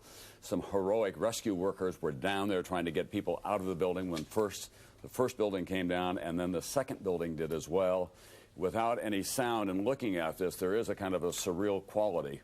But that is the epicenter of a great, great national tragedy and a great loss of life. No question about it this morning. We're talking about people who were hurt, perhaps killed in this blast. Many of them have been brought to area hospitals, including St. Vincent's Hospital. Bob Bazell is there. Bob, what's the latest? Well, Katie, ambulances continue to stream in. Several New York City streets have been closed. Major avenues have been closed off so that ambulances can continue to come in. In addition, the New York City subway system has now been closed down, and several buildings that were not involved in the World Trade Center area have been shut down, and people have been told to go home. But a lot of them are just wandering aimlessly on the street. Many people openly weeping and hugging each other. This is clearly is a time that, as Tom described, is very close to the beginning of a war. And but the casualties do keep coming in. Burns, smoke inhalation, very severe. And again, all the medical people that I've talked to say this is just the tip of the iceberg. We expect casualties to be coming in all through the night and way into tomorrow and beyond. Bob, if you could just stand by for a moment, because we have this report from AP that I'm just simply going to read. A large plane crashed Tuesday morning just north of the Somerset County Airport, about 80 miles southeast of Pittsburgh. Airport officials said the plane, believed to be a Boeing 767, crashed around 10 a.m. about 8 miles east of Jennerstown. According to County 911 dispatchers, WPXI-TV reported. The crash came the same morning that terrorists crashed 2 planes into the World Trade Center in New York City, and the twin 110-story towers collapsed. Explosions also rocked the Pentagon and the State Department, although that was refuted moments ago, and spread fear across the nation. There was no other immediate details on the Pennsylvania crash, and it was not clear whether the crash was related to the others. Again, that was a report, a bulletin that was just issued by the Associated Press. You know what is so stunning about all of this, Matt and Katie, is that there has been no indication whatsoever that this very carefully coordinated massive attack was going to occur. There's been a complete intelligence failure here. And there will be, obviously, down the road, a price to pay for that. Well, that's actually not all that surprising, Tom, because we've often talked in the past, following every terrorist event, about how vulnerable the United States is, and many terrorist experts say how unprepared they are. And the question, of course, is, can you ever prepare for an attack like this? Well, that's true, but we also have people out there who are in listening posts, and we've penetrated these kinds of organizations, but to have this kind of an attack, this sophisticated, this efficient, striking at the heart of the nation's capital, striking at the heart of New York City, now, and if this is true that this plane went down as a result of this attack, we don't know whether it's the end of it. Right. This is a massively well-coordinated attack of some kind that is nothing short but of a declaration of war on this country. And terrorist experts are now saying, and intelligence experts are now saying, that there are very short or very few number of terrorist groups that are capable of this kind of planning, and a couple of names come to mind, and I'm not going to throw them out now because we certainly don't have any reports. Before I go to Jamie Gangel, I just want to say that some of the descriptions coming from eyewitnesses in Lower Manhattan of these explosions occurring are chilling. One man talked about getting off a PATH train, that's a subway train, here in Lower Manhattan, and looking up at the building after the first explosion and seeing people jump out of the windows. We have no idea how high up, but hearing people on the ground scream each time another person jumped out of a window, attempting to get to safety. And then when the second explosion occurred, he felt the heat of the explosion on the back of his neck. Jamie Gangel is our national correspondent. She's joining us now on the phone. Jamie? Matt, speaking of those intelligence officials that you were just mentioning, now finally we can no longer reach on the phone anyone at the CIA. Apparently the CIA has been evacuated. We know the National Security Agency, which is the electronic eavesdropping agency, which is south of Baltimore near Fort Meade, Maryland, that they have been shut down. What we're hearing from both places is that all non-essential personnel have been told to leave. And I can only imagine that probably they are trying to move some of their operations out of those buildings as well for backup procedure. But in addition to whatever intelligence was missed in all of this. We now have perhaps some problems gathering intelligence as those buildings are now being shut down. Right, Jamie, thank you very much. Tom, let's go back and talk about something you mentioned a second ago, that it shows the enormity of this situation. In addition to what we assume will be horrendous loss of life, all planes in this country have been grounded. I mean, you think about the impact that has, and I mean, is there ever a time we can imagine something like that ever happening before? The most powerful nation in the world, and national security officials and terrorist experts have been saying for some time, a small band of very willful and sophisticated people can bring us to a halt, and they have done just that. There's a psychological terror as a result of all of this, as you can only imagine how it plays out across the country today. People looking in who don't live in New York or live in the nation's capital are wondering what happens around me. It is hard to overstate the consequences of all of this, and this is just the beginning. We'll be living with this story and dealing with the consequences of it for some time. The United States will change as a result of all of this. We already thought that there was a lot of security in America at the airports and so on, and yet there was a successful hijacking at Boston Airport today, and the consequences of that we're seeing on the screen here this morning. So this is going to change this country profoundly in not just the coming days, but the coming months, to say nothing, as you have been saying, Matt, of the horrific loss of life that we're witnessing. On that subject, you know, and Katie and Tom, to complete a thought I started before, you both were out at the Murrah Federal Building in Oklahoma City, a much smaller building, and it took rescue workers more than a week to find all the people trapped in that wreckage. We have a building here two buildings of each 110 stories. It's mind-boggling to think of what it's going to take over these next days and weeks to find survivors or victims of these explosions. And of course, it continues to be a terrifying situation because there are a number of planes up in the air as this took place, and a number of unconfirmed and frightening reports about those planes that we heard earlier from Jim Miklashevsky, that somebody had gotten word at the Pentagon that perhaps there is another plane, whether they were talking about the one north of Pittsburgh or it's completely unclear. And it's also unclear whether these planes that were en route to a destination have been grounded themselves. In other words, that they were emergency landings or what. I think it's very difficult to get any communication with airports all across the country because they're, I'm sure, completely chaotic. Katie, you know from your time in Oklahoma City and all the time that you spent with the victims there, the psychological effect of all of this on this country and how it's going to affect our whole sense of security and, in a way, our sense of innocence about this is Fortress America. It couldn't happen here. We said that about the Murrah Federal Building. We even said it about Columbine High School. This is an incident of a whole different magnitude. I have to say, I've never, ever, witnessed anything quite as horrific. I hate to keep saying it because we have seen these types of things play out in movies and, you know, in worst case scenarios and in dramatic renditions of this kind of incident, but certainly no one has ever seen this kind of thing unfold. And it is really shocking. We want to go now. On the phone, we have Neil Livingston, who is an expert on terrorism. Mr. Livingston, can you hear me?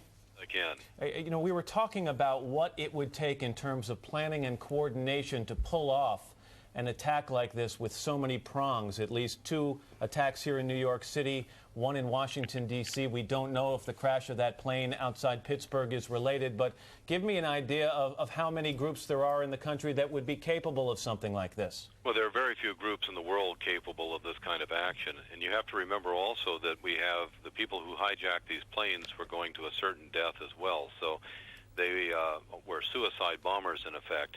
And that probably suggests that this was not something like the Medellin cartel or one of the other groups that has the financial wherewithal and the infrastructure to carry out coordinated attacks. Yeah, I know. I think that obviously the finger of suspicion, and we're always very cautious about pointing that in any particular direction, but we have to look to the Middle East. We have to look to Osama bin Laden.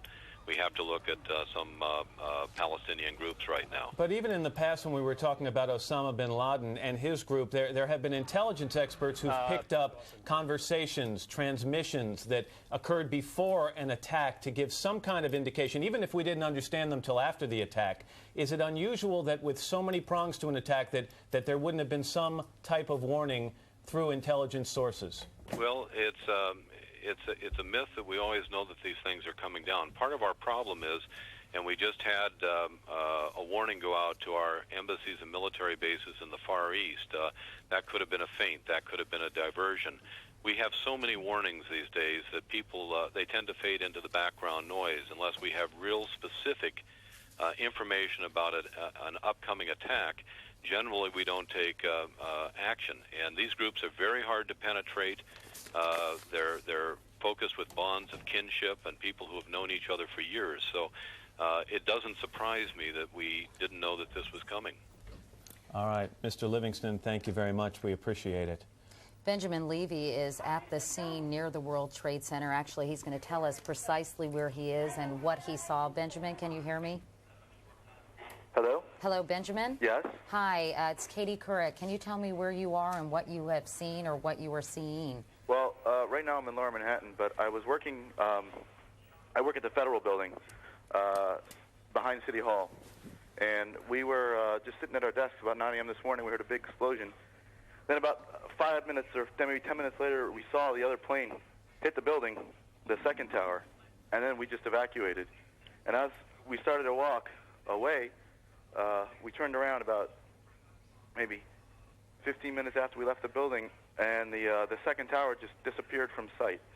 And I tell you, I've never seen anything more horrible in my entire life. Did you see any people, any casualties, Mr. Levy? We we bumped into a guy from Tower 1 who said that he had a chance to get out of the building after the plane hit the first one. He had a chance to get out of the second one, but he said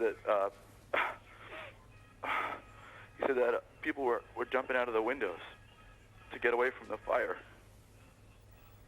Where are you now, Benjamin? I'm in a hair salon in Lower Manhattan, talking to you guys.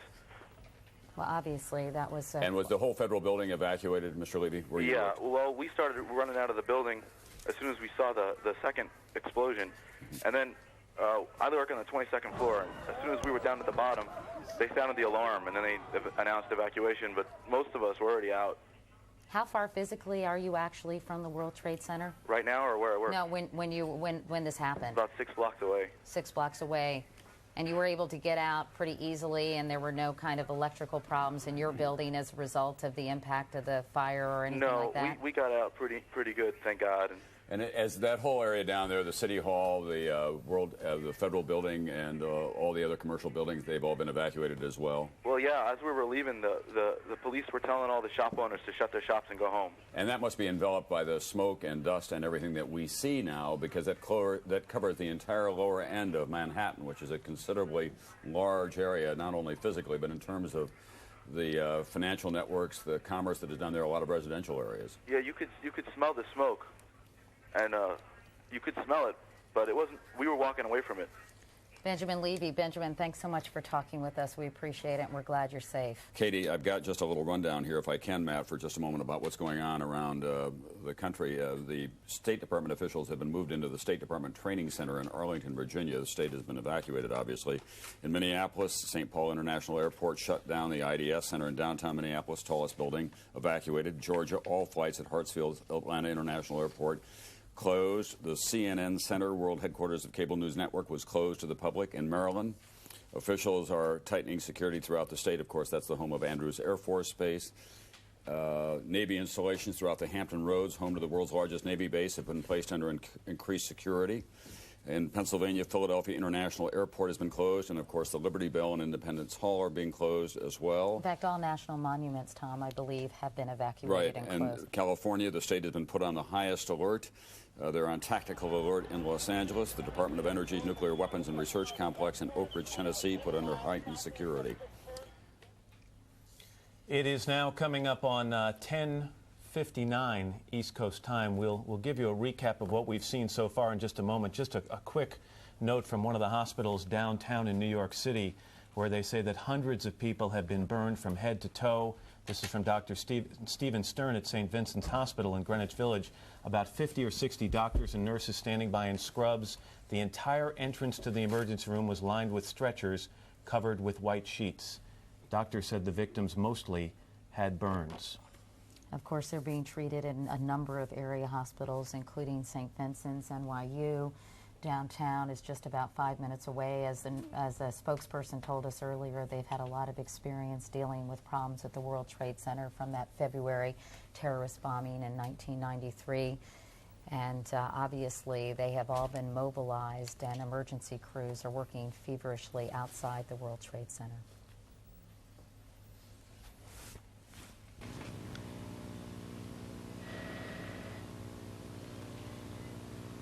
You are looking at a live picture of Lower Manhattan at 11 o'clock East Coast time on a day of tragedy and terror in the United States. You're looking at what remains of the World Trade Center in Lower Manhattan. Earlier this morning, just before 9 o'clock and just after 9 o'clock, 2 planes and individual attacks struck each tower of the World Trade Center, causing gaping holes in both towers. You're looking at a tape now after the first impact. And there is the second impact of a large jet flown, we now believe, deliberately into the second tower.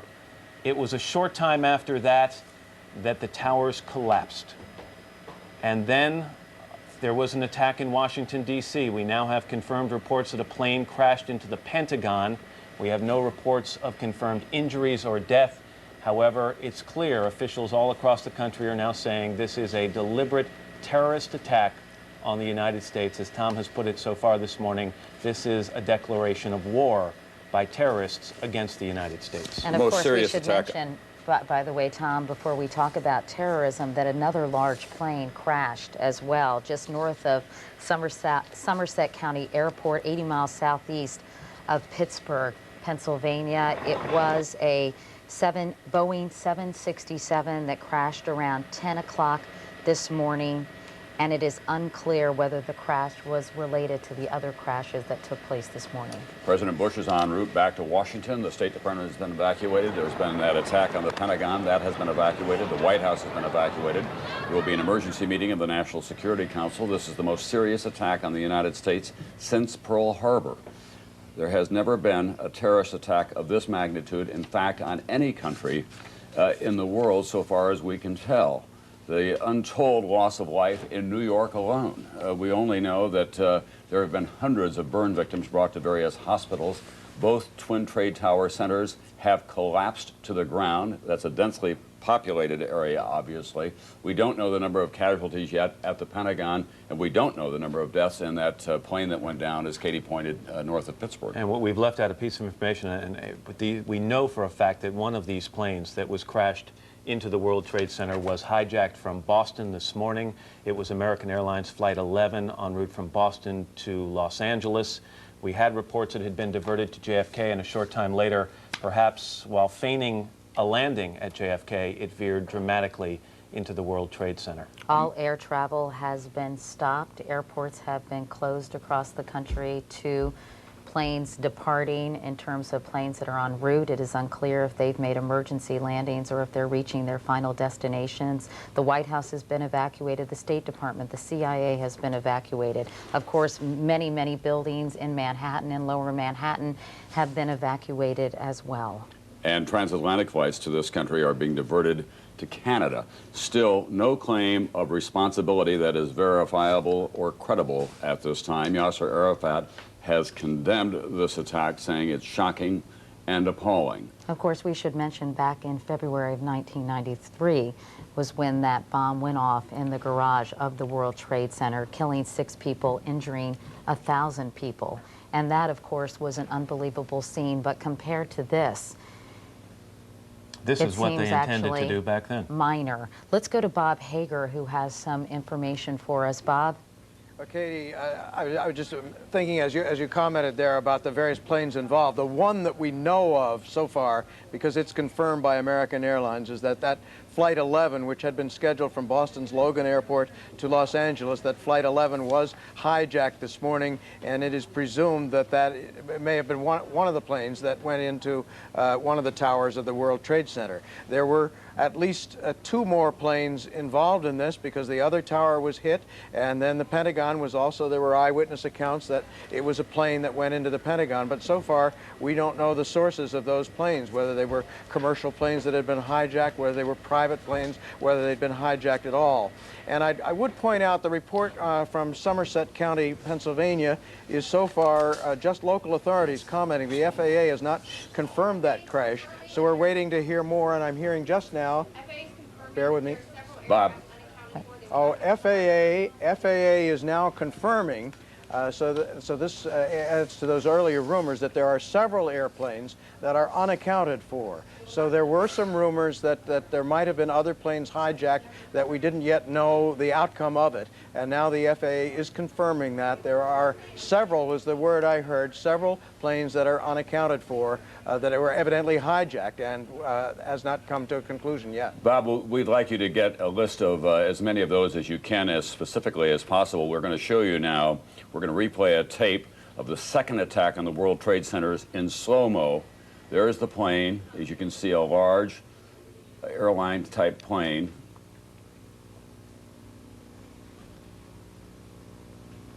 And now the collision. Flown deliberately into the second one. When they say several, Bob, do they give you any indication of what they're talking about? Several is the description that I had, and that was just passed on to me a moment ago, so I wasn't talking personally to the FAA person, but several is the account I had. And Bob, American Airlines, the Flight 11 out of Boston, do we know what exactly kind of plane that was and perhaps how many people were on board? We do not yet, but I think we're going to get some additional information from American. They were supposed to be adding comment to this from Dulles Airport here in a few moments, so we might learn a little bit more about that. But right now, it's very important to worry about rumors and so forth. I'd like to hear some more confirmation that a plane really has crashed in Pennsylvania, for instance, since the FAA hasn't confirmed that. But I think one needs to be very careful here in this chaotic situation. We have a report here that Osama bin Laden, who is often identified as the world's leading terrorist, warned 3 weeks ago that he and his followers would carry out an unprecedented attack on U.S. interest for its support of Israel, an Arab journalist with access said to him Tuesday in London. Abdel Bari Atwan, editor of the London-based Al-Qud Al-Arabi newspaper, said Islamic fundamentalists led by bin Laden was almost certainly behind the attack of the World Trade Center in New York. Quote, it's most likely the work of Islamic fundamentalists. Osama bin Laden warned 3 weeks ago that he would attack American interest in an unprecedented attack, a very big one, Atwan told Reuters. He has interviewed bin Laden, and he maintains close contact with his followers, according to Reuters. So that's the first report that we've had that Osama bin Laden may have been responsible. Obviously, it was a very sophisticated organization, carefully coordinated. It had to have its origins in this country. Louis Freeh, the FBI director, as he left office, said that his continuing great concern with the number of terrorist cells that exist in America, not just in some shadowy enclave in Afghanistan or somewhere in the subcontinent, but they've taken root in this country because it's so easy to get here. Let's talk a little bit more about Osama bin Laden, because as you say, he was associated with the 1993 World Trade Center bombing. Why don't we talk about him and what he has done here in the United States, Tom, to give people a little bit of background? Well, he is from Saudi Arabia originally. He's wealthy. He is very sophisticated in terms of using the new technology. We believe that he is being harbored in Afghanistan. No one knows for sure. A number of people have attempted to get to him and have been unsuccessful in that. They also believe that he was behind the bombings in Kenya as well. He is obviously a zealot of great, dark passion, and most of it directed at the United States. Brian Jenkins, our terrorist expert, remains on the phone. Brian, tell us a little bit more about Osama bin Laden and if you think that he might, in fact, have carried out this kind of well-orchestrated, horrific attack on the United States. Well, certainly he would have to be included in any very, very short list of suspects, but it is premature to be able to say with any confidence who might be responsible. In something like this, I mean, we know what has happened, we know when it has happened, we know where it has happened, who and why it takes a little bit longer to figure out. I have no doubt that we will ultimately be able to identify who is responsible. But until that time, we can only speculate. But Brian, in an attack of this magnitude that is so carefully coordinated and executed with such cold-blooded efficiency, it obviously had to be a very sophisticated organization. Clearly, this took organization, and while organization has in terrorism in recent years become more fluid, that is, we are not dealing with the identifiable terrorist organizations that we dealt with in the 1970s and 1980s. Terrorism in the last decade has been a lot more fluid, and from these universes of like-minded fanatics, people have been able to put together these ad hoc conspiracies. Nonetheless, the magnitude of this attack, the coordination involved in this attack, does indicate a considerable amount of planning and organization. Right. Mr. Jenkins, if you'll hold for a second, I want to go back to Bob Hager of NBC. Bob, we were talking a second. Apparently, we don't have Bob at the moment.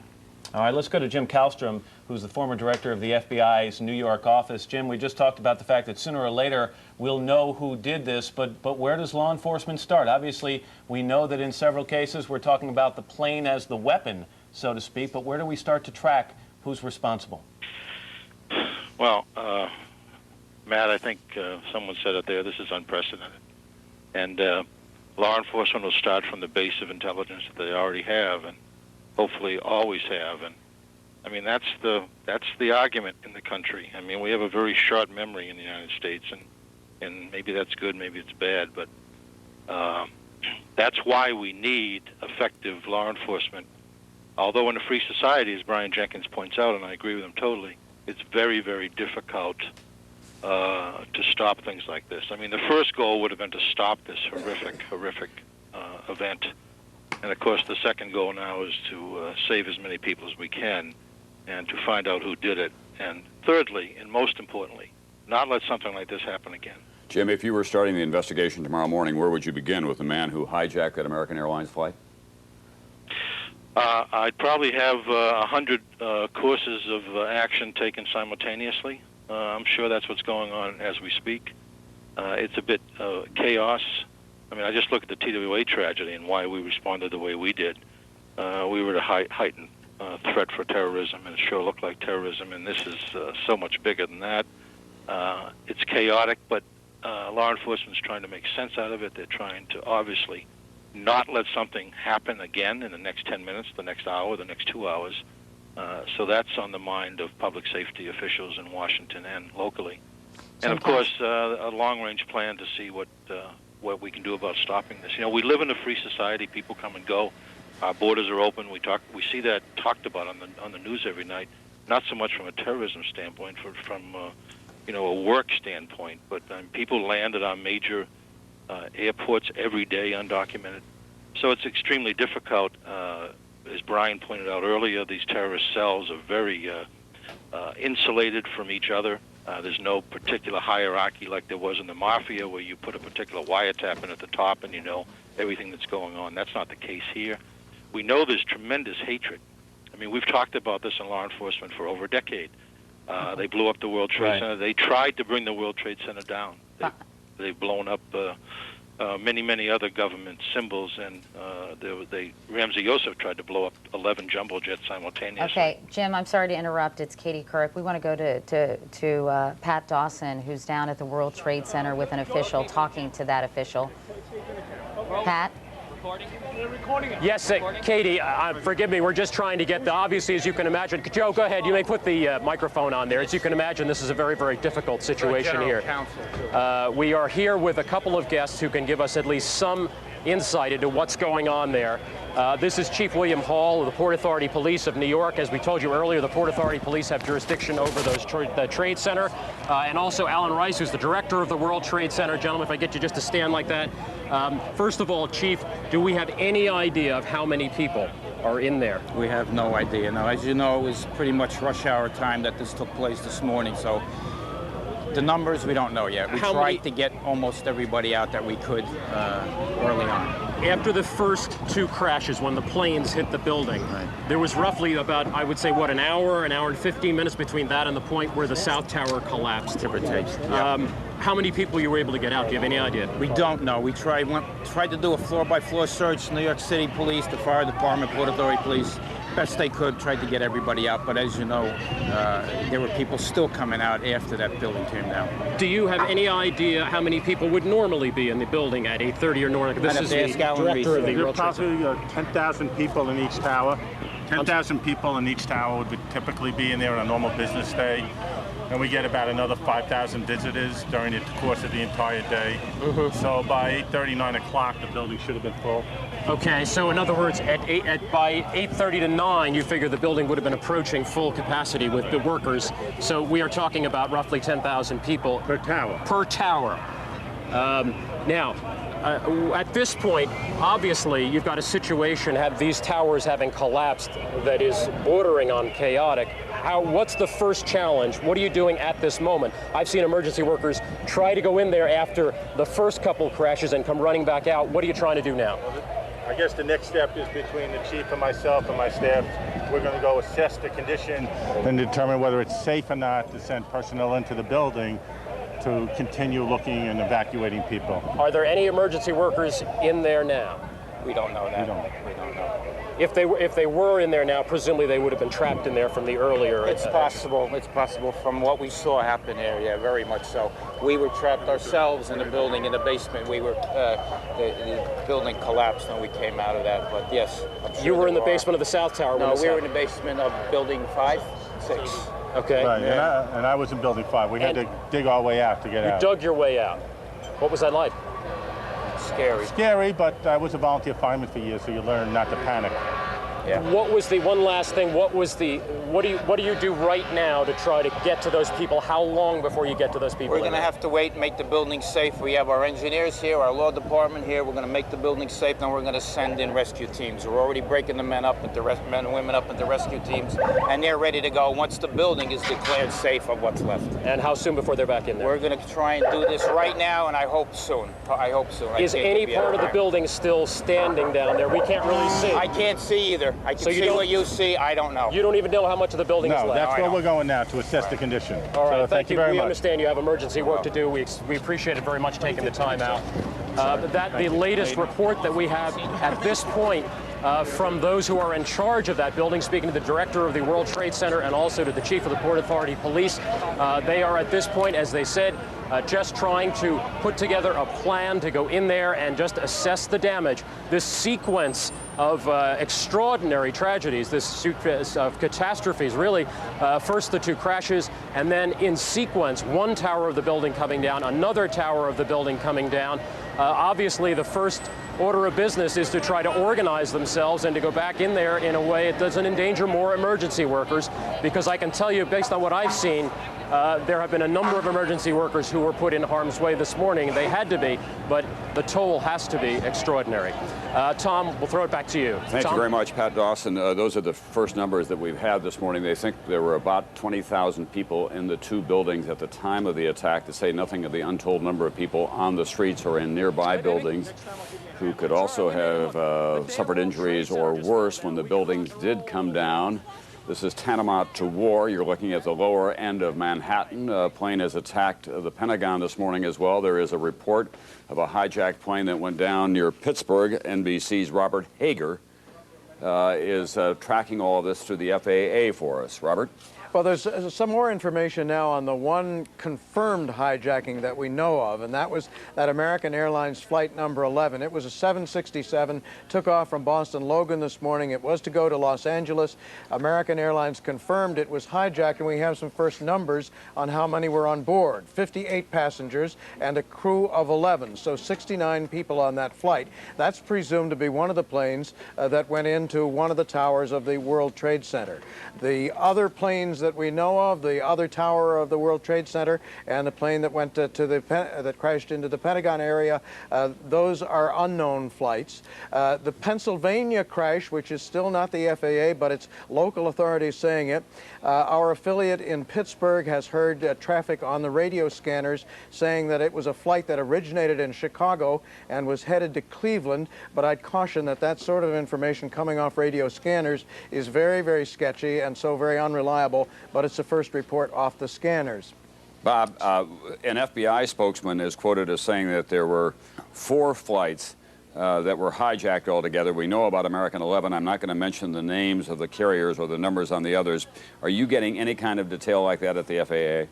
No, the FAA is not getting into that kind of detail, and a moment ago I said that they said there were several planes still in the air, and that was a report was coming to me while I was on the air, so I'm getting it secondhand, and now I understand what they were saying is that they had unaccounted flights.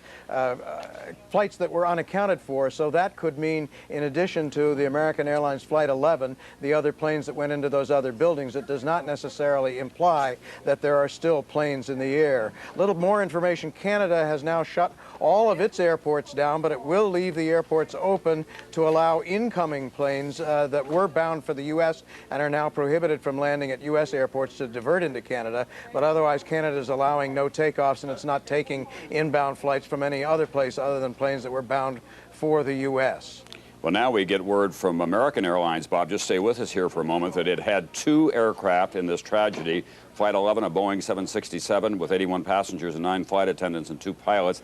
Flight 77, they're saying, a Boeing 757 operating from Washington Dulles to L.A. with 58 passengers, 4 flight attendants, and 2 pilots. That's from Al Henkel, who's one of our guys in the Dallas area, from American Airlines. Yes, so now we know the identity of 2 of the flights involved in today's incidents. That leaves at least 1 more, and if the report of the crash in Pittsburgh is accurate, that leaves 2 more that we don't have identified yet, but it gives us those 2 that you mentioned. Well, it could have been both these planes could have been into the Twin Trade Towers, because it was plainly there were 2 airliners that went into the Twin Trade Towers up here, as we saw on the videotape of the crash. Okay, they say there's a bomb in the school here. I was told by firefighters. Pat Dawson, let's go to you in Lower Manhattan. You have a report of another bomb. All right, Tom, we've just been told we're being evacuated. You can see all the emergency workers walking north on the West Side Highway in New York. We've been told by firefighters here that there is a report of a bomb in this building. This is a school, a high school right here. And as you can see, they're moving everybody away from this building. They've said that there's a bomb in the building. They are evacuating us north now. That is according to firefighters on the scene, and we're going to move out of here right now just to keep ourselves safe. So we're going to start walking north ourselves, but that's what we're being told by New York City firefighters here, that there were reports of a bomb in that high school right there. It's called Stuyvesant High School. And so we are walking north to get out of the way. You can see just to my left here, these are even the ambulances which were down there are being moved north. The firefighters are being moved north. Everybody is being moved north. We're being asked by the police now to go north and get out of the way. Officer, do you have any idea of what the problem is? There's a report of a secondary device possibly in the area of this school, so they're going to move everybody back as a precaution. Secondary device meaning a bomb? Possibly. Okay, and where did that report come from? Was it called in? It came in over our radios, and it's reported through our supervisors on down, so we're pulling everybody back. And that's in the Stuyvesant High School right there? Yes. Okay, thank you very much, Officer McQuaid. Pat, that's Officer McQuaid of New York City Emergency Service. Pat, that school has been evacuated?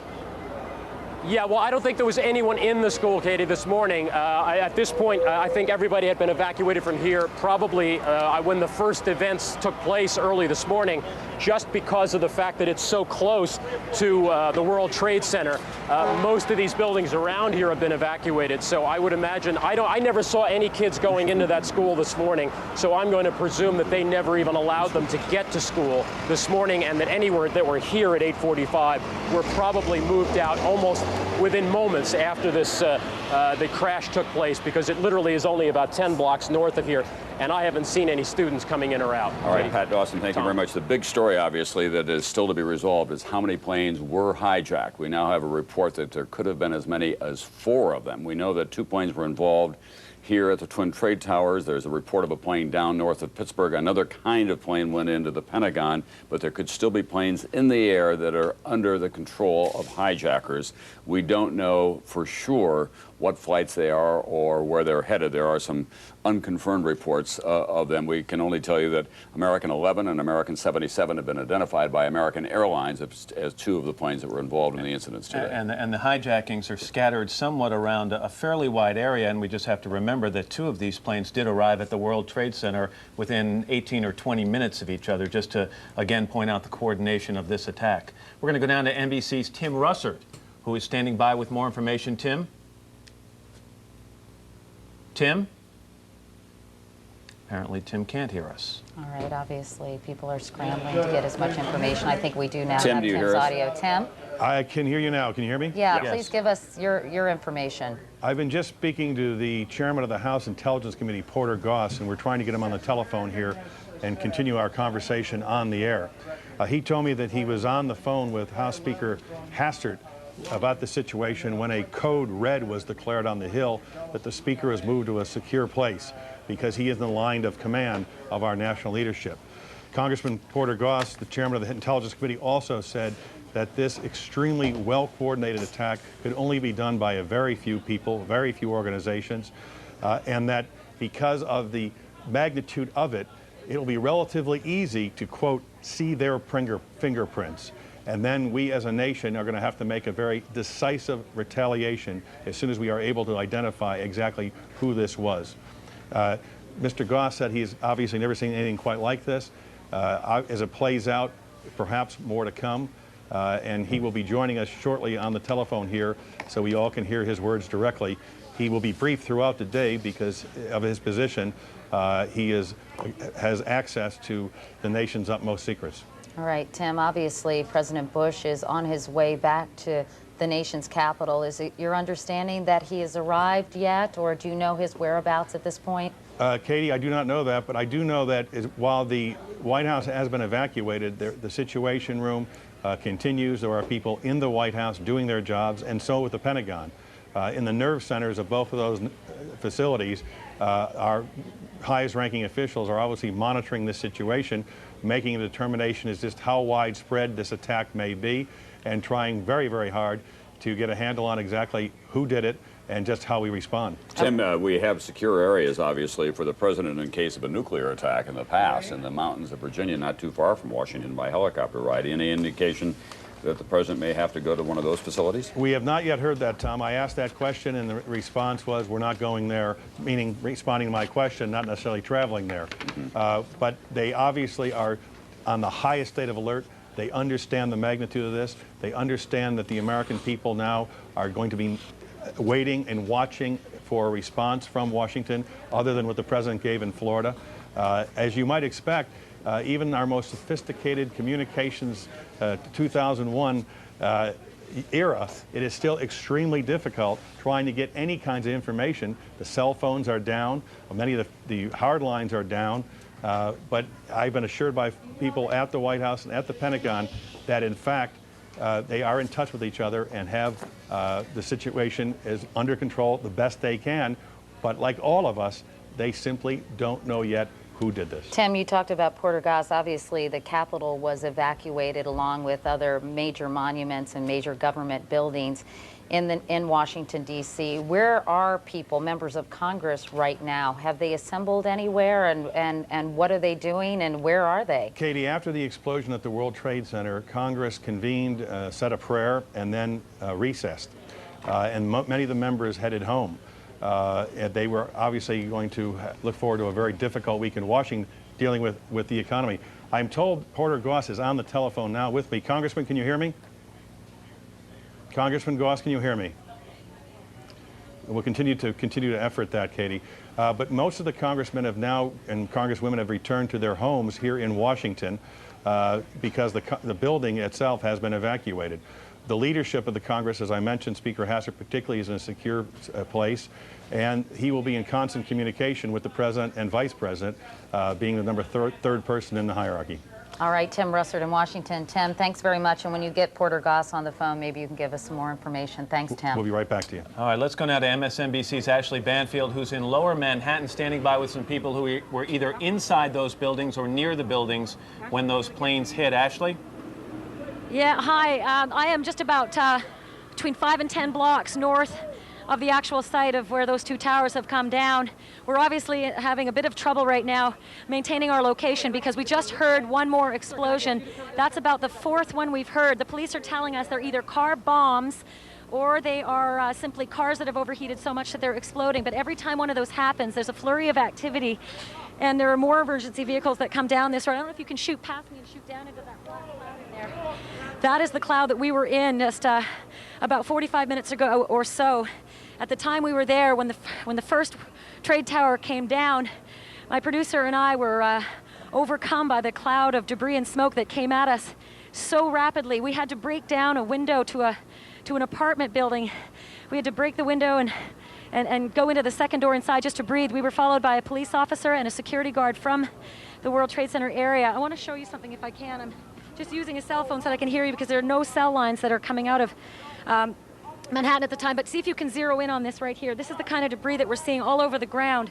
If you can see the address, 1 World Trade Center, Trade Center, Trade Center, Trade Center, Trade Center. Okay, obviously we're having some technical problems with Ashley Banfield, who is on the ground near the World Trade Center about 5 blocks away. All right, here's the first confirmation from United Airlines. It's confirmed one of its flights crashed in the Pittsburgh area. Flight 93, a Boeing 757, a flight involved originating in Newark. It was bound for San Francisco. No information on how many people were on board. A 757 carries a lot of folks. Anyone who's flown from Newark to San Francisco knows that most of those flights carry a full load. Okay, so this now brings to 3 the number of confirmed flights that have been involved in this tragic day. American Airlines Flight 11 from Boston to Los Angeles, Flight 77 from Washington Dulles Airport to Los Angeles with 58 passengers on board, and now the United flight, Tom, that you just mentioned. And you can say that we have to say that the number of passengers was relatively low on those first flights, and we can only hope this was not a full flight, this United flight. You know, there was a collapse, obviously, not just of intelligence, but of airport security as well, that many planes were hijacked almost simultaneously. Although these days, as we know, Tom, and learned from the TWA tragedy, Flight 800, that oftentimes some of these devices are absolutely, it's impossible to see them in our kind of security X-ray machines that you have at typical airports. Some are made of plastiques. They can be very small and virtually undetectable, which is, of course, another major problem for airport security. We're going to go to Bob Bazell, who is at St. Vincent's Hospital. Obviously, we're very concerned about the people who were in the World Trade Center when these 2 planes crashed into them. Bob, tell me about the scene at St. Vincent's Hospital. Katie, the wounded are starting to come in with great regularity now. Almost every 30 seconds an ambulance pulls up. Some of them are very badly burned. Some are dead. I've seen several dead bodies go in. Cardinal Egan, the head of the Catholic Archdiocese, is standing out on the street giving last rites. Said, "May God help us," many times over. There's been a call out for blood from all the New York hospitals. People are lined up around the block. People have responded in enormous numbers to that. Everybody seems to want to help in some way.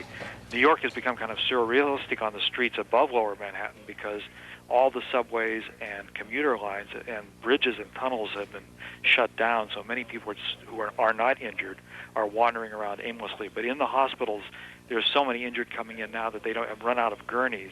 And they brought every office chair that they have down and put sheets over that to carry people in. It's an enormous amount of work for all the staff. People have come in. Everybody who was off has been come in. Calls have gone out for specialists, for plastic surgeons, for burn specialists. And it's going to be a very grueling several days ahead. Well, Bob, the other thing is that I don't know whether you can tell about traffic in the rest of Manhattan because a lot of our major hospitals are well north of there. Lenox Hill, Columbia Presbyterian, New York Cornell. Are the ambulances able to get through? Have they cleared the traffic? We're in kind of a tomb here in the studios in Midtown. Tom, I had trouble hearing you just that time. The there's a system in place here where there's triaging people down in Lower Manhattan. They're putting sometimes tags around their neck to show some people you see wandering up from Lower Manhattan who have only slight injuries, who have been cleared. Others are very seriously injured. Every hospital in the area is involved in a plan to take in some kind of patients.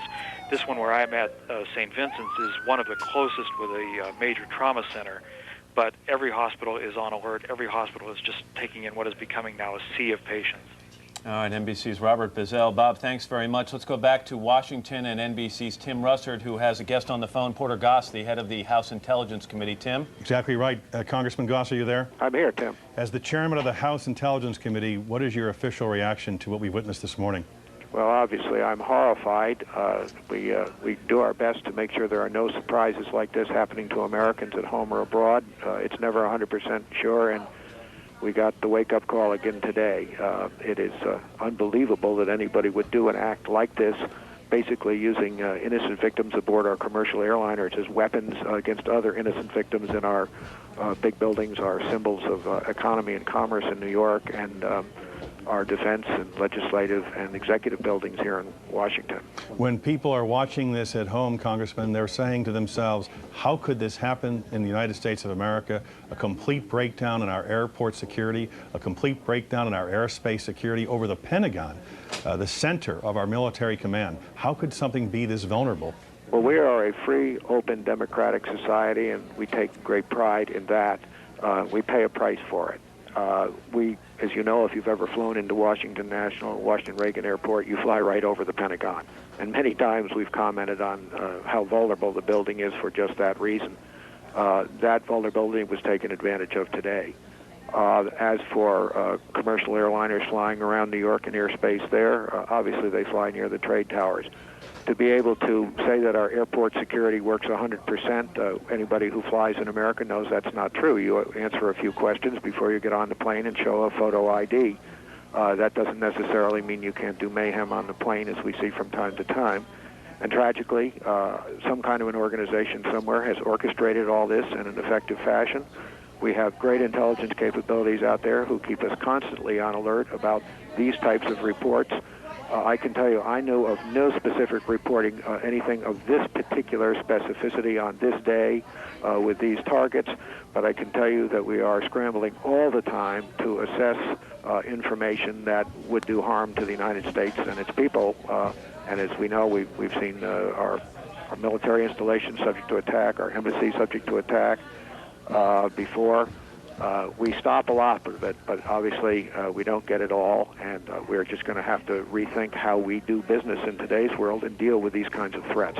Based on your experience as a honored CIA agent and now as a very highly respected chairman of the House Intelligence Committee, how many organizations, terrorist organizations in the world, are capable of pulling off such a coordinated massive attack? I would say there's only a handful if we're not talking about state-sponsored terrorism. If you're talking state-sponsored, it could be more, but I don't think we're dealing with state-sponsored. I think we're dealing here with a loose network, a loose association of people who have the same goal, which is an anti-United States goal, who have found a way to get together and network and pull this thing off.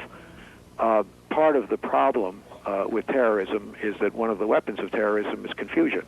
And one of the hopes now, of course, of the terrorists who perpetrated this is that we will have lots of confusion in the United States, and there will be rumors of other things happening, and that will upset how we go about our business and our behavior and how our law enforcement people react and so forth. That's one thing to deal with, and another thing to deal with, as the President alluded to this morning in his very strong statement, was that we will respond. The question is, against whom? And we want to make absolutely sure when we're dealing with asymmetrical warfare such as this, where we're dealing with innocent people, by and large, who are victims of this, that we respond appropriately and not provoke any other incidents that are unwarranted in the world, but get the people who actually cause this to happen. And that requires good information, and obviously we're in the process of trying to get that information. But it may take some time to sort through all this, find the fingerprints, and in fact launch any kind of retaliation. That is certainly true, and one of the hallmarks we may need is patience these days. Congressman Porter Goss, Chairman of the House Intelligence Committee, we thank you very much. We'll be contacting you throughout the day, and we very much appreciate you joining us this morning. Well, thank you. Add my prayers to the others. Thank you much. Back to you, Matt. All right, Tim, thank you very much. We're going to talk to someone here in the studio in a second, but Tom, you've got a phone number for people who are concerned about passengers on board those flights. American Airlines has confirmed that 2 of its flights were hijacked, and for people who want to know, the number is 1-800-245-0999. United headquarters, you may not be able to get through, obviously, is 847-700-5538. United has confirmed that one of its planes went down near Pittsburgh. American has said that 2 of its planes were involved in the hijackings today, one from Dulles and one from Boston. And apparently United Airlines was involved, is right? Right. I said that in Pittsburgh. Okay, right, Yeah. from Newark en route to San Francisco. Right. Is that right? Yeah, Ron Insana is here. Oh, actually, we're going to go first to Ashley Banfield. We want to go downtown again. Ron Insana. Oh, no, okay, we're going to... There we go. Ashley Banfield we're has giving out someone she's emergency talking numbers to. over the airways. No, I know, but we're doing that now. Yes, that's the only thing. I just wanted to ask Ashley, can you hear me? For emergency personnel, either law enforcement or medical. Do you know anything about those extra explosions we heard? No, I do not. Were they car bombs? I have no idea, ma'am. Are you being told that we're going to have to move out of this area as well? I was not told anything relative to that. What about the sewers? Are they looking for bombs in sewers? All non-essential personnel. That's all I can tell you. Okay, Thank you, sir. obviously, the emergency workers are moving people out of that area. Ron Insana is here with us in the studio. Ron, obviously, you were downtown at some point because we see you have basically soot and debris in your hair and on your jacket. What happened? Well, one of the MSNBC cameramen and I were trying to get across the street, having driven down to try to cover the event, obviously, for NBC. And as we were going across the street, we were not terribly far from the World Trade Center building, the South Tower. As we were cutting across in a quarantine zone, actually, the building began to disintegrate, and we heard it and looked up and started to see elements of the building come down, and we ran, and honestly, it was like a scene out of Independence Day. Everything began to rain down. It was pitch black around us as the winds were whipping through the corridors in lower Manhattan. I ducked around a corner, got into a car which was open, and it was nighttime for several minutes before things cleared up. Was this the first tower that collapsed? I believe it was the first tower that collapsed. This was the South Tower, and as it was coming down, what that looks like there is mild compared to what it was like to be at the center. It was pitch black for blocks. And was it smoke as well as dust? It was smoke, it was dust. I assume it was part of the building coming down, and just pieces of a disintegrating building coming down as well. Obviously, we're very concerned about the triage unit that was set up there to help people who are trying to get out of the building, Ron, to help people who had already been carried out of the building and who were being treated medically. Were you close enough to survey the scene I was within about half a block of the building as it started to come down. Can you tell us what you saw there? It there? was fairly clear. There were some areas along the street that did have blood and debris. There were no longer people in the area except for a couple of journalists and police officers who were containing the area so people wouldn't cut through. And once it did begin to clear after that several minutes of pitch darkness, what did you see in the streets then? It was a very deep gray smoke. It in honesty looked like a bit of a nuclear winter, the type of thing you see in the movies with ash all over the ground, on top of cars, on police cars, on windows. I made my way into a building because it was the one light I could see, and stayed there until a couple of police officers and a few of the people inside the building were able to get into a vehicle. We picked up a few injured people along the way and dropped them off at the hospital. You did. What were their injuries? Well, one policeman had a deep gash in his forehead. He was all right. He was clearly a bit shocked, and the young lady had shrapnel in her arm. Don't know what it was, whether it was part of a building or glass from another building. Was there a lot of peripheral damage to other buildings and stores Not really. in the area? Because when that building came down, one would only imagine all the pieces of steel and concrete that came cascading down as well and hit other places. I imagine the collateral damage was enormous, but we were probably, I'd say, 2 or 3 blocks away in a building where we holed up for a time until we were fairly comfortable that it was safe to come out. It was truly the most intense and frightening experience I've ever had in my life. It was literally pitch black on the street, and people were, obviously inhaling a great deal of this material as well, so there are many folks who are having difficulty breathing and were wearing facial masks as well. We're happy you're all right. We have United Airlines confirms that United Flight 175 from Boston to Los Angeles is down as well. No details yet. It's confirmed that Flight 93, we believe from Newark to San Francisco, is down. No details as yet. That's the one that we think went down in the Pittsburgh area. I wish that we could be more specific. The information is, as you might expect, pretty chaotic, but there have been at least 4 airliners that have been hijacked today. And Tom, there's going to be an awful lot of scrutiny on the security in Boston at Logan Airport, because it now appears that 2 of these flights originated there, and somehow someone managed to get on these planes and hijack them.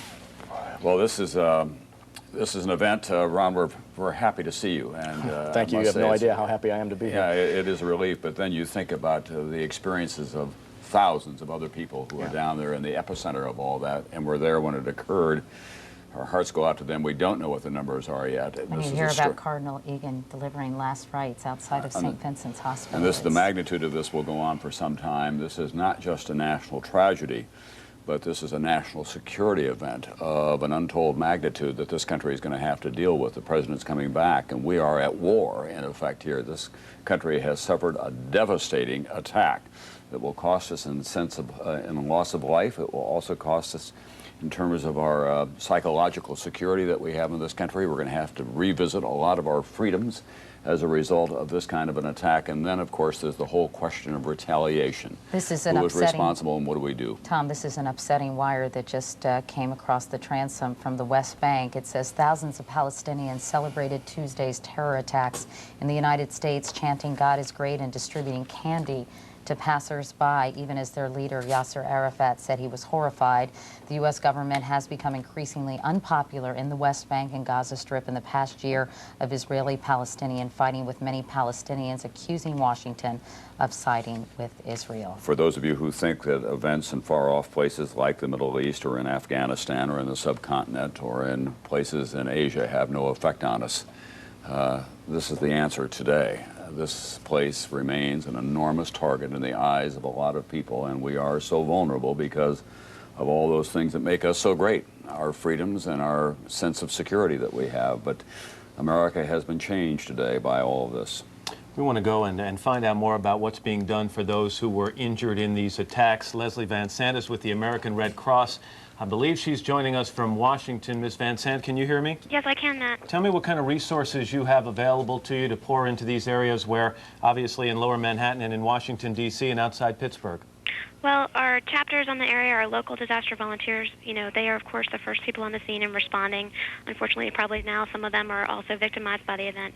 We're also mobilizing 80,000 units of blood to transfer to the regions as needed, and, you know, taking guidance from emergency management personnel on what assistance we can provide to them to make this, you know, response go smoothly. Is there anything that, I mean, I know it's early after this has happened, but is there anything you can think of that people might be able to help you out with in terms of donating certain things? You mentioned blood and those things.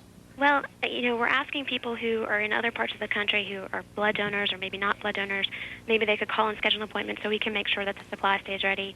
Our disaster volunteers, our mental health volunteers and health volunteers are going to be responding. You know, this will, as Tom mentioned earlier, this is going to be a long, long response. The emotional trauma, the emotional impact is going to be felt weeks, months into the future, even years. So we're going to be working very hard at this for a long time. All right, Leslie Van Sant with the American Red Cross. Ms. Van Sant, thanks very much. Thank you. Let's go now to Kathleen Zici of New York University Hospital, which is about 5 minutes away from the World Trade Center, where many of the victims have been brought. Kathleen, I know we spoke to you about an hour or so ago. Can you tell me what's going on in the hospital now? Kath. Okay, apparently we're having some problems with Kathleen, and I'm sure it's as chaotic there as it was at St. Vincent's, where we heard from Bob Bazell moments ago that there was a line with Cardinal Egan outside delivering last rites to some of the dead who were brought to the hospital. So we'll try to touch base with Kathleen in just a moment. But first, we want to go to Andrea Mitchell once again in Washington. Andrea? I've been told that the State Department evacuation, Katie, was precautionary only. There was no car bomb, as had at least been reported or rumored, not here on NBC. But in any case, that was precautionary only. There are still some officials there. They are now being redeployed to another location in Virginia. The CIA is still operational. Intelligence officials are still meeting at Langley, but those officials have also evacuated the non-essential employees. The current working theory, as you have been reporting and speculating, is that there is only one terror organization in this world that could coordinate this kind of event. and that would be something operated by Osama bin Laden. Intelligence officials say he is in Afghanistan, where he has been protected by the Taliban, and as we know, the United States has warned the Taliban government of Afghanistan that if there were any attack against the United States, that they would hold Afghanistan responsible, so that we most likely will expect retaliation, military retaliation. But I think right now the full focus of the U.S. government is on finding out how many other possible targets there might be, how many vulnerabilities there might be, making sure that there is no chemical or biological element out there. I spoke to a former Secretary of Defense, Bill Cohn, and others who had been part of the anti-terror operation planning, and they say that those are the first lines of defense to make sure that there is not some other event, unexpected, as this obviously was, that could make Americans vulnerable. Obviously, this is the largest intelligence failure since Pearl Harbor. Katie? All right, Andrea Mitchell. Andrea, thank you. We're going to check in again right now with Kathleen Zicci of New York University Hospital. Kathleen, tell me what the scene is like at your hospital. Well, we're at NYU Downtown Hospital in Lower Manhattan, and we have had a steady stream of patients coming through the door since the first explosion occurred some hours ago. We have information at this point on 3+ fatalities, plus because there may be additional fatalities that I have not yet been informed of. We have had a severe burn case. One individual is an amputee, a serious neurosurgical injury, a whole range of injuries from both debris, smoke inhalation, respiratory issues related to smoke and debris from the collapse of the two buildings. So how many medical personnel, Kathleen, do you have working there at NYU Hospital? We have a medical staff of 500 plus physicians. The entire medical staff has been mobilized, as has the nursing staff, and they are working as hard as it's possible to work. And tell me again, Kathleen, I know it's hard to estimate how many people you've seen so far. It's in the hundreds. Our entire cafeteria has been transformed to a triage area, and it is wall-to-wall people at the present time. All right, Kathleen, thank you very much for that update. I'm sure we'll be checking back with you a bit later on, and thank you very much. Katie, let's go now to NBC's Bob Hager. And Bob, I think it's important that we recount. A short while ago, we were talking about 4 planes that were unaccounted for. It seems now we know what happened to all those 4 planes, isn't it? That's it. There's no plane at the moment that we know of that's outstanding that's unaccounted for. And now NTSB is able to match the particular flights to the particular accidents or acts of terrorism. So the 2 planes that hit the World Trade Center were both takeoffs from Boston, one belonging to American Airlines, and it had been bound for Los Angeles. The other belonging to United Airlines, it too was bound for Los Angeles. Those are the 2 planes, the American airliner first and then the United plane, that went into the World Trade Center. The other 2 flights, the one that went into the Pentagon was an American Airlines flight bound from Washington's Dulles Airport to Los Angeles, and the plane that's down southeast of Pittsburgh is a United flight. It had been bound from Newark to San Francisco. I heard one report that it was Newark via Washington National to San Francisco, but I'm not sure of that. Let me tell you the flight numbers. The Boston takeoffs were American Airlines Flight 10. It had 92 aboard. That's one of the ones that hit the World Trade Center. Bob, let me just interrupt you there for a second, because we've been reporting all morning that it was American Airlines Flight 11. You know, I'm mistaken. You're right. It's 11. American Flight 11. Thank you very much, with 92 aboard. And then the United Airlines that left from Boston and hit the other World Trade Center tower was United's 175. I don't have a figure on how many on board it. The flight that went into the Pentagon was American Airlines Flight 77, bound Washington Dulles to Los Angeles. There were 64 people aboard it, and the United Airlines flight that went down south of Pittsburgh was United's Flight 93, and there's no number on the number of passengers on it. But again, you have 4 flights known to have been hijacked, known to have crashed, and no flights at the moment that are outstanding that we know of. Bob, that the crash that you just mentioned near Pittsburgh, I just want to say that that is a United flight that was en route from Newark to San Francisco. Is that accurate?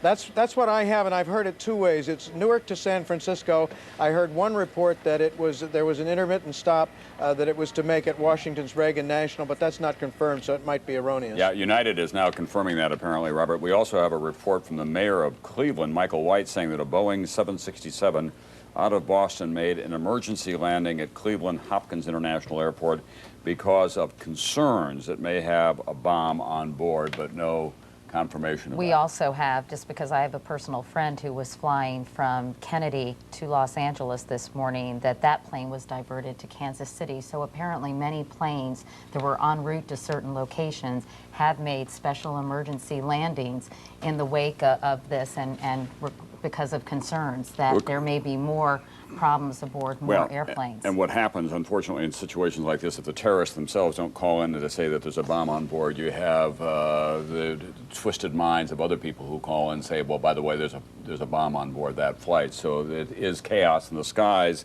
for those flights that were already in the air. Other flights have been grounded.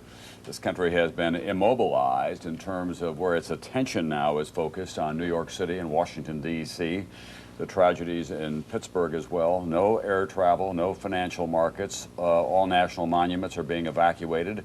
The president has been rushed back to Washington, D.C. The Pentagon has been attacked by an airliner, in effect, and on Capitol Hill, code red. The Speaker of the House was taken to a very secure area because he's third in line succession to the President of the United States. We are, as we have been saying this morning, in a state of war with terrorism. And as a result, the Army has been placed at ThreatCon Delta.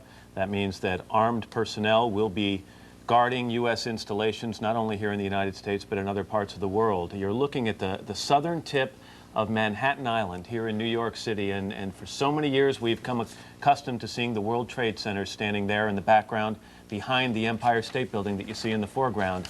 Those two towers no longer stand after a terrorist attack this morning. NBC's Pat Dawson is close to the scene of that attack. Pat, Matt, can you hear me? if we are, yes, I can, Matt. If there is a war against terrorism that started, rather ongoing right now, it started here at about 8:45 this morning, as you described, a big hole in the skyline at the southern end, the southern tip of Manhattan Island, where the two World Trade Center towers have stood for the last 25 years, 110 stories high. They are no longer there. Just moments ago, I spoke to the chief of safety for the New York City Fire Department, who was obviously one of the first people here on the scene after those two planes were crashed into the side, we assume, of the World Trade Center towers, which used to be behind me over there. Chief Albert Turry told me that he was here just literally 10 or 15 minutes after the events that took place this morning. That is the first crash. He said that at one point he had roughly 10 alarms. That would equate to roughly 200 to 225 New York City firefighters who were in the building. This was after the crash, trying to rescue civilians who were in there. Now, earlier this morning on the Today Show, we spoke to the director of the World Trade Center. He said that at that hour of the morning, you could have upwards of 10,000 people in each of those towers. That would be 20,000 people total in each tower. The chief of safety, as I said, chief safety of the Fire Department of New York City, told me that shortly after 9 o'clock, he had roughly 10 alarms, roughly 200 men in the building trying to effect rescues of some of those civilians who were in there, and that basically he received word of the possibility of a secondary device, that is another bomb going off. He tried to get his men out as quickly as he could, but he said that there was another explosion which took place, and then an hour after the first hit here, with the first crash that took place, he said, there was another explosion that took place in one of the towers here. So obviously, according to his theory, he thinks that there were actually devices that were planted in the building. One of the secondary devices he thinks that took place after the initial impact was, he thinks, may have been on the plane that crashed into one of the towers. The second device he speculates, was probably planted in the building. So that's what we have been told by Albert Turry, who is the chief of safety for the New York City Fire Department. He told me that just moments ago. Now, we are continuing to hear explosions we are continuing to hear explosions here downtown. And what we've been told by some of the fire officials is that there are some gas lines that occasionally are exploding down there, because obviously, as you can imagine, there are a lot of open gas lines down in the southern part of Manhattan where the World Trade Center towers used to be. As far as the situation right here, basically what we have are hundreds of New York City firefighters and other New York City rescue units who are massed here. There is a cordon down just down there. We are not sure, to be honest, if some rescue workers have tried to go beyond that point as yet. When we spoke to the head of the Port Authority Police, that would be the organization that is in charge of the World Trade Center building itself, the Port Authority Police chief told us that they were at that point about, I'd say 40 minutes ago, about to make a decision on whether or not it was safe to send emergency workers back in there.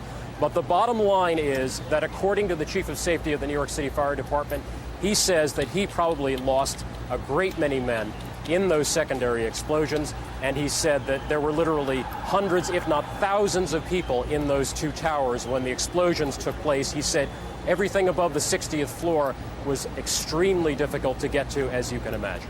Pat Dawson. Back to you. Pat Dawson, thanks very much. We have some videotape, I understand, that we're going to show you from the West Bank. These are Palestinian celebrations in the wake of Tuesday's terror attacks in the United States.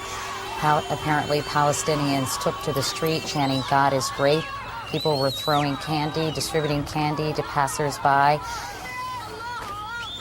The U.S. government obviously has become increasingly unpopular, particularly in the West Bank and Gaza Strip, because Palestinians feel that the U.S. government has sided with Israel. One man, Nawal Abdel Fattah, wearing a long black dress, threw sweets in the air, saying, actually that's a woman, pardon me, saying she was happy because, quote, America is the head of the snake. America always stands by Israel in its war against us. Meanwhile, Yasser Arafat emerged to speak with reporters, the head of the Palestinian Liberation Organization. He said, "We are completely shocked. It's unbelievable. We completely condemn this very dangerous attack, and I convey my condolences to the American people, to the American president, and to the American administration, not only in my name, but on behalf of the Palestinian people."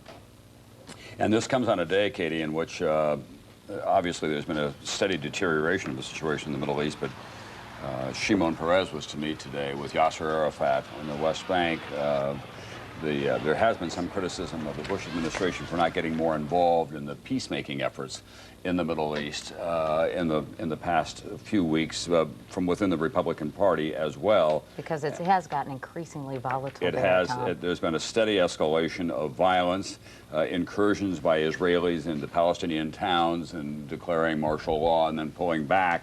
And everyone thought that the bomb was ticking in the Middle East. No one expected anything of these kinds of consequences to be visited upon this country in this horrific way that we have been witness to today. It is one more example, as we have been saying this morning, of events in far-off places that have such an enormous impact here, because the United States is, in the eyes of so many people who are opposed to our system of government and our alliances, is the devil incarnate. And today this is a very sophisticated, very cold-blooded, very widespread attack carried out with the most chilling kind of efficiency on several of the great nerve centers of our system of government and our way of life. And we're talking about perhaps thousands of casualties. What's one thing that's very frustrating about reporting this story is we know that many, many people were inevitably very seriously hurt or killed in these explosions. We have 4 aircraft full of people, obviously, that were involved in these incidents, and an untold number of people who were in the World Trade Center at the time, in the surrounding area, and of course those individuals at the Pentagon as well. And you can only hope that in the time between the actual collision, the planes hitting the towers, and the time it took for those buildings to collapse, that large numbers of people were able to get down the stairs. You'd have to assume that power in the building was probably disrupted. Elevators may not have been usable, that they were able to get down smoke-filled stairways to safety before both of those towers collapsed. And as Pat Dawson just said, though, from the 60th floor up, It was very, very, very difficult. And there are 110 floors in the Twin Towers each in the World Trade Center. So you're talking about 50 floors, if his estimate is correct, of people. Now, the first explosion did occur at 8:42 in the morning. Some people might not have been at work yet, but many people here in New York, a workaholic town, get to work early, particularly those who are watching the markets, the overseas markets, and this is the financial center of the United States and, of course, of New York City as well. Yeah, we have hesitated to use specific numbers, but Mayor Giuliani is saying it's a horrendous number of lives lost, and it could be in the thousands. We want to go now to Ray Kelly, who's a former police commissioner here in New York City. Mr. Kelly, good morning to you. Good morning. Obviously, after the terrorist attack in 1993 on the World Trade Center, security was beefed up, but there's nothing that could have been done to prevent this kind of an attack, it seems. No, it appears that nothing could be done. And of course, events in 1993 pale in comparison to this. This is a horrific event. As the mayor said, it appears to be thousands of casualties. And New York City emergency services, I believe, are the best in the world. But something like this, of course, could overwhelm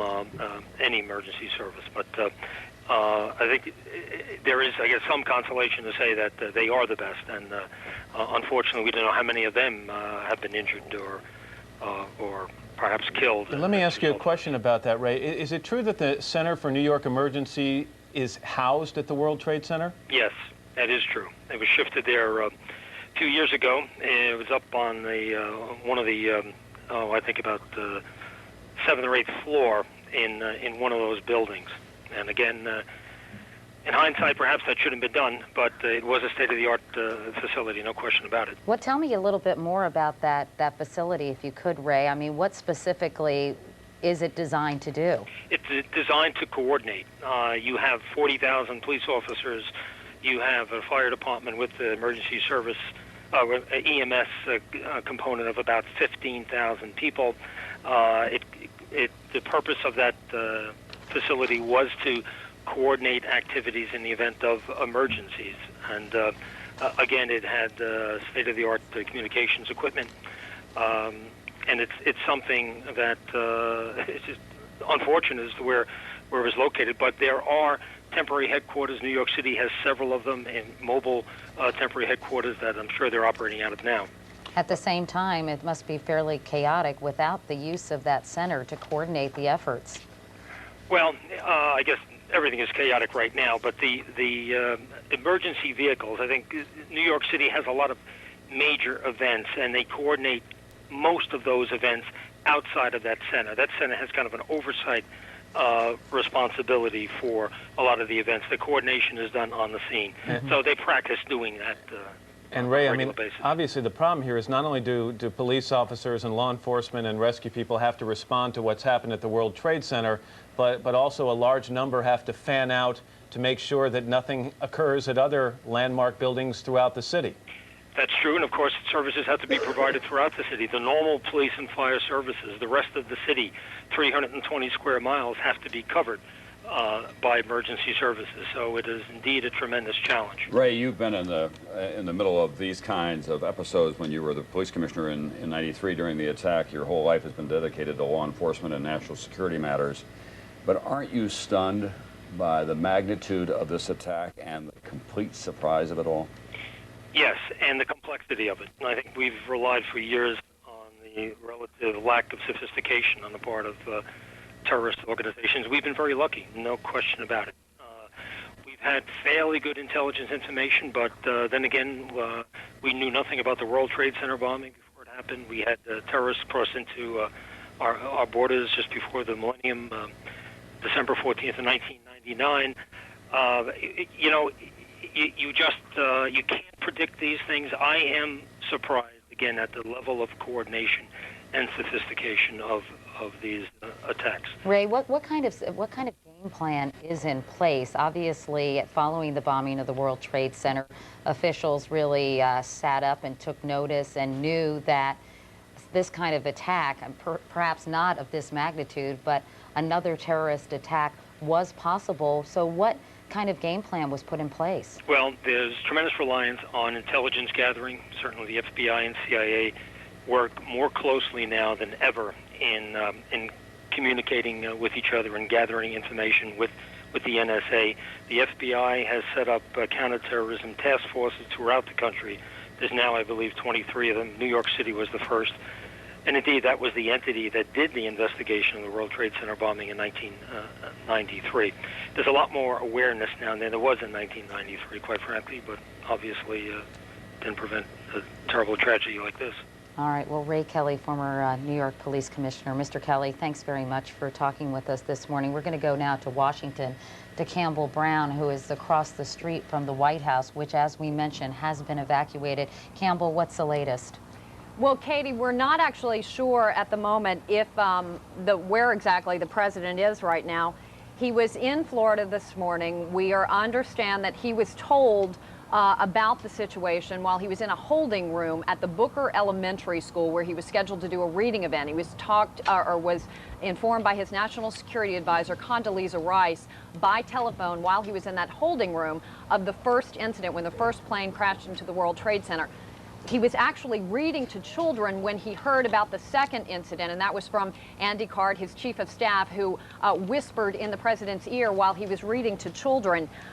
We are told by White House officials that he is planning to convene a national security meeting of all of his top advisors. We do know that National Security Advisor Condoleezza Rice and other key officials are now meeting in the Situation Room at the White House. As we mentioned, the rest of the White House has been evacuated. Only key personnel are allowed there. That meeting began about 9:39, we're told, this morning. Everyone else, again, evacuated.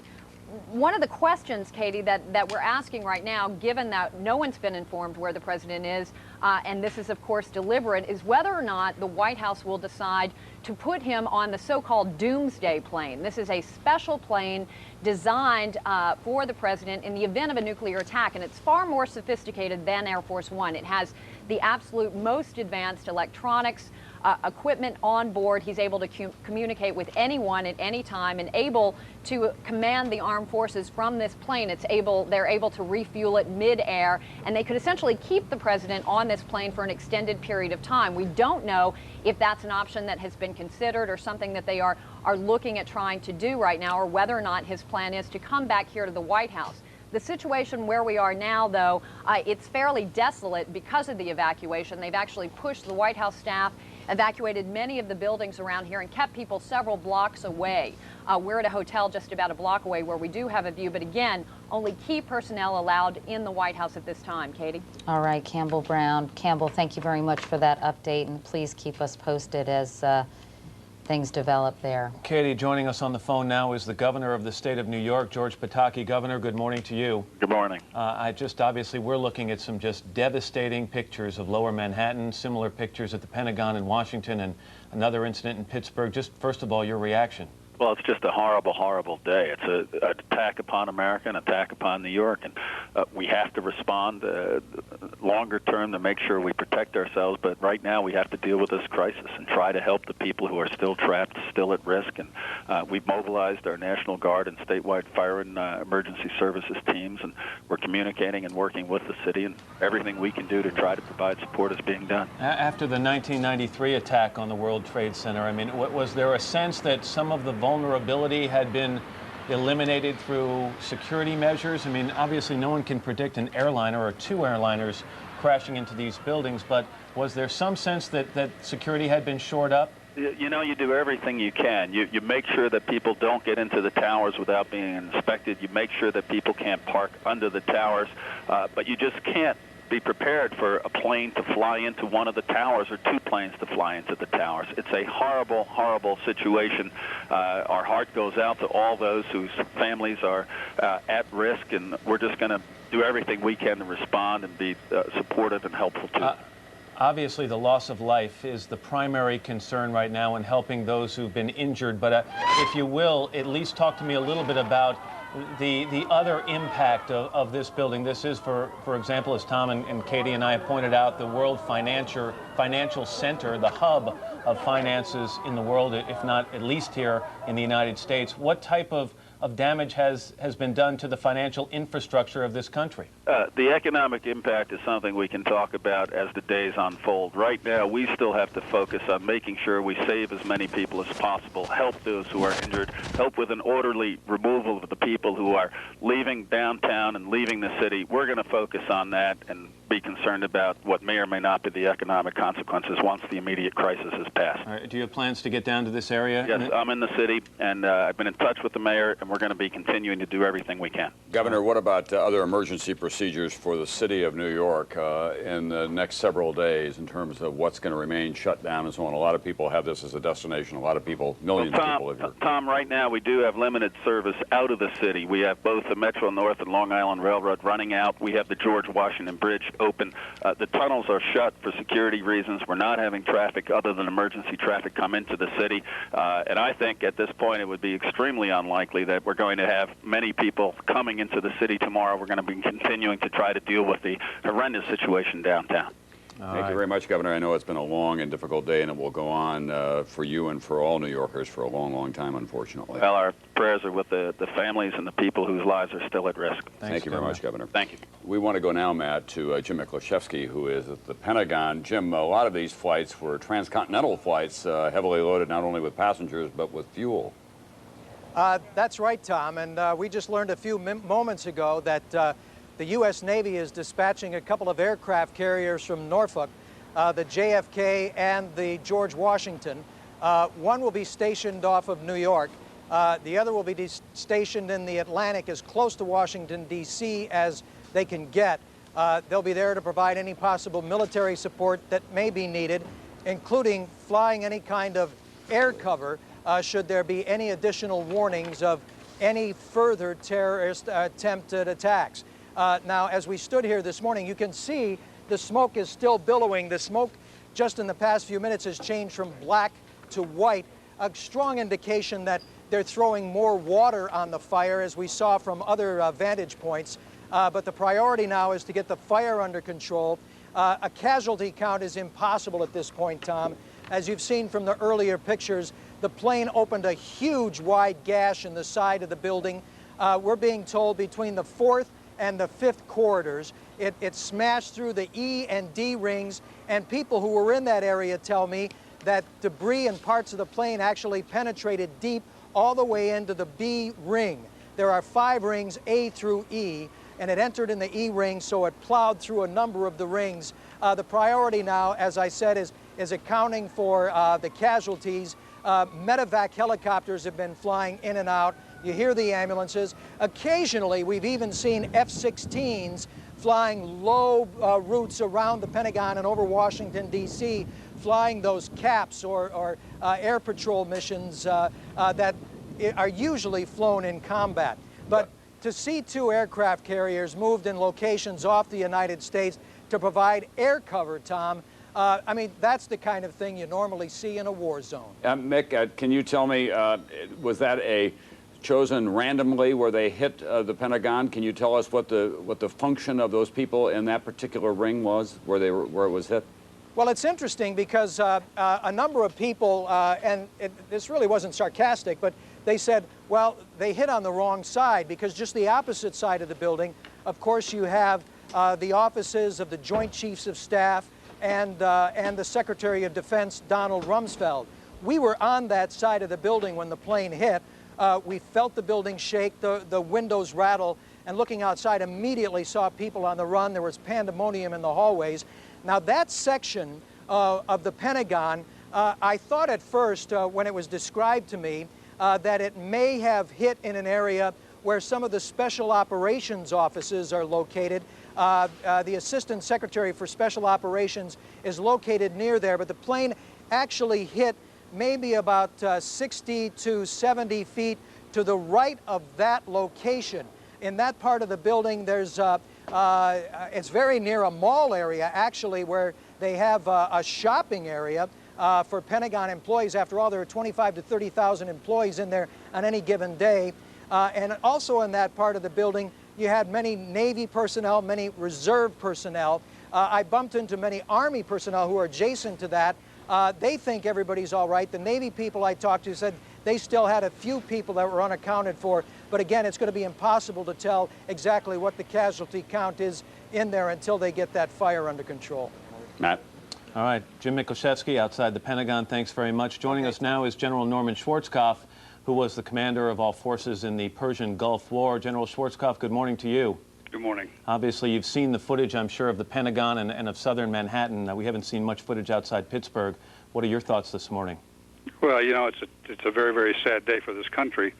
It's really a sad day for the world as far as I'm concerned, and your heart goes out to all those families, and your prayers go out to all those people who lost their lives. We are fighting a war now, it seems, a terrorist war here in this country. The question is, how do we go about fighting it, General? Well, you know, that's one of those easy questions to ask and one of those very tough questions to answer. The deterrence against terrorists is almost impossible because these are people who could care less about their own survival.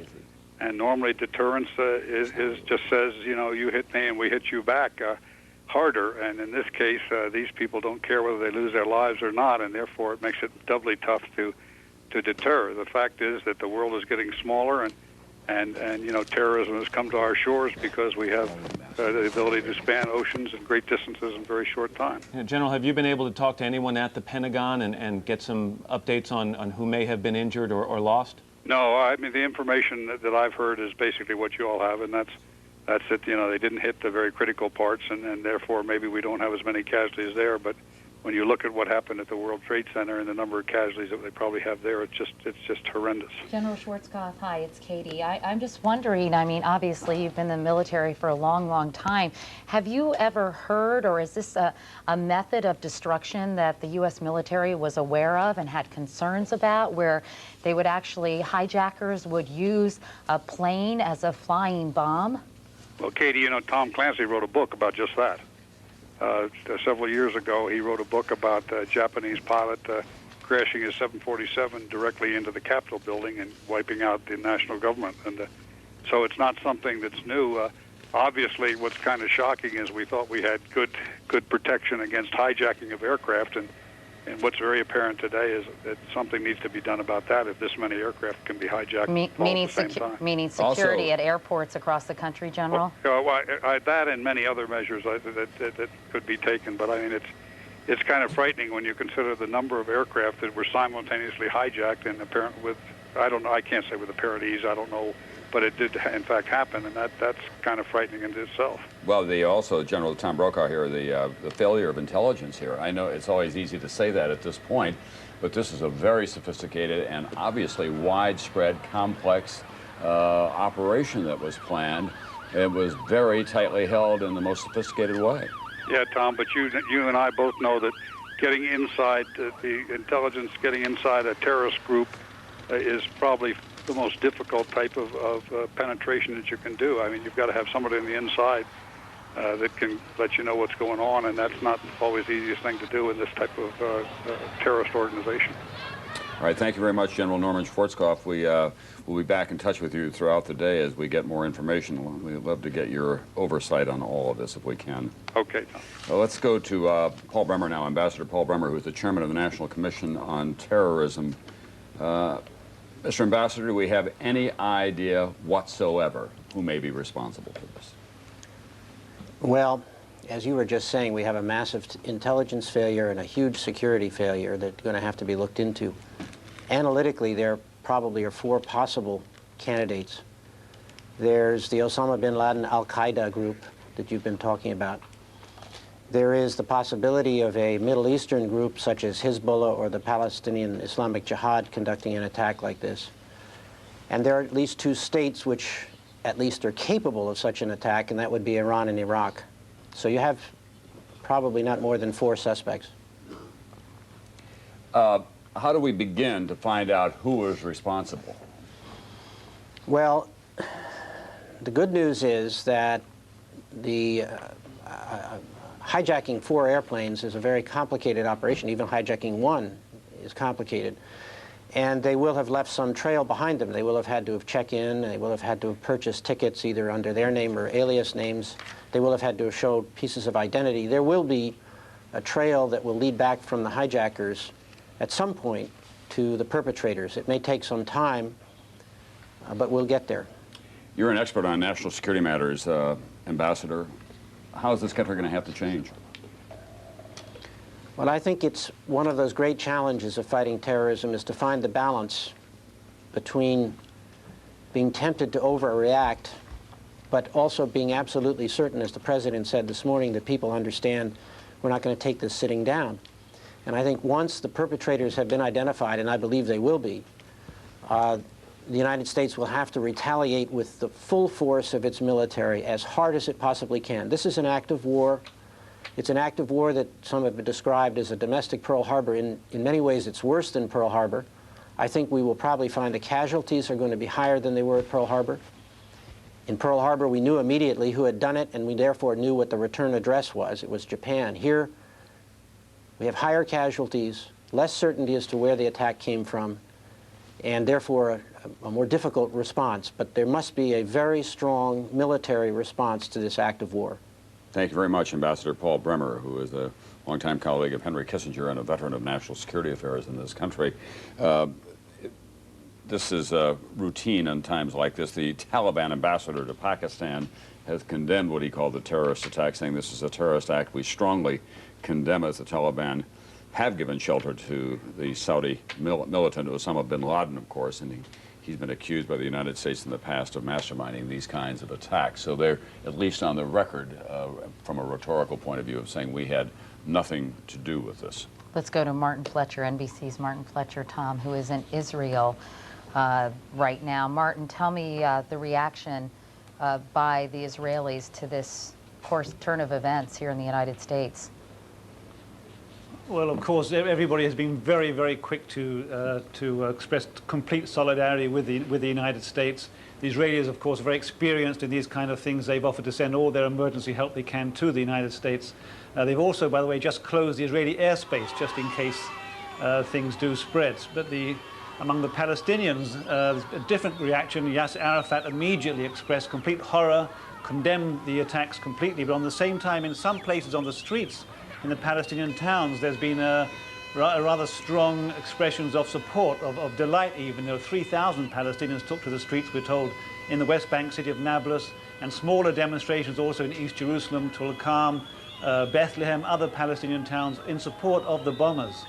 Happy of these few Palestinians at what has happened. But of course, that's just, we don't know how widespread that is, but there have been some clear support, demonstrations of support for the bombings. But Martin, we should point out... But as I must stress, the Palestinian leader, I should stress that Palestinian leaders all condemn totally the bombings. We should put into some perspective for us, if you could, Martin, how displeased many Palestinians are with the United States right now about their feelings that somehow the U.S. is siding more with Israeli and what's going with the Israelis in terms of what's going on in the Middle East. Well, there's complete support across the board belief among Palestinians that the United States and Israel are one. That the United States is together with Israel in the situation here in Israel and the West Bank. They believe the United States completely supports Israel and therefore deserves to some kind of attacks against the United States. There have been many calls here, especially in recent weeks, by the way, in some of the Palestinian media, for attacks against the United States. So there is a great feeling of anger, a great belief that America supports Israel, and a great belief also that Israel, without American support, could not be as aggressive in its retaliation against Palestinian suicide attacks as it is. So but Martin, that's really a feeling, strong feeling. I was just going to say, Martin, that sentiment. I was just going to say that sentiment is really nothing new. Has it been exacerbated in recent weeks in terms of how the Bush administration has been dealing with the Mideast?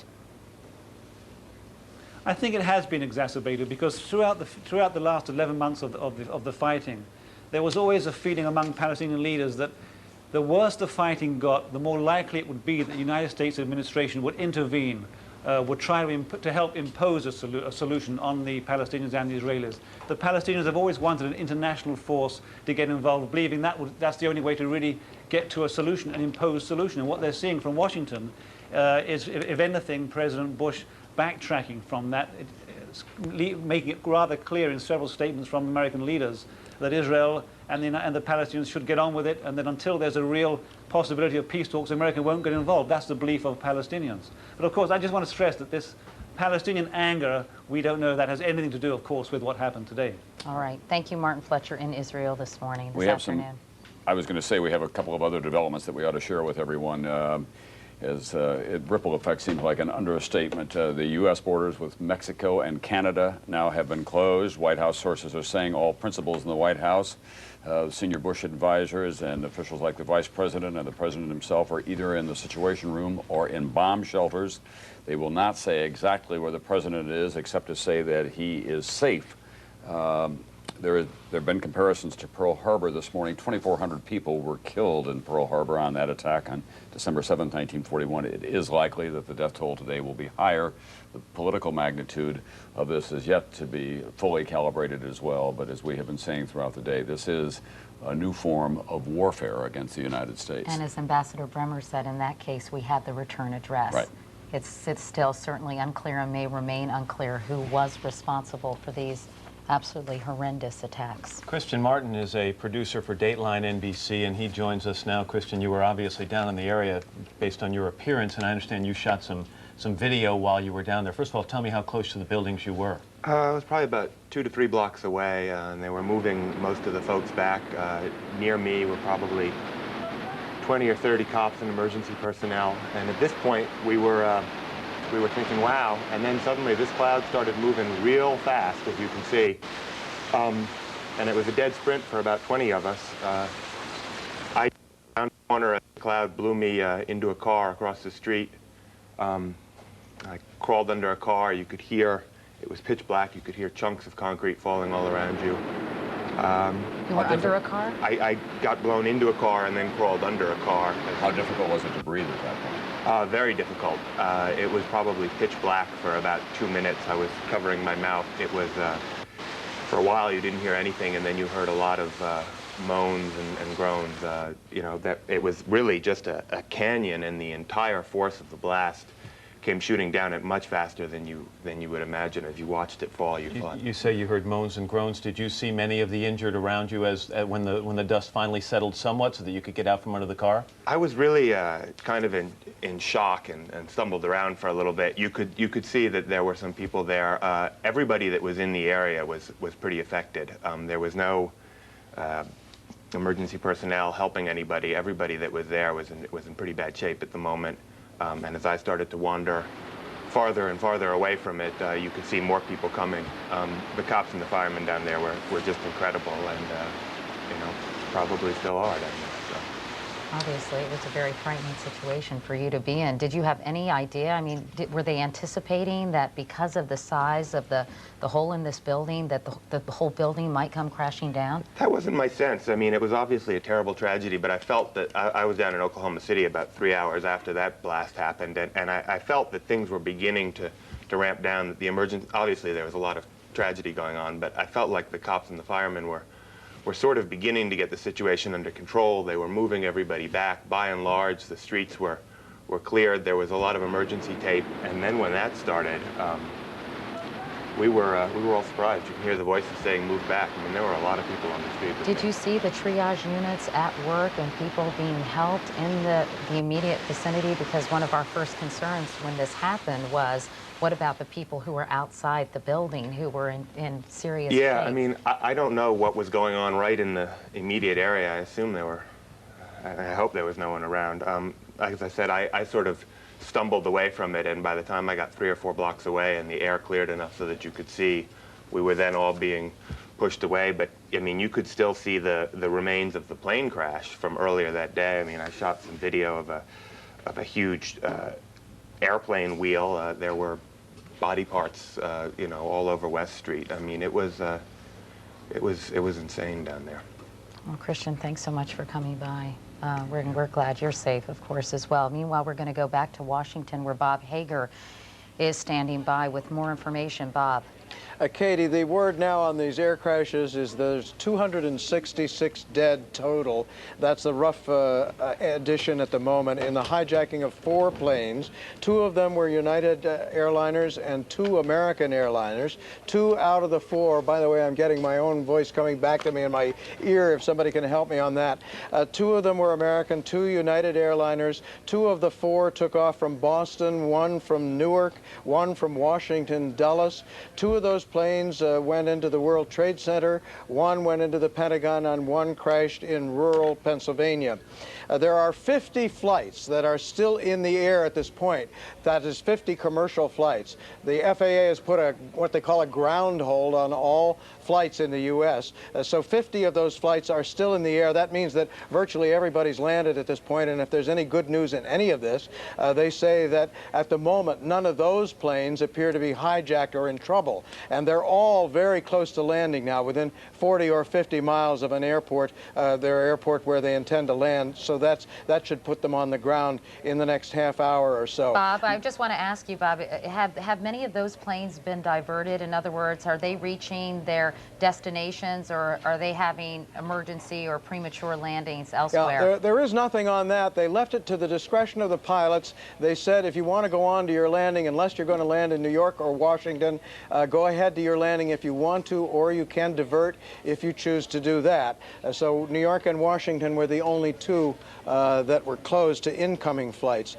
I'm now told that there are 22 international flights still in the air. So we have 50 domestic commercial flights still in the air, 22 international flights still in the air, none of those believed to be in trouble, so that it's been more than 2 hours now since the last of these crashes, and hopefully if that word is correct from the FAA, then we've seen the last of this. Bob, Again, I was just going to mention, Peter Greenberg, our travel editor, had an interesting observation that perhaps the airlines that or planes that were chosen were because they had the most fuel. They were planning to travel across country most of those flights. Can you weigh in on that? It is curious that 3 out of these 4 flights were bound for Los Angeles. They were 757s and 767s. And the other to San Francisco. Yeah, but none of them had to fly long distances because the 2 crashes in New York, let's see, those planes came from Boston, and from the second tower crash was, both of those flights were from Boston, the 2 crashes into the World Trade Center towers, and then the crash here in Washington into the Pentagon was a takeoff from Washington Dulles, so that's very close by, and the crash that happened in rural Pennsylvania was a takeoff from Newark Airport, so that was not a terribly long distance. So I think what Katie's getting to, Bob, is that the planes were loaded with a lot of fuel because they were anticipating a long flight, and perhaps they were chosen because of the damage that fuel would do on impact. Well, that could be a factor, yes, because you would imagine that a plane with a whole lot of fuel would make a lot bigger explosion than one that was had only a limited amount of fuel left. All right, Bob Hager in Washington. Bob, thank you very Sure. much. So now we know from Bob that there are 266 people dead as a result of those 4 planes. Obviously, this is an unspeakable tragedy for so many families throughout the country, not to mention all the lives lost here in New York City and at the Pentagon. But again, American Airlines Flight 11, American Airlines Flight 77, United Airlines Flight 175, and United Airlines Flight 93. Both American Airlines flights, I understand, were en route from Boston to Los Angeles. The United Airlines flight, one from Newark to San Francisco, and the second from Washington, D.C., actually from Dulles International Airport in Virginia to Los Angeles as well. If you need any information about a loved one on board, these are the following numbers you should call: 1-800-245-0999 or 1-800-932-8555. Those numbers, the first one for American Airlines, the second one for United. And of course, what we don't know about those flights is what happened in the cockpit. That had to be the worst kind of terror, because they were able to force the plane, 2 of the planes into the World Trade Center and then 1 into the Pentagon. Did they take over controls? Did they shoot the pilot and the co-pilot? Did they have a gun at their head and force them to do this?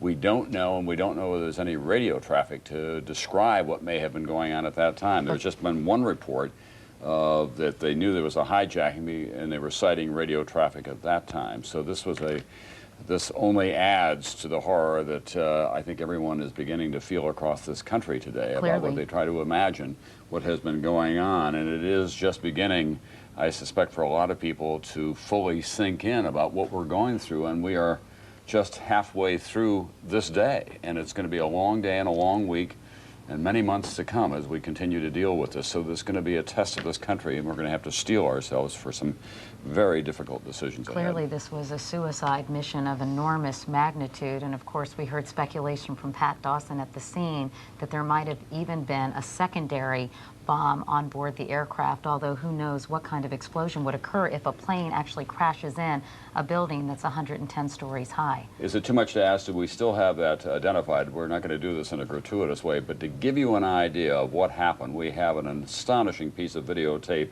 of the second plane going into the World Trade Center, and you can see it coming from right to left across the screen.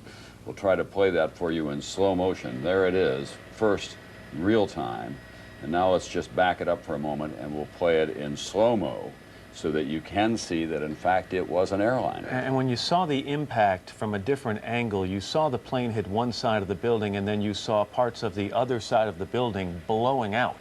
So you can only imagine how far that plane traveled through the building on impact.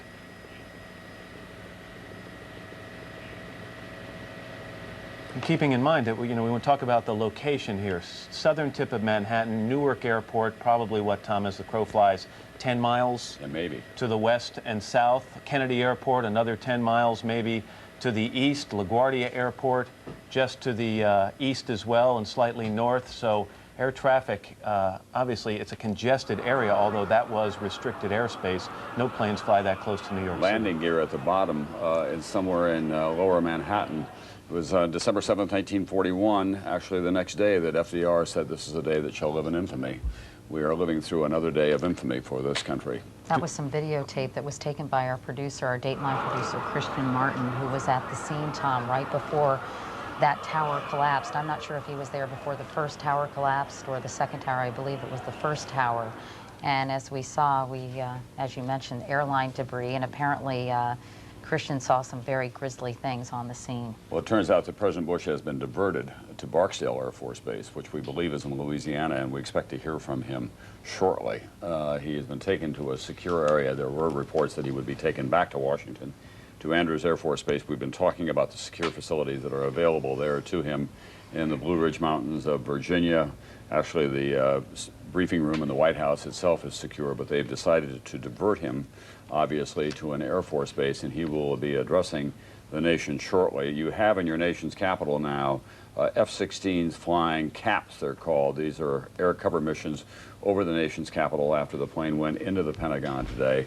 So we have never been witness to anything quite like this in the United States within the continental borders of this country. An active war, nothing less than that. There is your nation's capital. It is effectively evacuated from the Capitol building itself down majestic Pennsylvania Avenue to the White House. A crisis of grave proportions on this land, and the President of the United States in his first year in office will be addressing the nation, we're told, before too long. And we would have to assume this would have been true, but a Navy public affairs spokesman now tells WUSA TV that there are indeed dead inside the Pentagon. We want to go back to lower Manhattan. NBC's Pat Dawson is standing by there with more. Pat?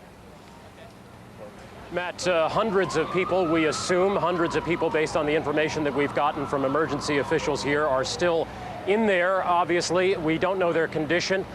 We have not seen anybody coming out in some time. The question really for rescue officials at this point is when they can begin to move large numbers of emergency service units, either firefighters, police, or of any kind, into that area down there. This area you're looking at here, we are probably about 12 blocks north of where the World Trade Center once stood. This area here has been secured off basically for emergency workers and also for the press. If you just beyond those police barricades, about 50 yards beyond me, is as far as we are allowed to go. And then beyond that, as you can see, literally hundreds of firefighters and other emergency workers who are massed down there. They have bulldozers, they have all sorts of ambulances and the like. But we have not seen more than a handful of ambulances coming out of there in the last hour or so. That may be only that they are not using this particular way out. That is, of course, possible. They may be routing them from other directions. We can't say that. But at least from this direction, we have seen only a handful of ambulances coming out of there. and clearly there have to be a great many people in there who are either injured or dead at this point. We spoke to a Port Authority police officer, a lieutenant who was in the building at the time just a few minutes ago. The Port Authority, we remind you once again, is the agency that runs those two twin towers, as well as the World Trade Center complex and the airports and the tunnels and bridges around New York City. He said that he had been in the building at the time, that he heard the explosions. He said it was a frightening situation, and at one point after the initial crash of those two airliners into the sides of the buildings, when there were fires blazing, he said that he saw at least a couple of people leaping from high floors, obviously because of the fires presumably behind them. Anyone leaping from a height of that, he said probably at least the 30th floor, obviously leaping to their death. There will be a number of horrible stories. We have already heard many of them so far, but at this point we have basically what we have is hundreds of emergency rescue people who are massed here, and we are waiting to hear when they will be able to go in significant numbers. That's the key thing. A handful may go in here and there, but obviously there are most likely large numbers of people who need help, and we are waiting to hear when large numbers of rescue workers will be able to go in. Back to the studio. All right, Pat Dawson here in Manhattan. Pat, thank you very much. A bulletin has just crossed that says President Bush says U.S. military on high alert at home and abroad. Again, we believe he is being diverted to Louisiana, and we are waiting to hear word from him. He will reportedly address the nation sometime in the next few hours. I want to go back to Lower Manhattan. Ann Thompson is standing by with more on the story. Ann? Hi, Matt. Hi, Katie. I was down trying to get to the World Trade Center about 10 o'clock this morning, and I was walking on Broadway at Fullerton, and suddenly we heard an explosion. It was the first tower coming down, and down Broadway you could just see this wall of debris come flying at us, and I was by myself. I took cover in between a column and the building at 195 Broadway. And we stood there I crouched there probably for about a good 5 minutes. It took that long for all the debris to come by, for the air to clear. When I got up, I was covered head to toe with debris. They opened the building. The gates in that building had been locked. They opened the doors. We went inside. They had evacuated this building, which was some 28 floors of commercial space, right after the first plane went into the World Trade Center. We stood in there, you could see outside, it looked like a war zone. Debris, dust, ankle deep, cars on fire, cars turned askew in the explosion. We decided to stay inside. I was there with some firemen and some maintenance workers of this building. We decided to stay in there because it appeared to be safer inside. Then at about 10:30, it looked like everything was all clear. I started to walk out. I walked down Broadway towards Canal, and we heard a second explosion. I ran back into the building. All the chandeliers shook. Again, we were covered with black debris from everywhere. At that point, a fireman came into the building and said we all had to stay in one place. He then told us all to get out of the building because they felt if there was a third explosion that this building would be in danger. And then I walked down Broadway to Canal Street, and it was like walking through something that looked like out of a movie set of a nuclear holocaust.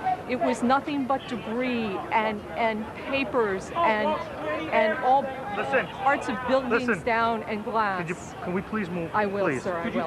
Right now, please. Tell the people, please move back. All right, obviously, Ann Thompson. Ann, thank you very much for that report. Ann's being asked to move her location. Obviously, firefighters and police officers are frantically trying to help those people who have been hurt, who perhaps have not been rescued, or perhaps to retrieve even bodies as a result of this. So many people in this country obviously in a state of shock over what's happened in several locations, but at times like this you do find people who try to rally to do what they can at St. Vincent's Hospital, which is just south of the World Trade Center, where they've taken a lot of the wounded, 184 patients in total, 10 critical.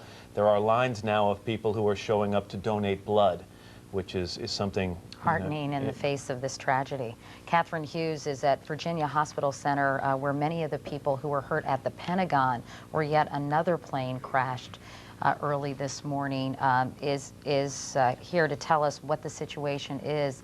Is this the old Arlington Hospital, Catherine? Yes, it is, Katie. Can you tell us about the people you're seeing there? We now have approximately 26 patients. We are expecting more. They're coming in at the moment. We have called in additional surgeons, nurses, and other staff members to help with this crisis, and we've seen basically a variety of medical issues coming in. We do have some in surgery at this time. So tell me about the medical issues that these individuals are experiencing, Catherine, if you could. As I said, there are a variety of medical issues, some severe and some not. We do have some cuts, burns, people coming in with shortness of breath. We took our first person at about 10:35 this morning, and they are coming from the Pentagon area. Catherine, if you could give us an idea, is this the only area hospital that is treating people who are inside the Pentagon at the time of the crash, or have they been diverted to other hospitals as well? I don't know that. I know that we have already seen 26, and we currently are receiving patients at this time. A Navy Public Affairs spokesperson has confirmed, or apparently told a local station in Washington, that people have lost their lives inside the Pentagon. And you expect how many more patients, Catherine? We're expecting patients.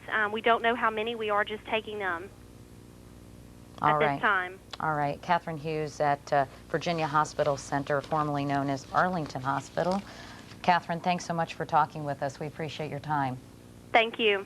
Just to recap where the president was when this occurred, just before 9 o'clock this morning, he was taking part in an education event near Longboat Key, Florida. He was actually, we understand, reading to students down there when he first got word of the first plane crashing into the World Trade Center, and then he was given word that a second plane had crashed into the other tower. He did have a chance to make some comments before heading out of Florida, and here's a sample of what he had to say. Ladies and gentlemen, this is a difficult moment for America.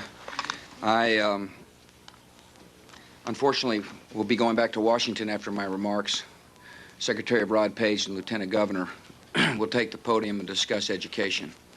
I do want to thank the folks here at Booker Elementary School for their hospitality.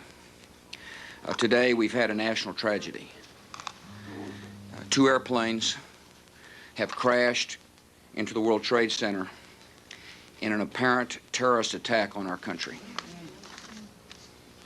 I have spoken to the Vice President, to the Governor of New York, to the Director of the FBI, and have ordered that the full resources of the federal government go to help the victims and their families, and to conduct a full-scale investigation to hunt down and to find those folks who committed this act. Terrorism against our nation will not stand. And now, if you join me in a moment of silence.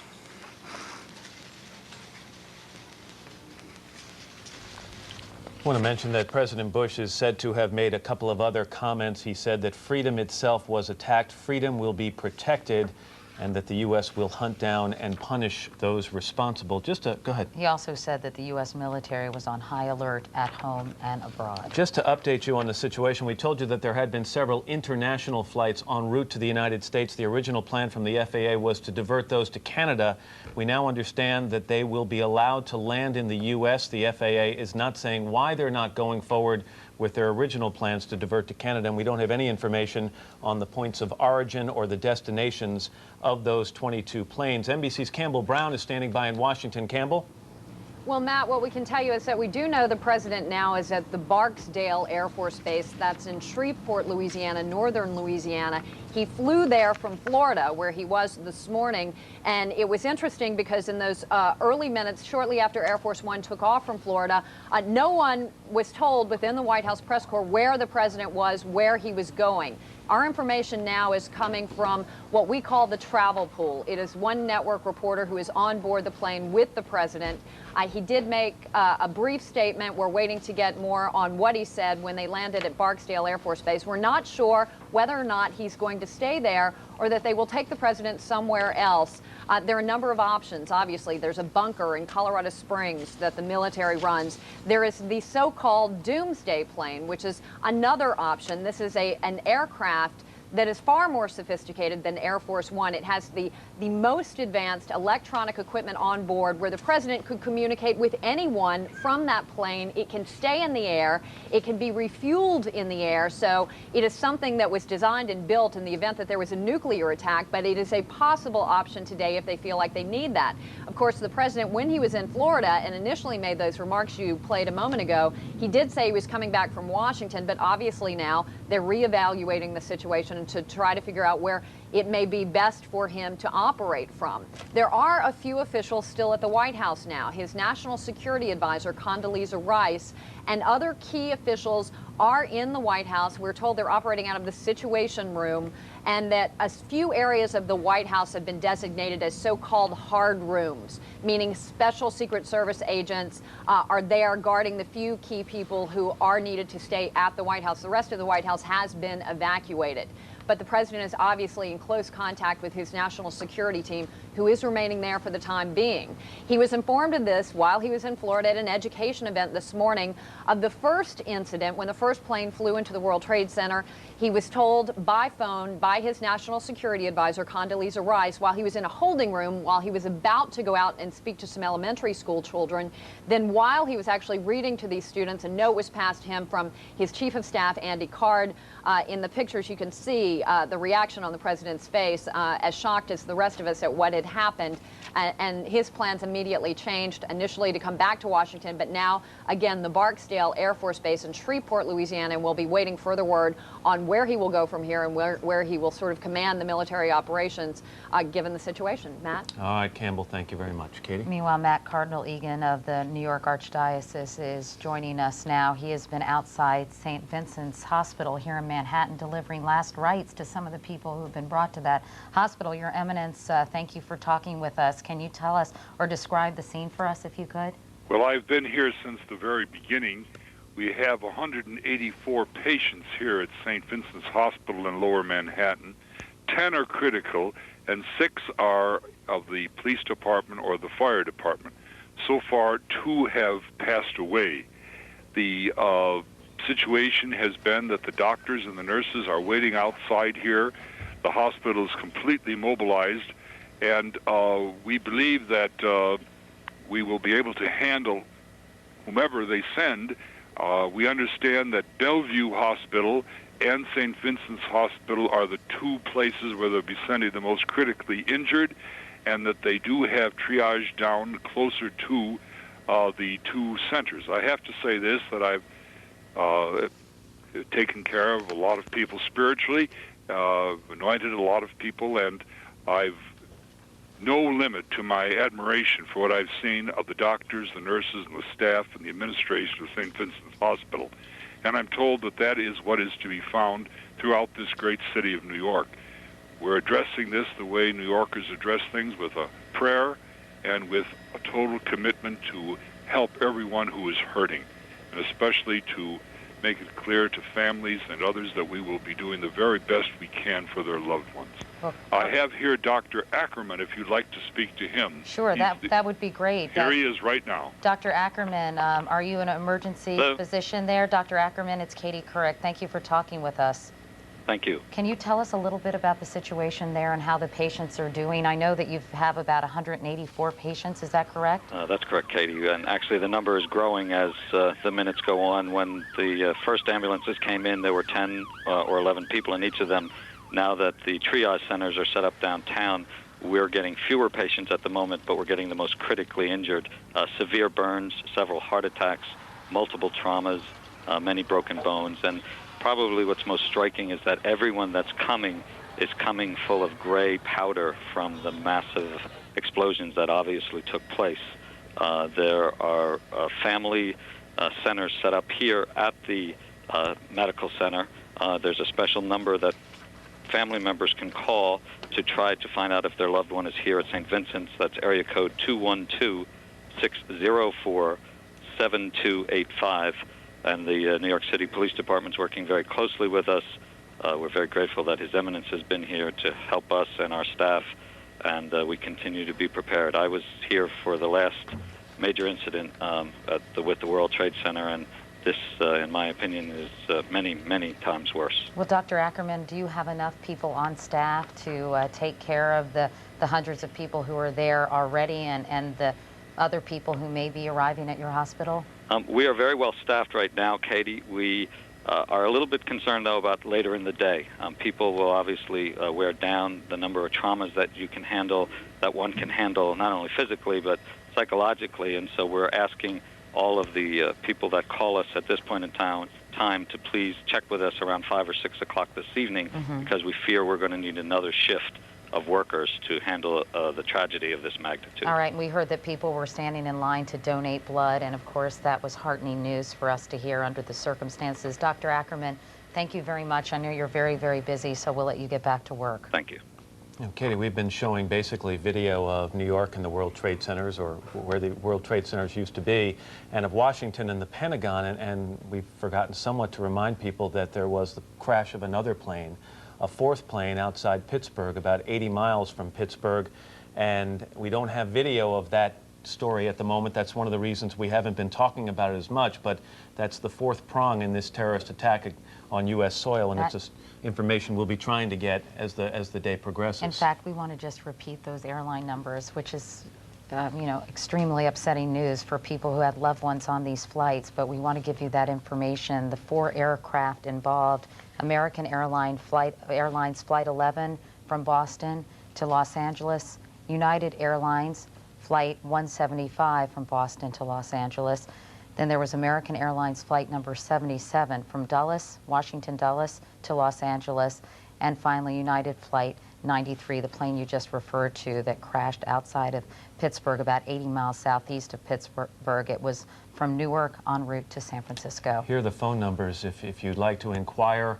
If you think you had a family member or a loved one on board any of those planes, American Airlines has set up a number at 1-800-245-0999, and United Airlines 1-800-932-8555. You mentioned that we have not shown shots of Pittsburgh and the United Airlines plane that crashed in Somerset County, Pennsylvania. We have the first shots, pretty shaky video of that airplane that crashed shortly after the 2 planes crashed into the World Trade Tower. At least we got the information.